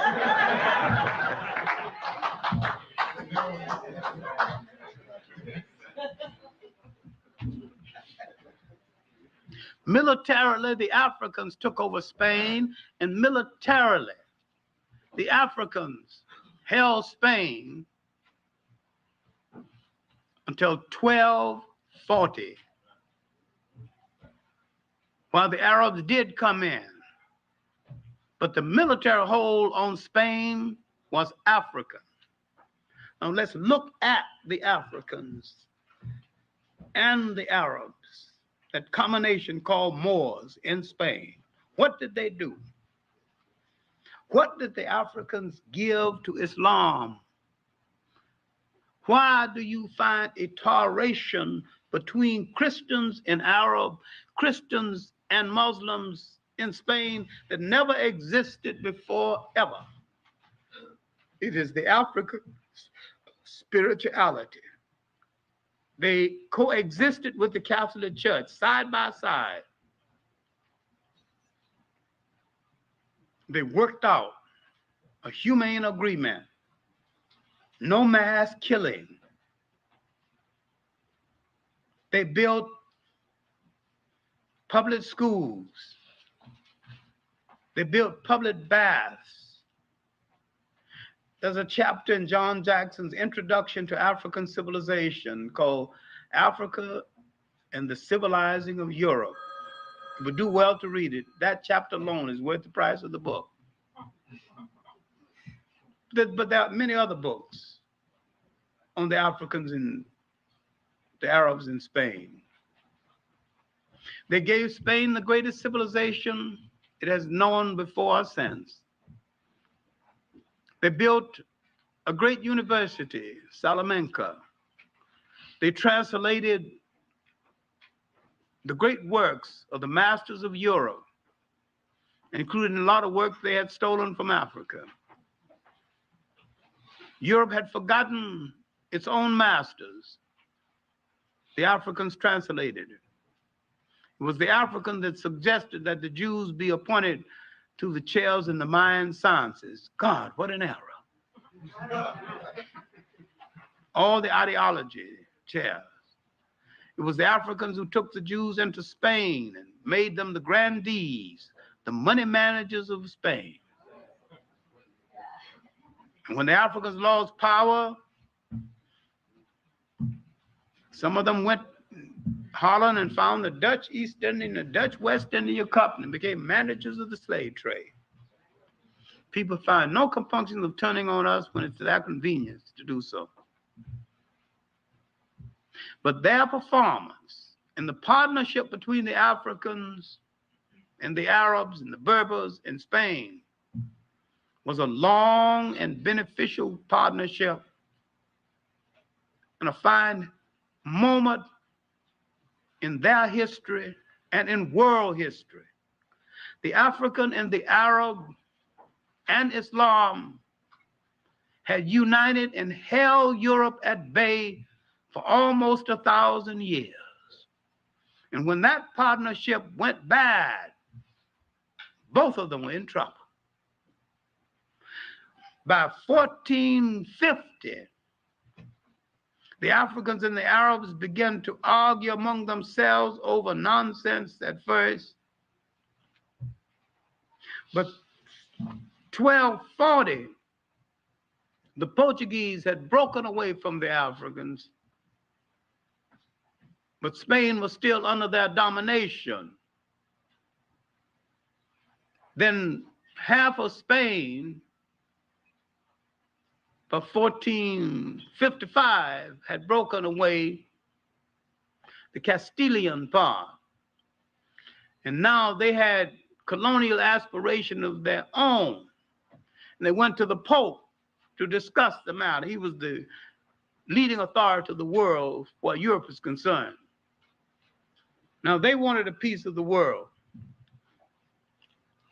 They wanted to start dividing up the world among themselves. And the Pope told them, you are both authorized to reduce to servitude all infidel people. In other words, you need not feel guilty about the slave trade that had already started along the coast of West Africa. The fact that there were great independent states inside of Africa is something I'll talk about later on. My main point here is that Islam had swept down into the Western Sudan. That a lot of people say the great states of Ghana, Mali, and Songhai were Muslim states. Ghana was never a Muslim state. In fact, Ghana was destroyed by Muslims. By Abu Bakr of the Susus. When he pulled his army out of Ghana to help his co-religionists in Spain, he died.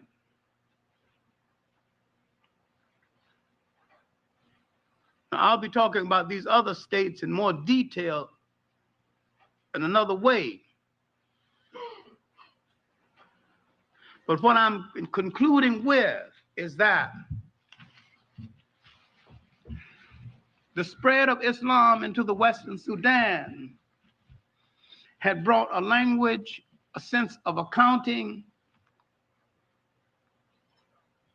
and a religion that had a fascination for the African. But now, the argument between the Africans and the Arab, spoiling the performance they had, that almost 1,000-year performance that had been good not only for them but good for mankind. They had given North Africa some stability, and they had given the Western Sudan some stability. It came 1492, and the least significant event would be the so-called discovery of the New World. The greatest event in the history of that period would be really the Africans and the Arabs, collectively called Moors, would lose their hold on Spain and be pushed out. Be pushed out of Spain, and they would lose the Mediterranean. They had blocked Europe in the Mediterranean. They had forced Europe out of the Mediterranean, and they had forced Europe into the Middle Ages. Now Europe had discovered longitude and latitude. It had come out of its box. They'd gone back to sea. They had learned some maritime techniques from the school at Salamanca, that the Africans had translated information from Spain, and they would turn on the very Africans who translated it for them and the very Arabs. The fight between the Africans and the Arabs would facilitate the rise of Europe. But except had the Africans and the Arabs got together at this point in history, fighting over various interpretations of Islam, they could have stopped Europe and stopped the slave trade, but instead of stopping the slave trade, the Arabs went into the slave trade, disgraced Islam, disgraced themselves, and left the African without protection, something which we should never forgive.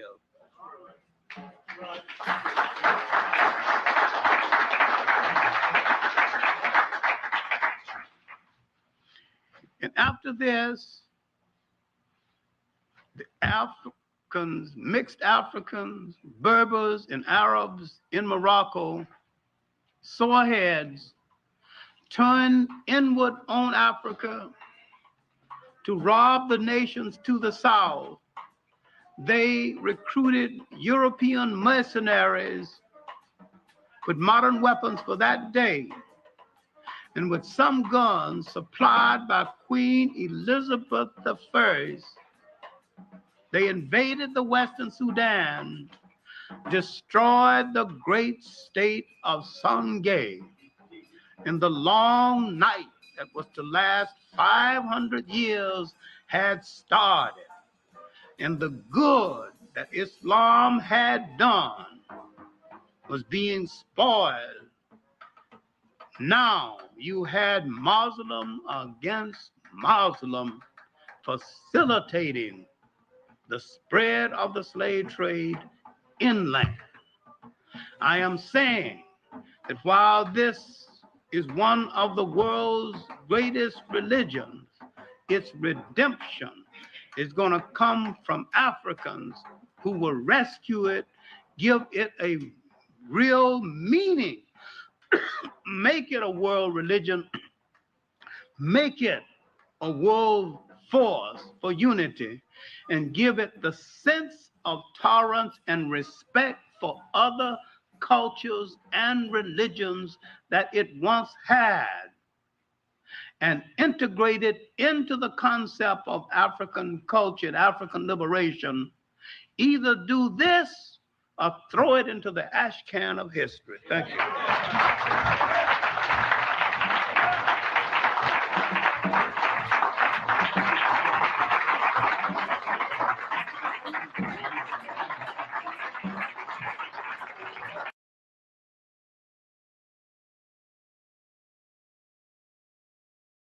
Yes, sir. Y'all heard it from the elder family. You know, it don't get no plainer than that. Like he said, that's what happened. He showed you what a conflict came in. The Arabs and the Moors start, well, they was collectively referred to by the Europeans, you know, with the same title. But we know that the indigenous people were known as the Moors before the Arabs. But he was saying they're arguing with each other. That was the flank that allowed the European pitting them against each other, basically, to conquer.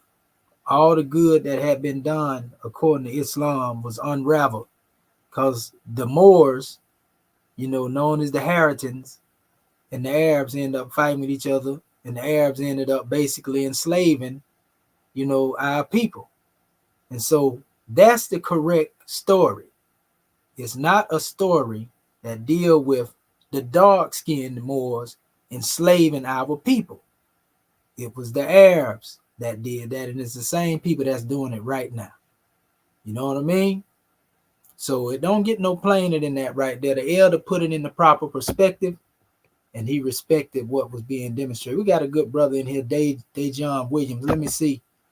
Gonna let the brother come in here and build. Let me see. I'm gonna add him to the stage real quick. Peace, brother. You there? Yeah, I'm here. Peace. How you doing? Peace, peace. Let me take this off the screen real quick. Stop screen sharing. There you go, good brother. Yes, sir. What have you to say, grand man? Nothing, man. I've been listening to your show for a minute, man. I finally found how to get up on here. Okay, all is well. You welcome, brother, anytime. My casa, su casa. Yeah, I was checking out a couple. That one I liked, the 5-4 was a man. That was very very interesting. Oh, yes, sir. Yeah, the five folds. Oh, yeah. So yeah, I just got into this one right here. I'm checking it out. I'm just listening right now. Yeah, yeah, all is well. Well, you know what we was actually doing. We had just turned off, as you seen the brother, Dr. Clark, speaking on the fall, of the Moorish Empire and how it came about. And our main subject matter is dealing with think not with Arabia. Islamism without the schism is not Arabism.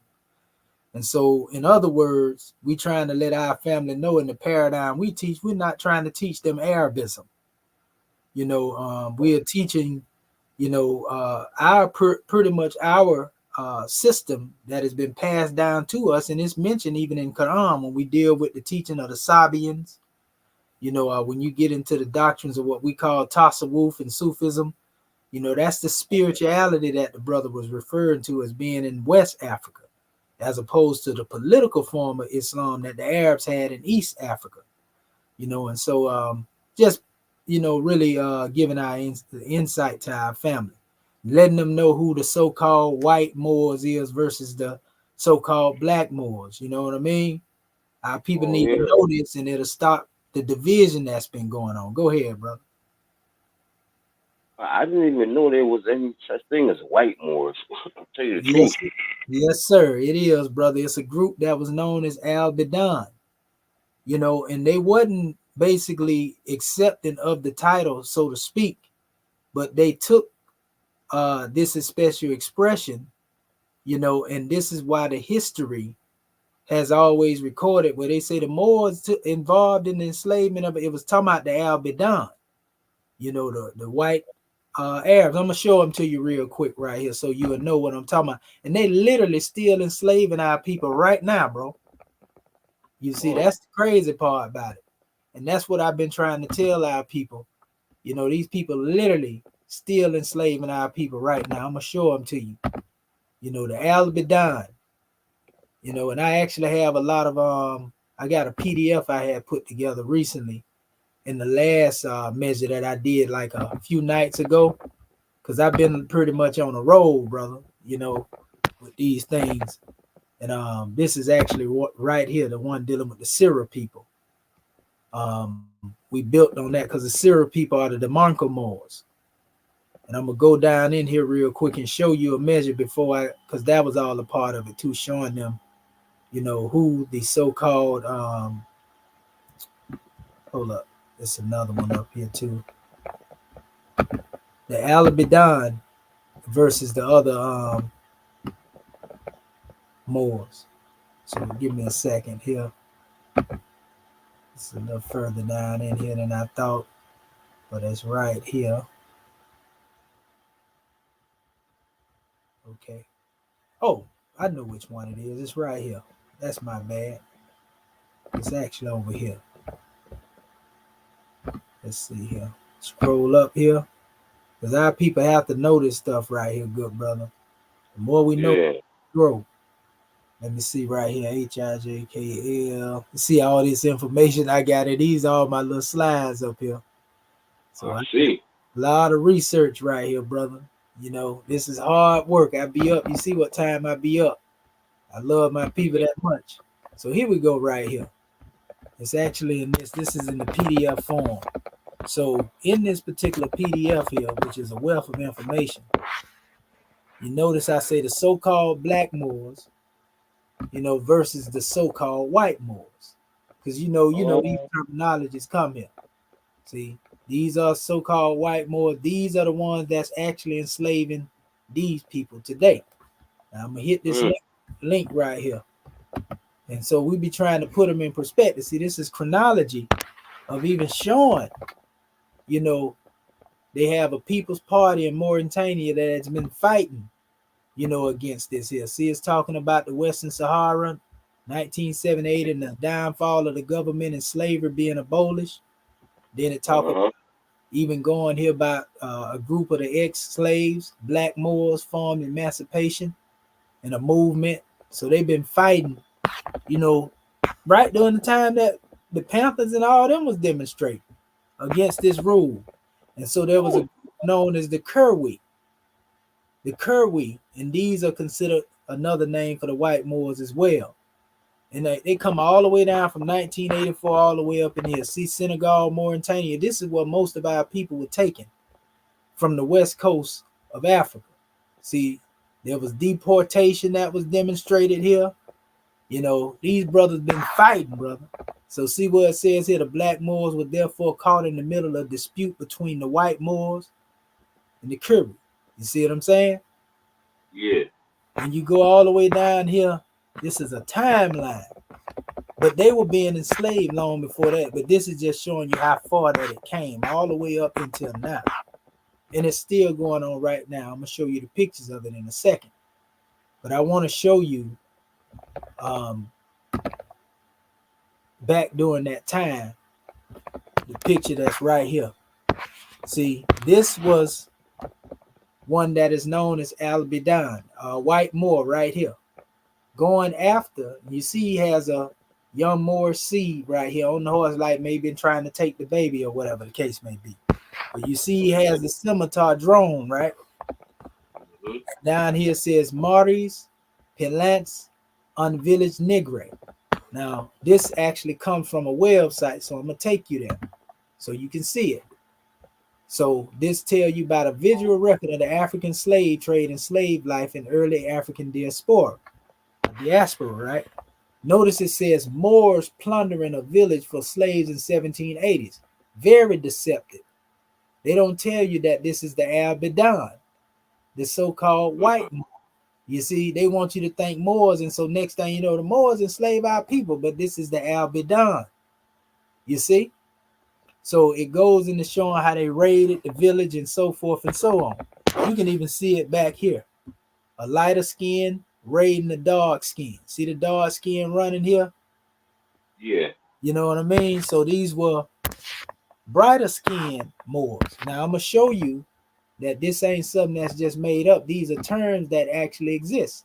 I actually like to use the term Bedouin. You know, this is another book too. Get that book when you get a chance. And then the Berbers, bro. Because it was the Arabs that first could start calling our people Berbers as well, to replace the name Moor.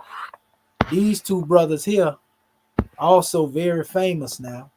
You ever heard about you on the see left the Prince Among Thieves?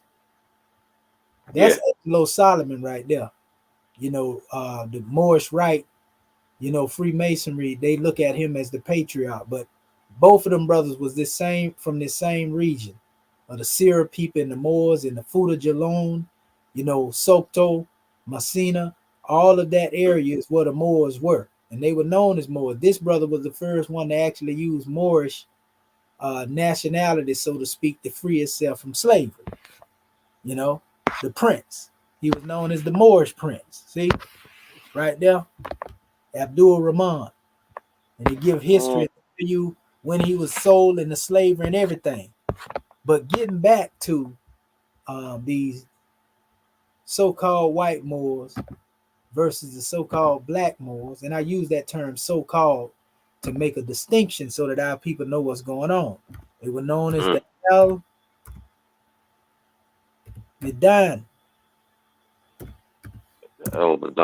Al-Bidani. You see?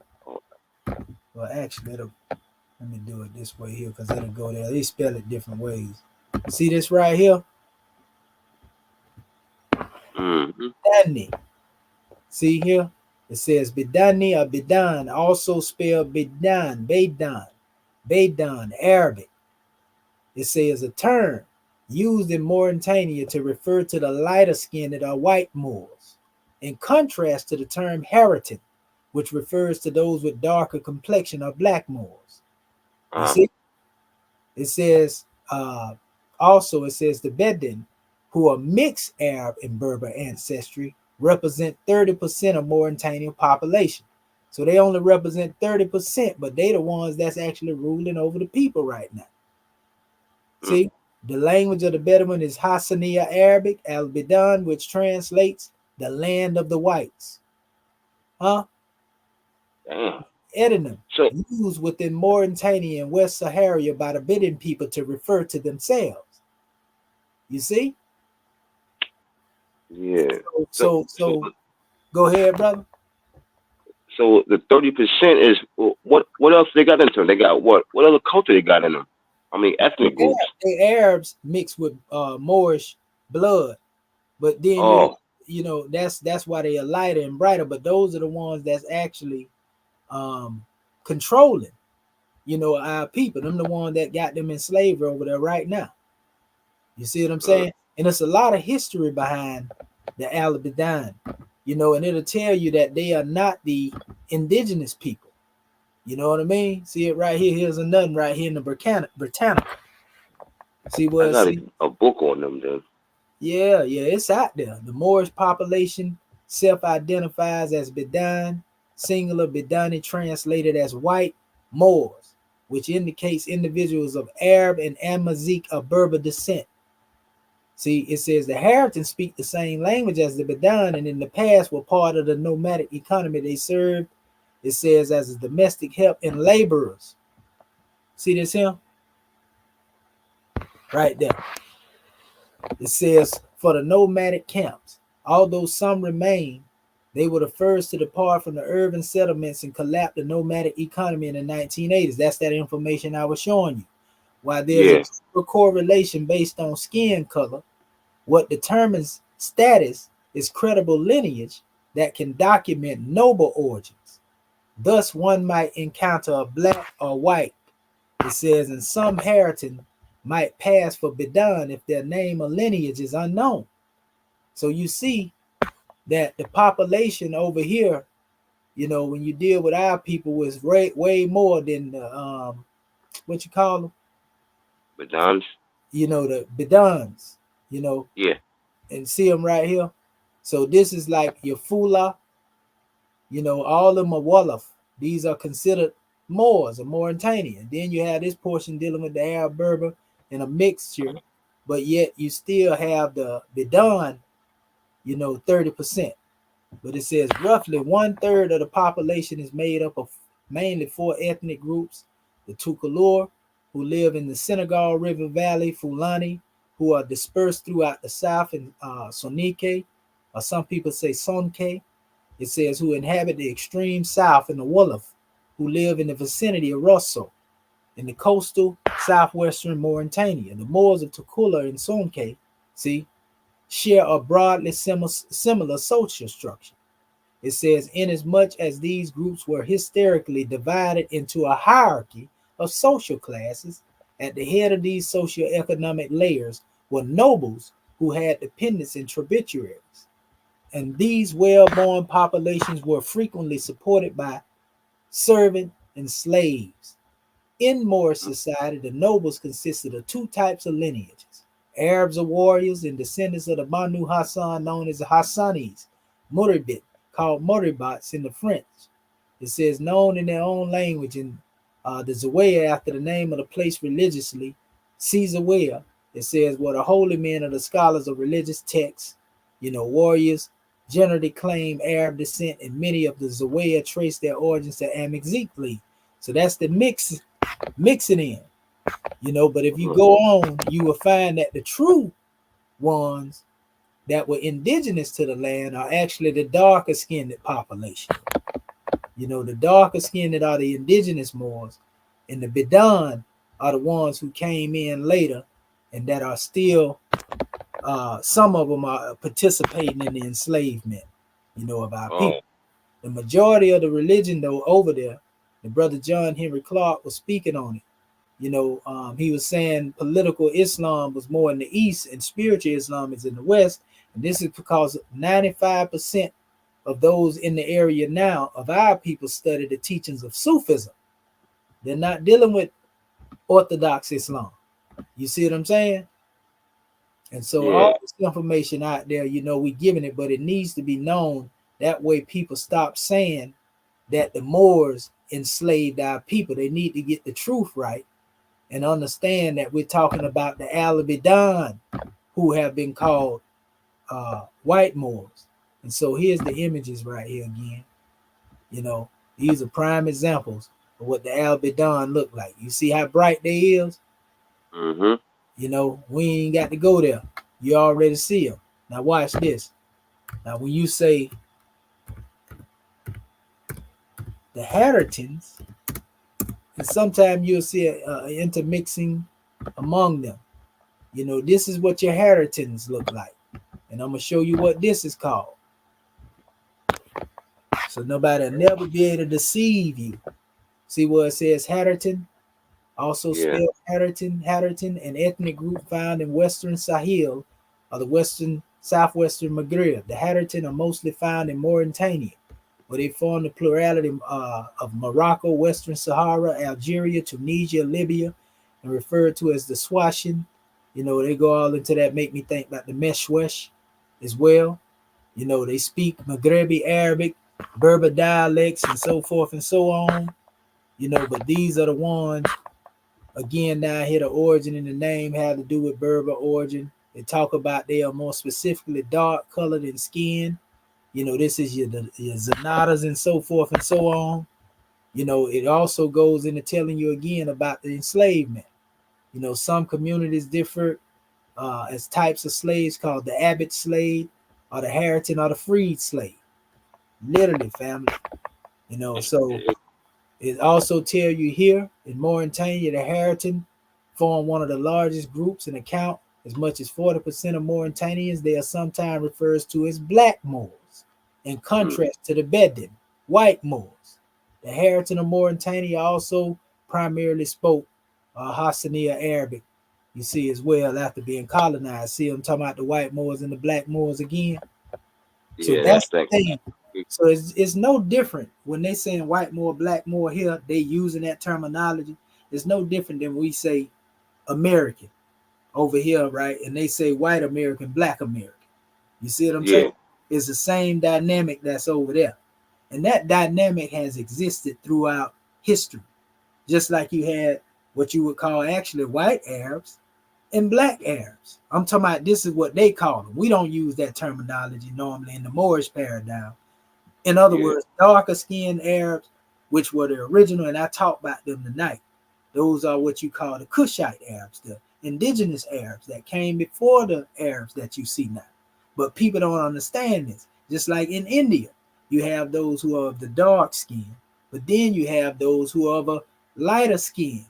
You know, the dark skin are mostly referred to as the untouchables, or the Dracians and so forth. And you see what I'm saying? So this dynamic exists throughout all cultures around the world. And it's the same when we deal with the Moors. So just like everybody over here is referred to as American, you know, normally over there at that time, when they said Moors, you know, you had those who were lighter skin, hue, and darker skin.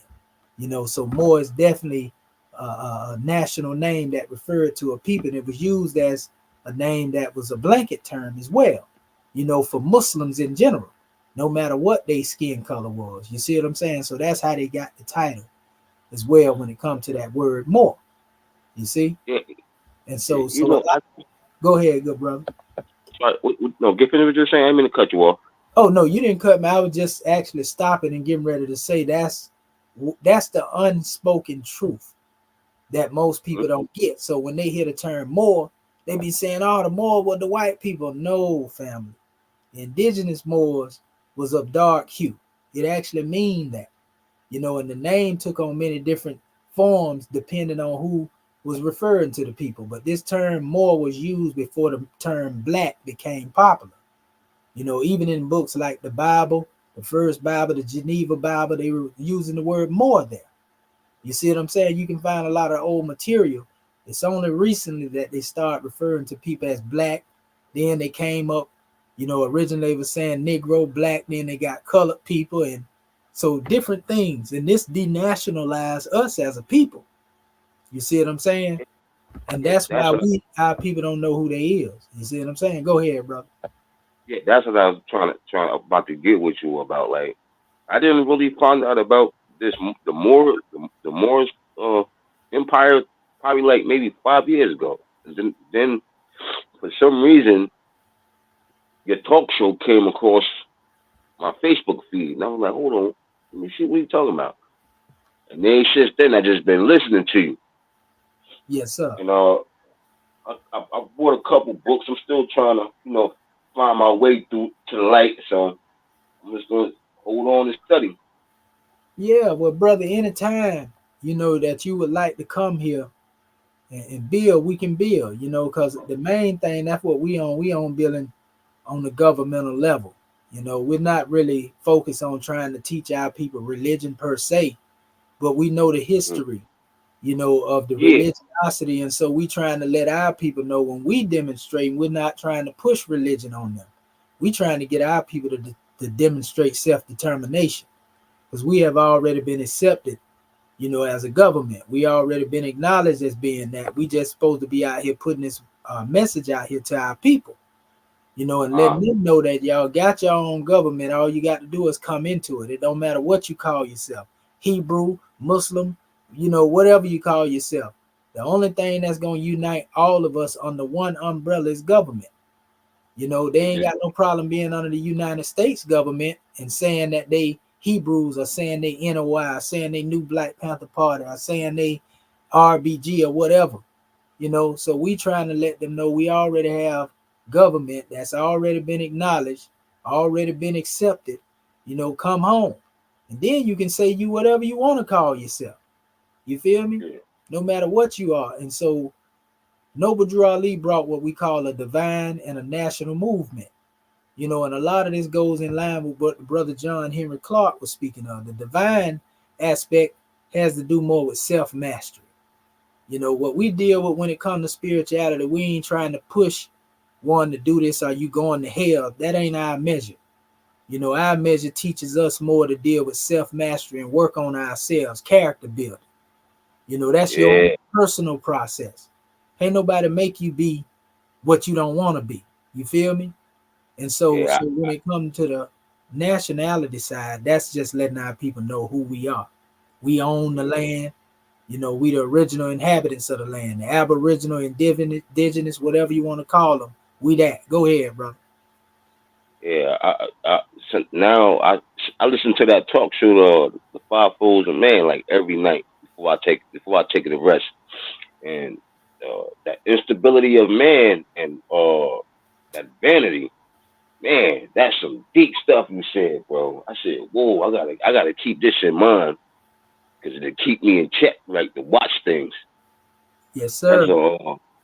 Yeah, that's why I put it out there. Those are the lessons. That's what I'm talking about. Them lessons there is what we be studying. You know what I mean? Yeah, Instead of trying to point the finger at somebody else, you got to point the finger at yourself. You, yeah. I was like, whoa. yeah, yeah, I said, whoa, you got me with that one.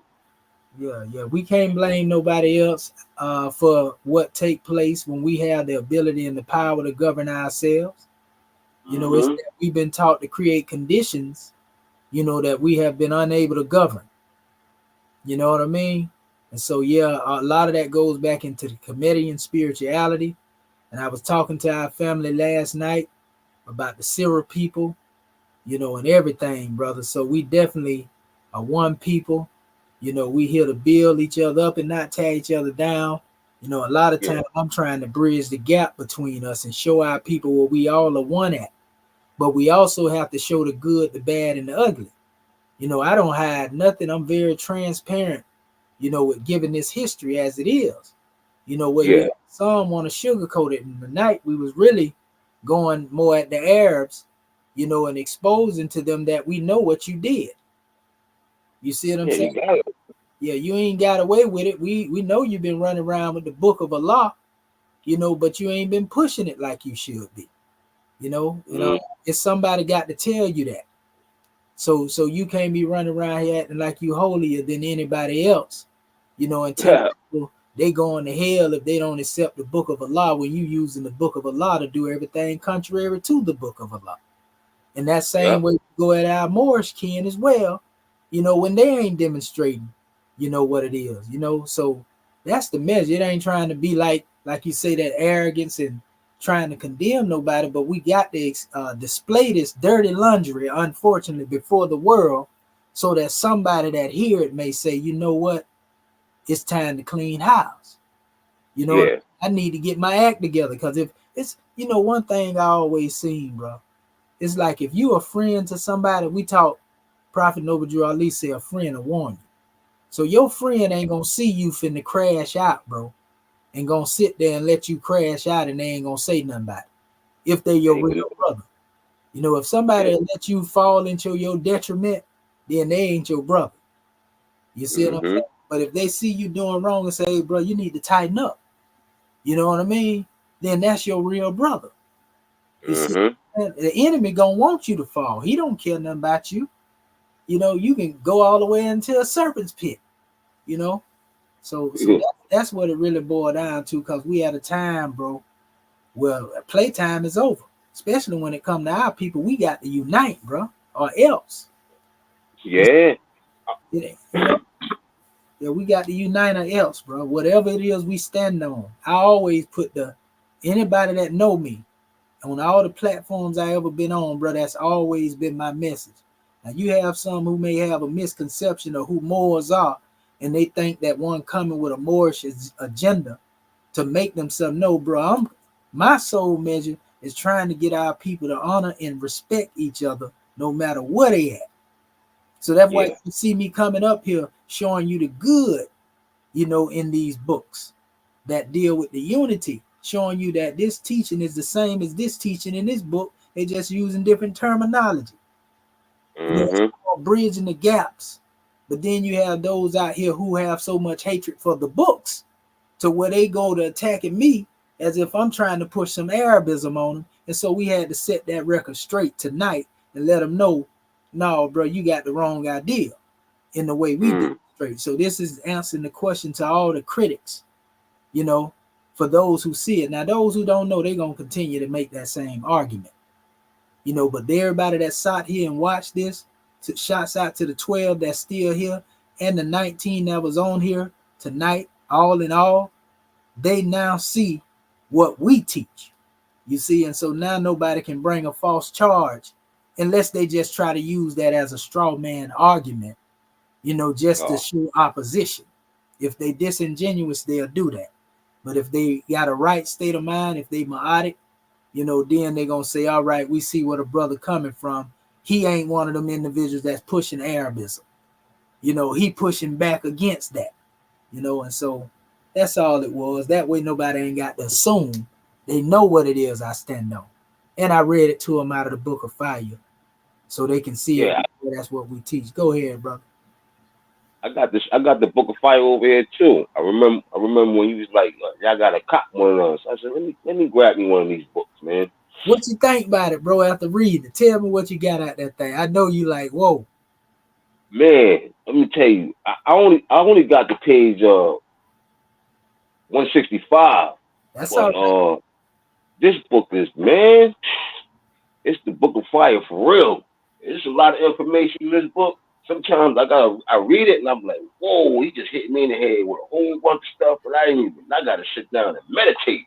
Put it in the camera and let the people see your copy of it and show them how big it is, bro. Show them the side view of it. Yeah, so they can see how thick it is. Can they see it? What's wrong with? Yeah, you gotta lift it up a little bit more. You know, so they can see how thick that book is. You see how big it is, but how let them see how thick it is. Okay, bring your camera down a little bit more. Yeah, that's it right there. Yeah, you see how thick that book is, family?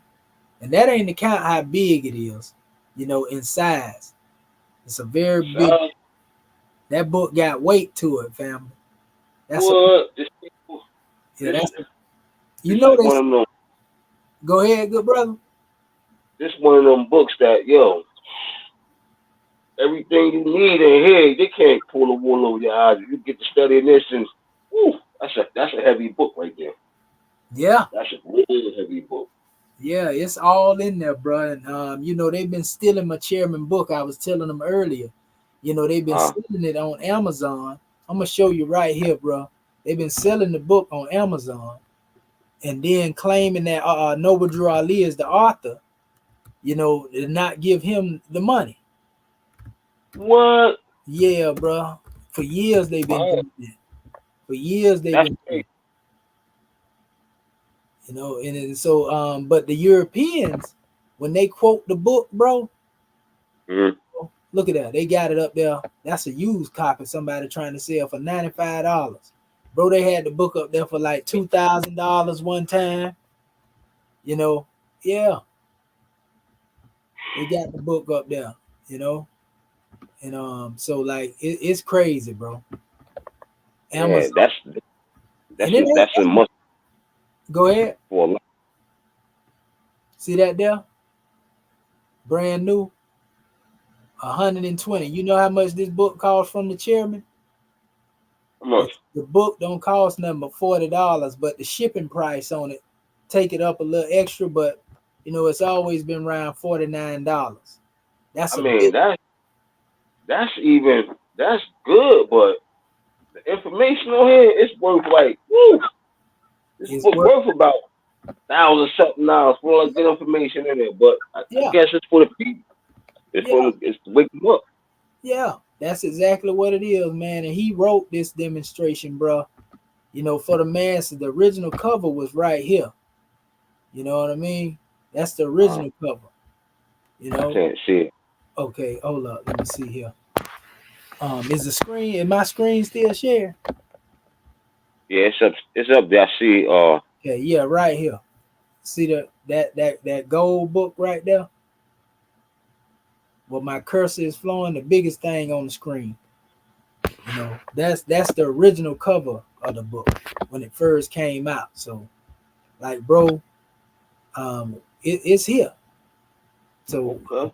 we've been on the manifest. Oh, so let me show you to our website too. I don't know if you're familiar. You ever been to the website? I've been there, but I think it changed. Yeah, and you may have went to another too, because you got some other people that was calling themselves Moorish American government, but they ain't us. Oh, They're a totally it's different group, brother. Yeah, they stole our divine constitution and tried to remix it and everything. So this is our website right here, you know. And if you come down through here, you know, you got our chairman right here. That's the author of the book.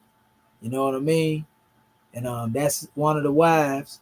You know, our Grand National Secretary of the State. They've been on the front line, bro, for over 40 years doing this. You know what I mean? Mm-hmm. He was taught, like I tell the people, directly by the prophet. You know, and these are the Moors, you know, in the early stages, different people that have uh, been a part and partial of the building. I'm trying to put it up here again. Where's that thing at? Give Yeah, me I'm one trying. second. I can't see nothing. I'm just Yeah. Yeah, it just went out. That's what I'm trying to get out of this. It blowed my picture all the way up. I was trying to move it. Here it is right here. So I was trying to move them over like that and show you. It actually go by itself. But you know, we've been doing this here, like I say, building for a minute. You know, we've been doing the work, brother. You know, I've been part and partial. This is one of the brothers that was over the New Black Panther Party. One of the brothers. We've been with all the different bodies. You know what I mean? Doing the work, bro. that's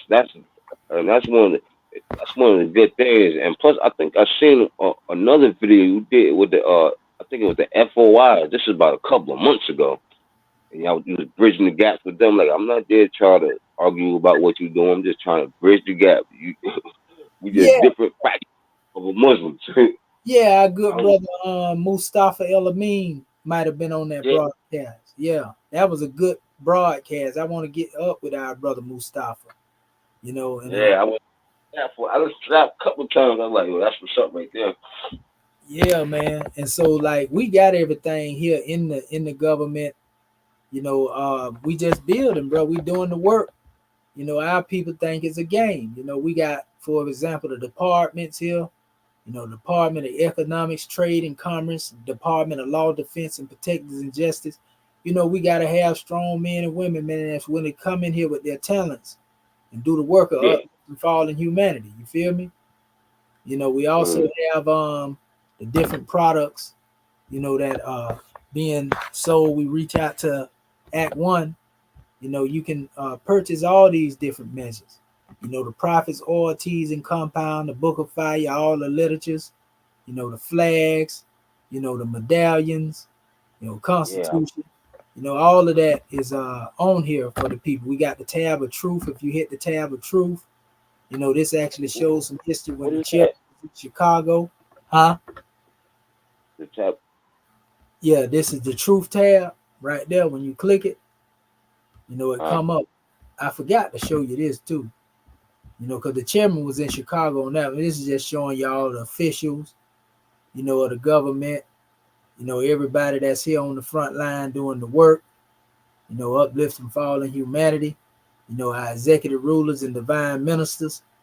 We definitely here doing the work, standing strong, holding strong, brother. We literally. Yeah. But you know what though? The greatest thing about this movement, man, that it's gonna come to fruition. And it's gonna change. That's the great thing about it. It's gonna change everything. Oh yeah. Yes, sir. And that's the whole draw. And once our people really catch on to it and see that we ain't just some religious corporation or religious organization, and all that type of stuff, that's when our people gonna get it. You know what I mean? Like we also have like the tribes of Ali, where we go and show all the different groups that pretty much came up out of this. And you look deeper into this one right here, you seen on the NOI measure I talked, that's Elijah Muhammad back there. Yeah, I didn't even know that all that came from out of Noble Jew Ali. Everything. Yeah, that's Farad Muhammad right there. And this is the last. Yeah, it's kind of blurry, but I got more clearer pictures in that video when I was talking about the NOI. I showed the brother some of these. You got a whole bunch of different individuals. Like this brother, they was trying to claim, he taught Prophet Noble Drew Ali, but they wrong. I'm the one that put a lot of these pictures out here. I just had one reach out to me that has been writing information against the Prophet. They want to use some of my information, don't know that I know that they've been trying to slander him. And I just ignored them because they asked me, can they use some of my pictures? They already stole some and wrote material already, so I ain't finna give them no permission to get them when I know what they're gonna try to do with it. You know what I mean? So we got all the different groups, man, that pretty much was affiliated, with the Prophet, from the Hebrew groups and the Moorish Zionist Temple to a whole lot of them, brother. It's all here. I put it all in the website, years ago. This is the census registration where you can register your family, and yourself, and this is the count. It had more on there than this, but these are the people that had registered since I set the website up. That's 55,625. That's a lot of people. Yeah, so people have been registering. And so actually when they register, I got to go check too. It actually showed the amount of people that's registered in the government. You know what I mean? If I go into the website, the email, and I got to go check it. There's probably a whole bunch in there now, that have signed it. So people are familiar with what's going on. We just need our people to come on into the government and get to work, and stop using their talents, for the European. You know what I mean? And the justice tab, that's another thing. And to the government, to our government, do we get I won't be an NBC no more, right? That's right. That's the whole thing coming up out of that status of NBC. And that's easy to do. The main thing after you proclaim, you got to reclaim. This ain't the type of thing where we telling our people that we finna get them some paperwork, and you gonna be sorry and go up in the courtroom. Not that type of party. Because no government you'll find in another government. Ain't no such thing as individual sovereignty. Our sovereignty comes from our collective effort to demonstrate a unanimous will. And that was the question that was asked to us: is there a unanimous will among our people to be free? In other words, do everybody want to be free? That's what they asked, Us. Yeah. And most of our people, they don't want to be free. We do, but some of our people don't want to be free. See, this is in the article of the Declaration of Human Rights. This is Article 21 and 3. The will of the people shall be the basis of the authority of government. And that's why we was asked the question: is there a unanimous will among our people to be free? Because if everybody don't want to be free, then it actually takes away from the power. You know how the brothers Yeah. in the nation, the Panthers used to say, "All power to the people." The power is Yeah. in the people. So everybody, if their will is collectively moving in the same direction, this is what makes us powerful. Noble Drew Ali said it like this. He said, "In unity, there's strength." See, our people always say it's a lack of finances, but it's really a lack of unity. Because I tell Yeah. people all the time, we can get 1 million people with $1. That's $1 million easy. Yeah. Because didn't Farrakhan did that? He did a Million Man March, but it wasn't a measure to where you get into the aspect of having people on that same wavelength. Now they just came together for the meeting and went home. You see, I thought he passed that buck around. I mean that thing around. ain't nothing come on. I mean, they had a collection plate they did pass, but what I'm saying is that ain't nothing come out of it on the collective level, because the NOI look at it like more of their spiritual government.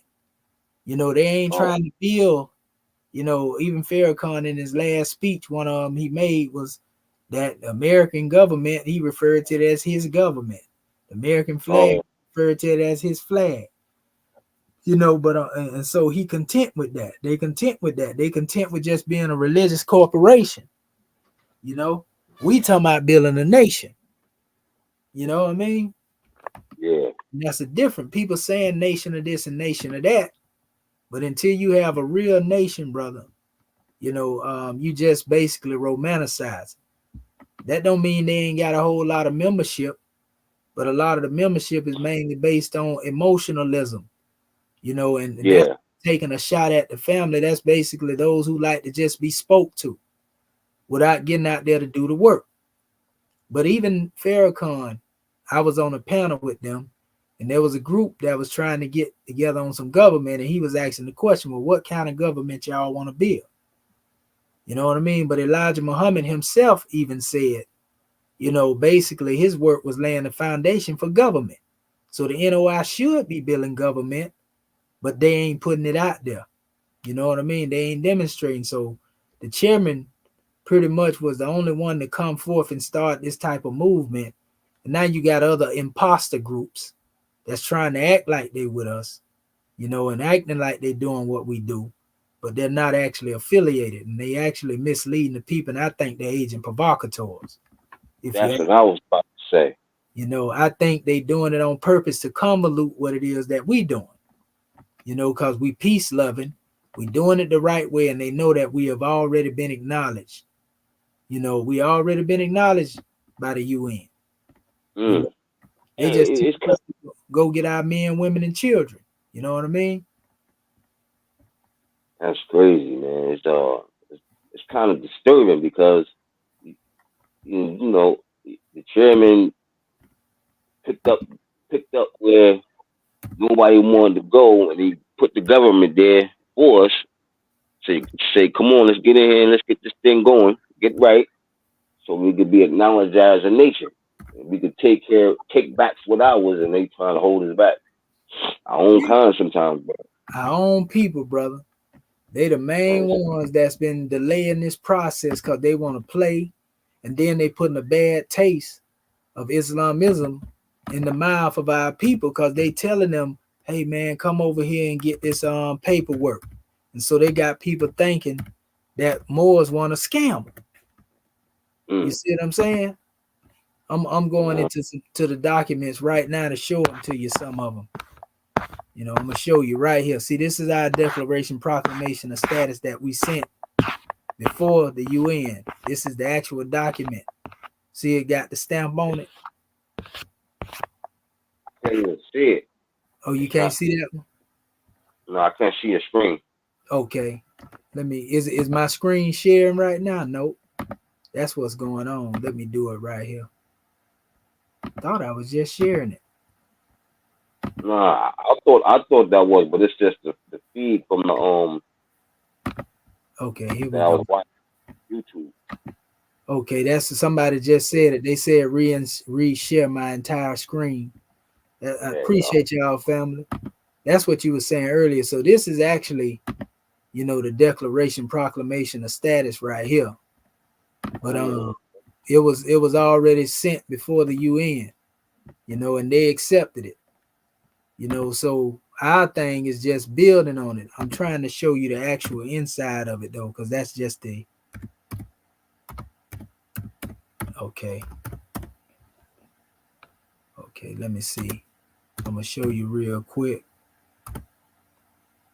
Because we got a couple of them. We done sent this stuff all to your boy during the Obama administration. We actually sent this stuff up there to George Bush, them letting them know we ain't hide nothing. You know what I mean? There's no need to. Yeah, we ain't hide nothing from what we talking about. See this right here? This is what they said. It says the United Nations delegates OCIP 14 Subni Tramley 1209 Geneva Susi. This was 5507. They instructed once they got this proclamation declaration of the Moorish American nation includes everything needed here at the United Nations in order for you to be recognized as an indigenous people member state. We have been expecting your coming for nearly 60 years. Now go formulate a government amongst yourselves and return back to us, the UN, with a tally and census of Moorish citizens. They think it's a game. You know what I mean? So to me, looks legit. That's legit. Yes, sir. Yes, sir. Most definitely. And in this declaration of status that we sent to them, in the information of it, the chairman, he sent to them the admin of jurisdiction, showing them this is what was stated. If you look at the first part, it says, let me blow this up a little bit. It says dating 129 AB 1886. The 2015, the great prophet Ali, the Honorable United States of the Supreme Court and Congress, International Court of Justice, United Nations Security Council, all free national states and governments, republics, monarchies, and indigenous people of the earth.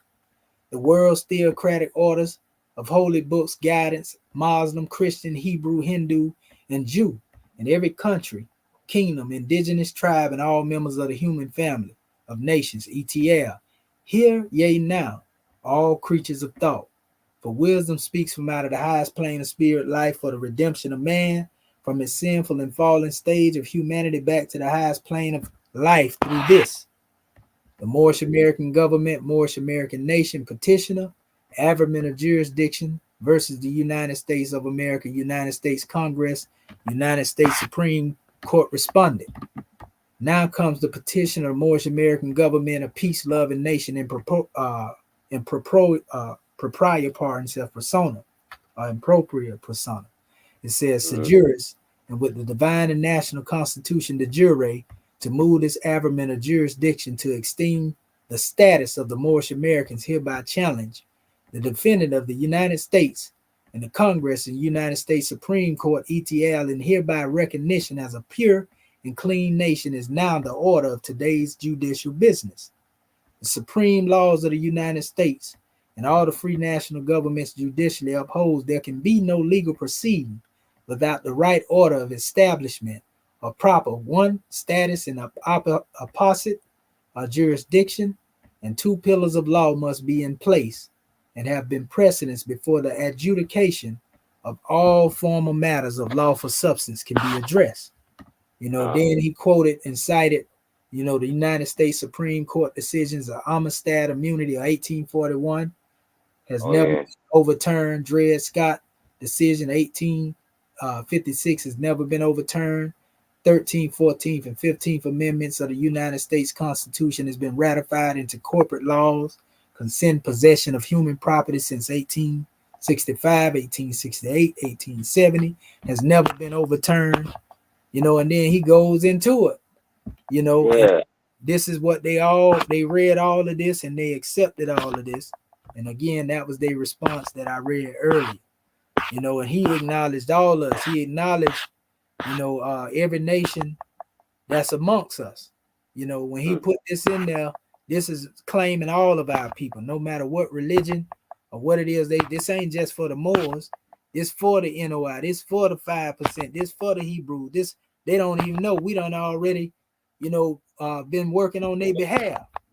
Yeah, You know, without y'all even knowing. yeah, and they fighting against it. You understand? And that's the sad part about our people. They be fighting against their own salvation, family. You know, while we out here trying to free them, but it ain't nothing new. That's what we've been going through and what our ancestors been going through even before our time. You know what I mean?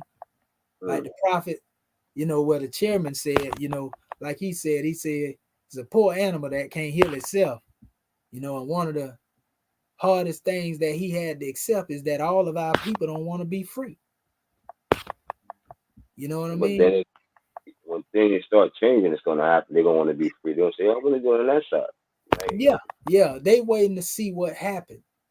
You know, instead of getting involved with what happened. That's how our people is. They don't want to, everybody want to see the baby, but they don't want to go through the labor pains. You see what I'm saying? I just like it because I ain't never seen a government of ours. I know That's the other government that we got now. I know it ain't for us because I wouldn't be where I'm at in the situation. that's So right. Yes, sir. I'm more happy that my great grandkids gonna have a government. You know? That's right. That's right. You know, so yeah, that's where we at, good brother. You know, we're gonna keep doing the work. You know, I'm gonna keep bringing these Yeah. measures. I've been on the whim lately. You know, something just been pushing me to put these things together. Like I really didn't have a plan for this, but when it's coming at me now, I've been on here bite to bite 3 days, brother, going in.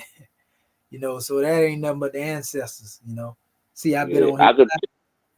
Go ahead. I can tell you this, man. I get off of work.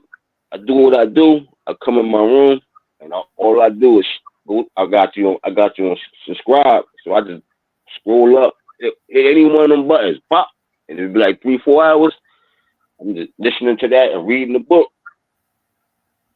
That's my whole day because the information that you give us is different. It's not like watered down. It is what it is. You're gonna take it and learn from it, leave it or love it.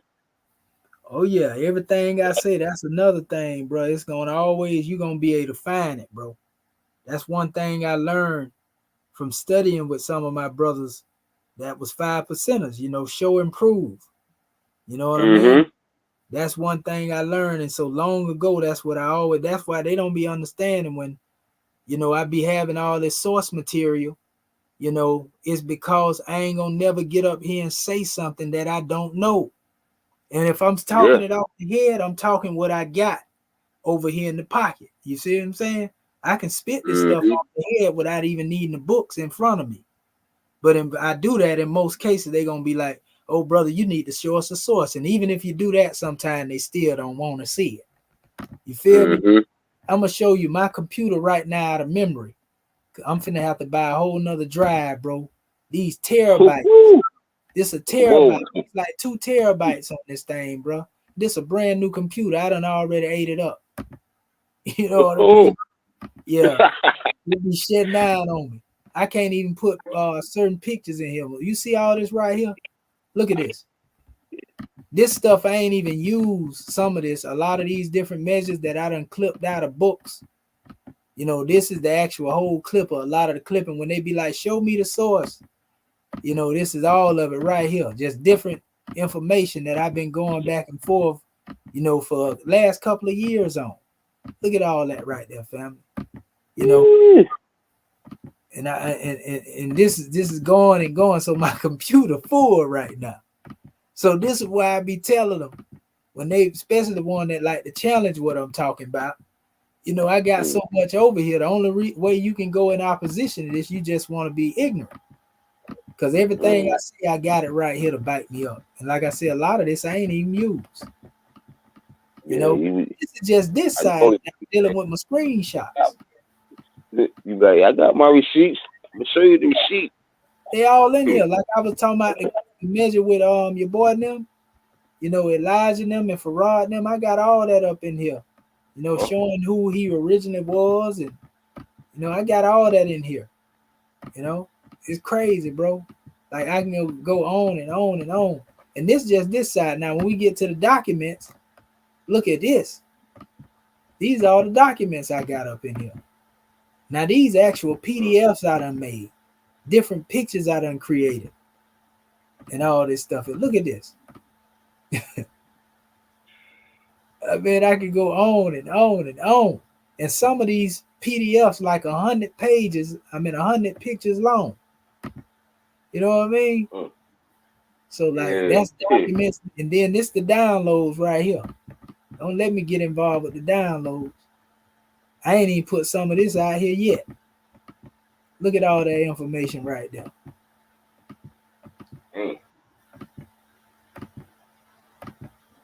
So I got that. I'm going to have to get me a new drive.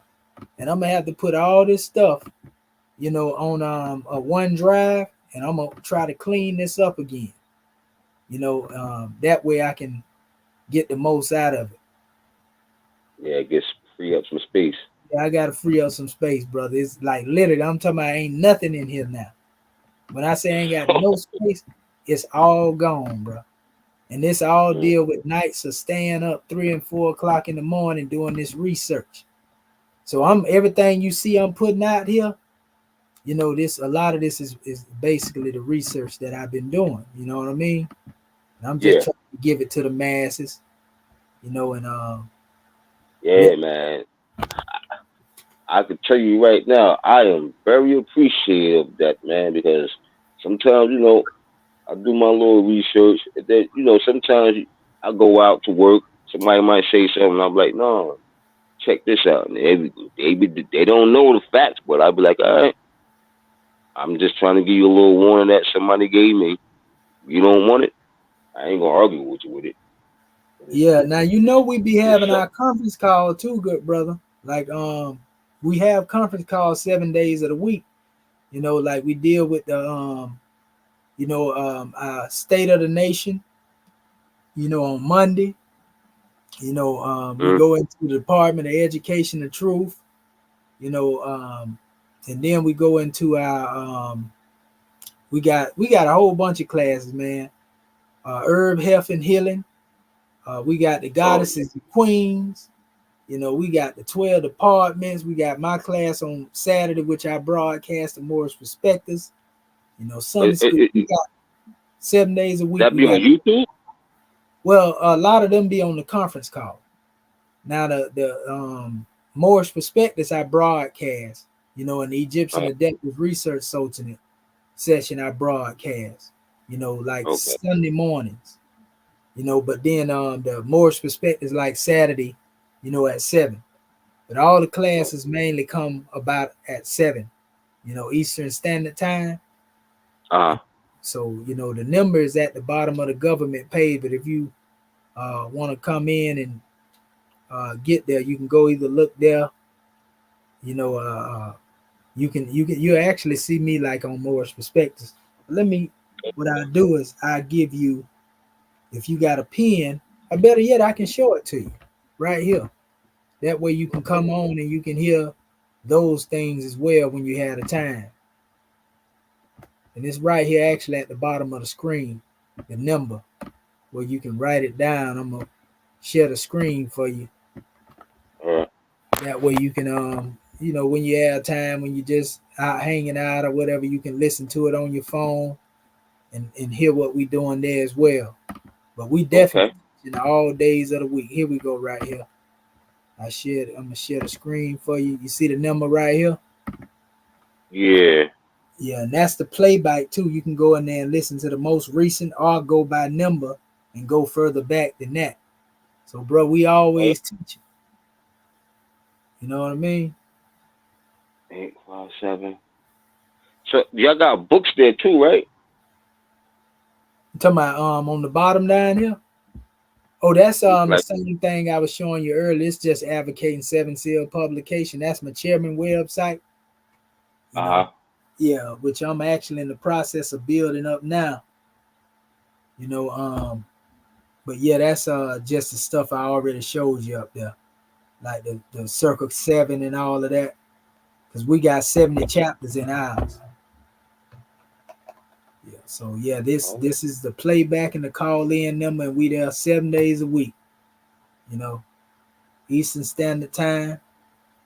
And anytime you check in, you can come in, you can listen, you can give your measure if you want to give it. You know, everybody welcome. You know, this is what we making our divine ministers, so to speak, and our executive rulers at, you know, to do the work of the nation. Yes, sir. Well, I'm sorry to cut this conversation off, man. I got to get ready for work. Nah, we both it's time. Yes, sir. All is well, good brother. It's good to build with you, man. And I'm actually getting ready to shut it down too. I've been on here now almost 6 hours, putting in work. Yeah, it was a pleasure talking to you, bro. Probably when you put out some new material. Yeah, I'm a man. I'm gonna be honest with you. Like I say, I be dropping it on the whim. Who knows? Okay. I might come back with a nothing tonight. You know what I mean? Ooh. I may, you know, depending on how I'm led. But that's what I'm trying to do. Keep it coming though. But you got me, so you'll see me when I come back. Yes, sir. All right, brother. But we'll see you next time you tune in. Yeah, and I want to give honors to our family out there again, for everybody that's still up right now, because I'm definitely finna lay it down. We've been going hard this morning. You know, like I say, we love our people, man, and this is what we here to do. We here to build with the people, teach the people, uplift the people. Shouts out to the brother Noble Bryan. Honors to your family. You know, brother Gabry, you know, from London, Charles Warrell Brown. Hopefully you got some better understanding. Idris Emir, honors to you, family, peace. You know, Yosef look like Kote El, honors to your family. You know, honors to KOS for checking in again, our Sufian community. You know, honors to PNF Research Group. You know, yeah, we give honors to all of y'all. Honors to the Mufti, Special Agent Mufti up there. We see you, Sam. All is well, good brother. Janet Woden Bay. We give honors to you. Who else is up here? MDK Podcast. Appreciate your family. Good looking out. Brother Atham 79 said, good morning. Yeah, brother, we get ready to lay it down, man. It's been a long one, but a lovely one too. So y'all get a chance to go back and check this out. Make sure you share, you like, and you subscribe. Give it to the people. You know, we got to close out with something good. So we're going to give y'all another track, you know, as we close out. 1 second, family. Okay.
Yeah.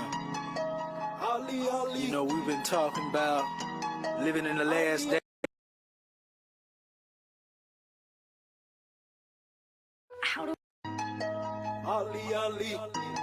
Yeah. You know, we've been talking about living in the last days. You know, and watching hell unfold right here in front of us. You know, through the manifest, falsehood must flee, you feel me? Brothers, we living in hell, can you tell? Just take a look around. Trumpets blown, but then we hear the sound. I guess we still waiting. It's heaven visited, witness my word. Let's free our souls from this penalty. Brothers, we living in hell, can you tell? Just take a look around. Trumpets blown, but then we hear the sound. I guess we still waiting. It's heaven visited, witness my word. Let's free our souls from this penalty. I see no future as an adolescent. My head was solid and still, so my mother was stressing. Cursed with this blessing on September the 27th. I was convicted from the womb as a young felon. Daily rebellion, see my only father was my crew. A group of thoroughbreds, a few dead, but they was true. And I thank the Lord for pulling me through. Despite the madness, I'm never neglecting the youth. And sleeping masses, we bleed from a single wound. So why not heal together? Cause in the meantime, it's getting better. But see, this game won't last forever. I seen a change in their policies. So pay attention to my prophecies. And please, let's give the babies a chance to grow and breathe. Then with these lows, we can feed more.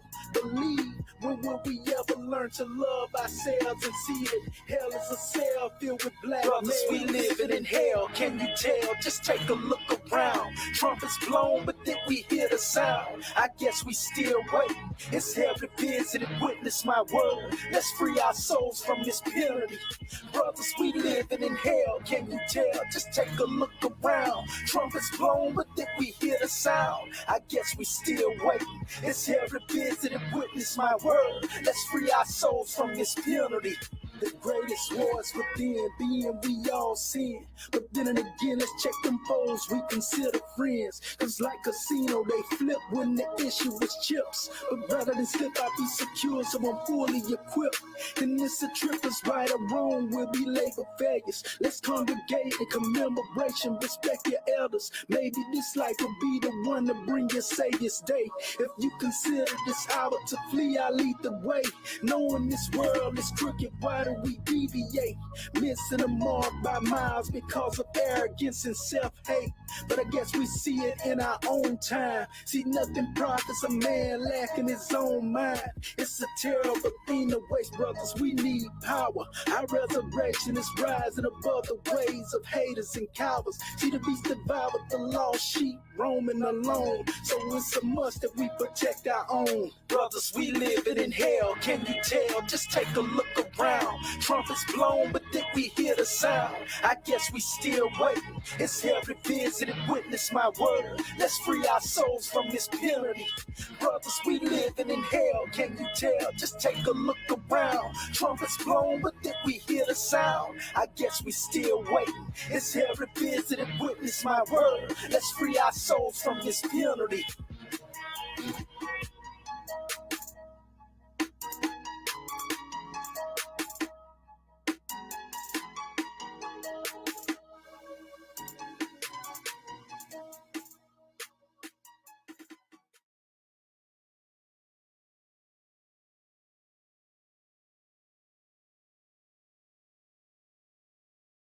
Only way out of the fire is through the fire, family. Peace and love, family. We'll see y'all in the next measure. Y'all get some rest. I'm going to get some rest too. Peace and love.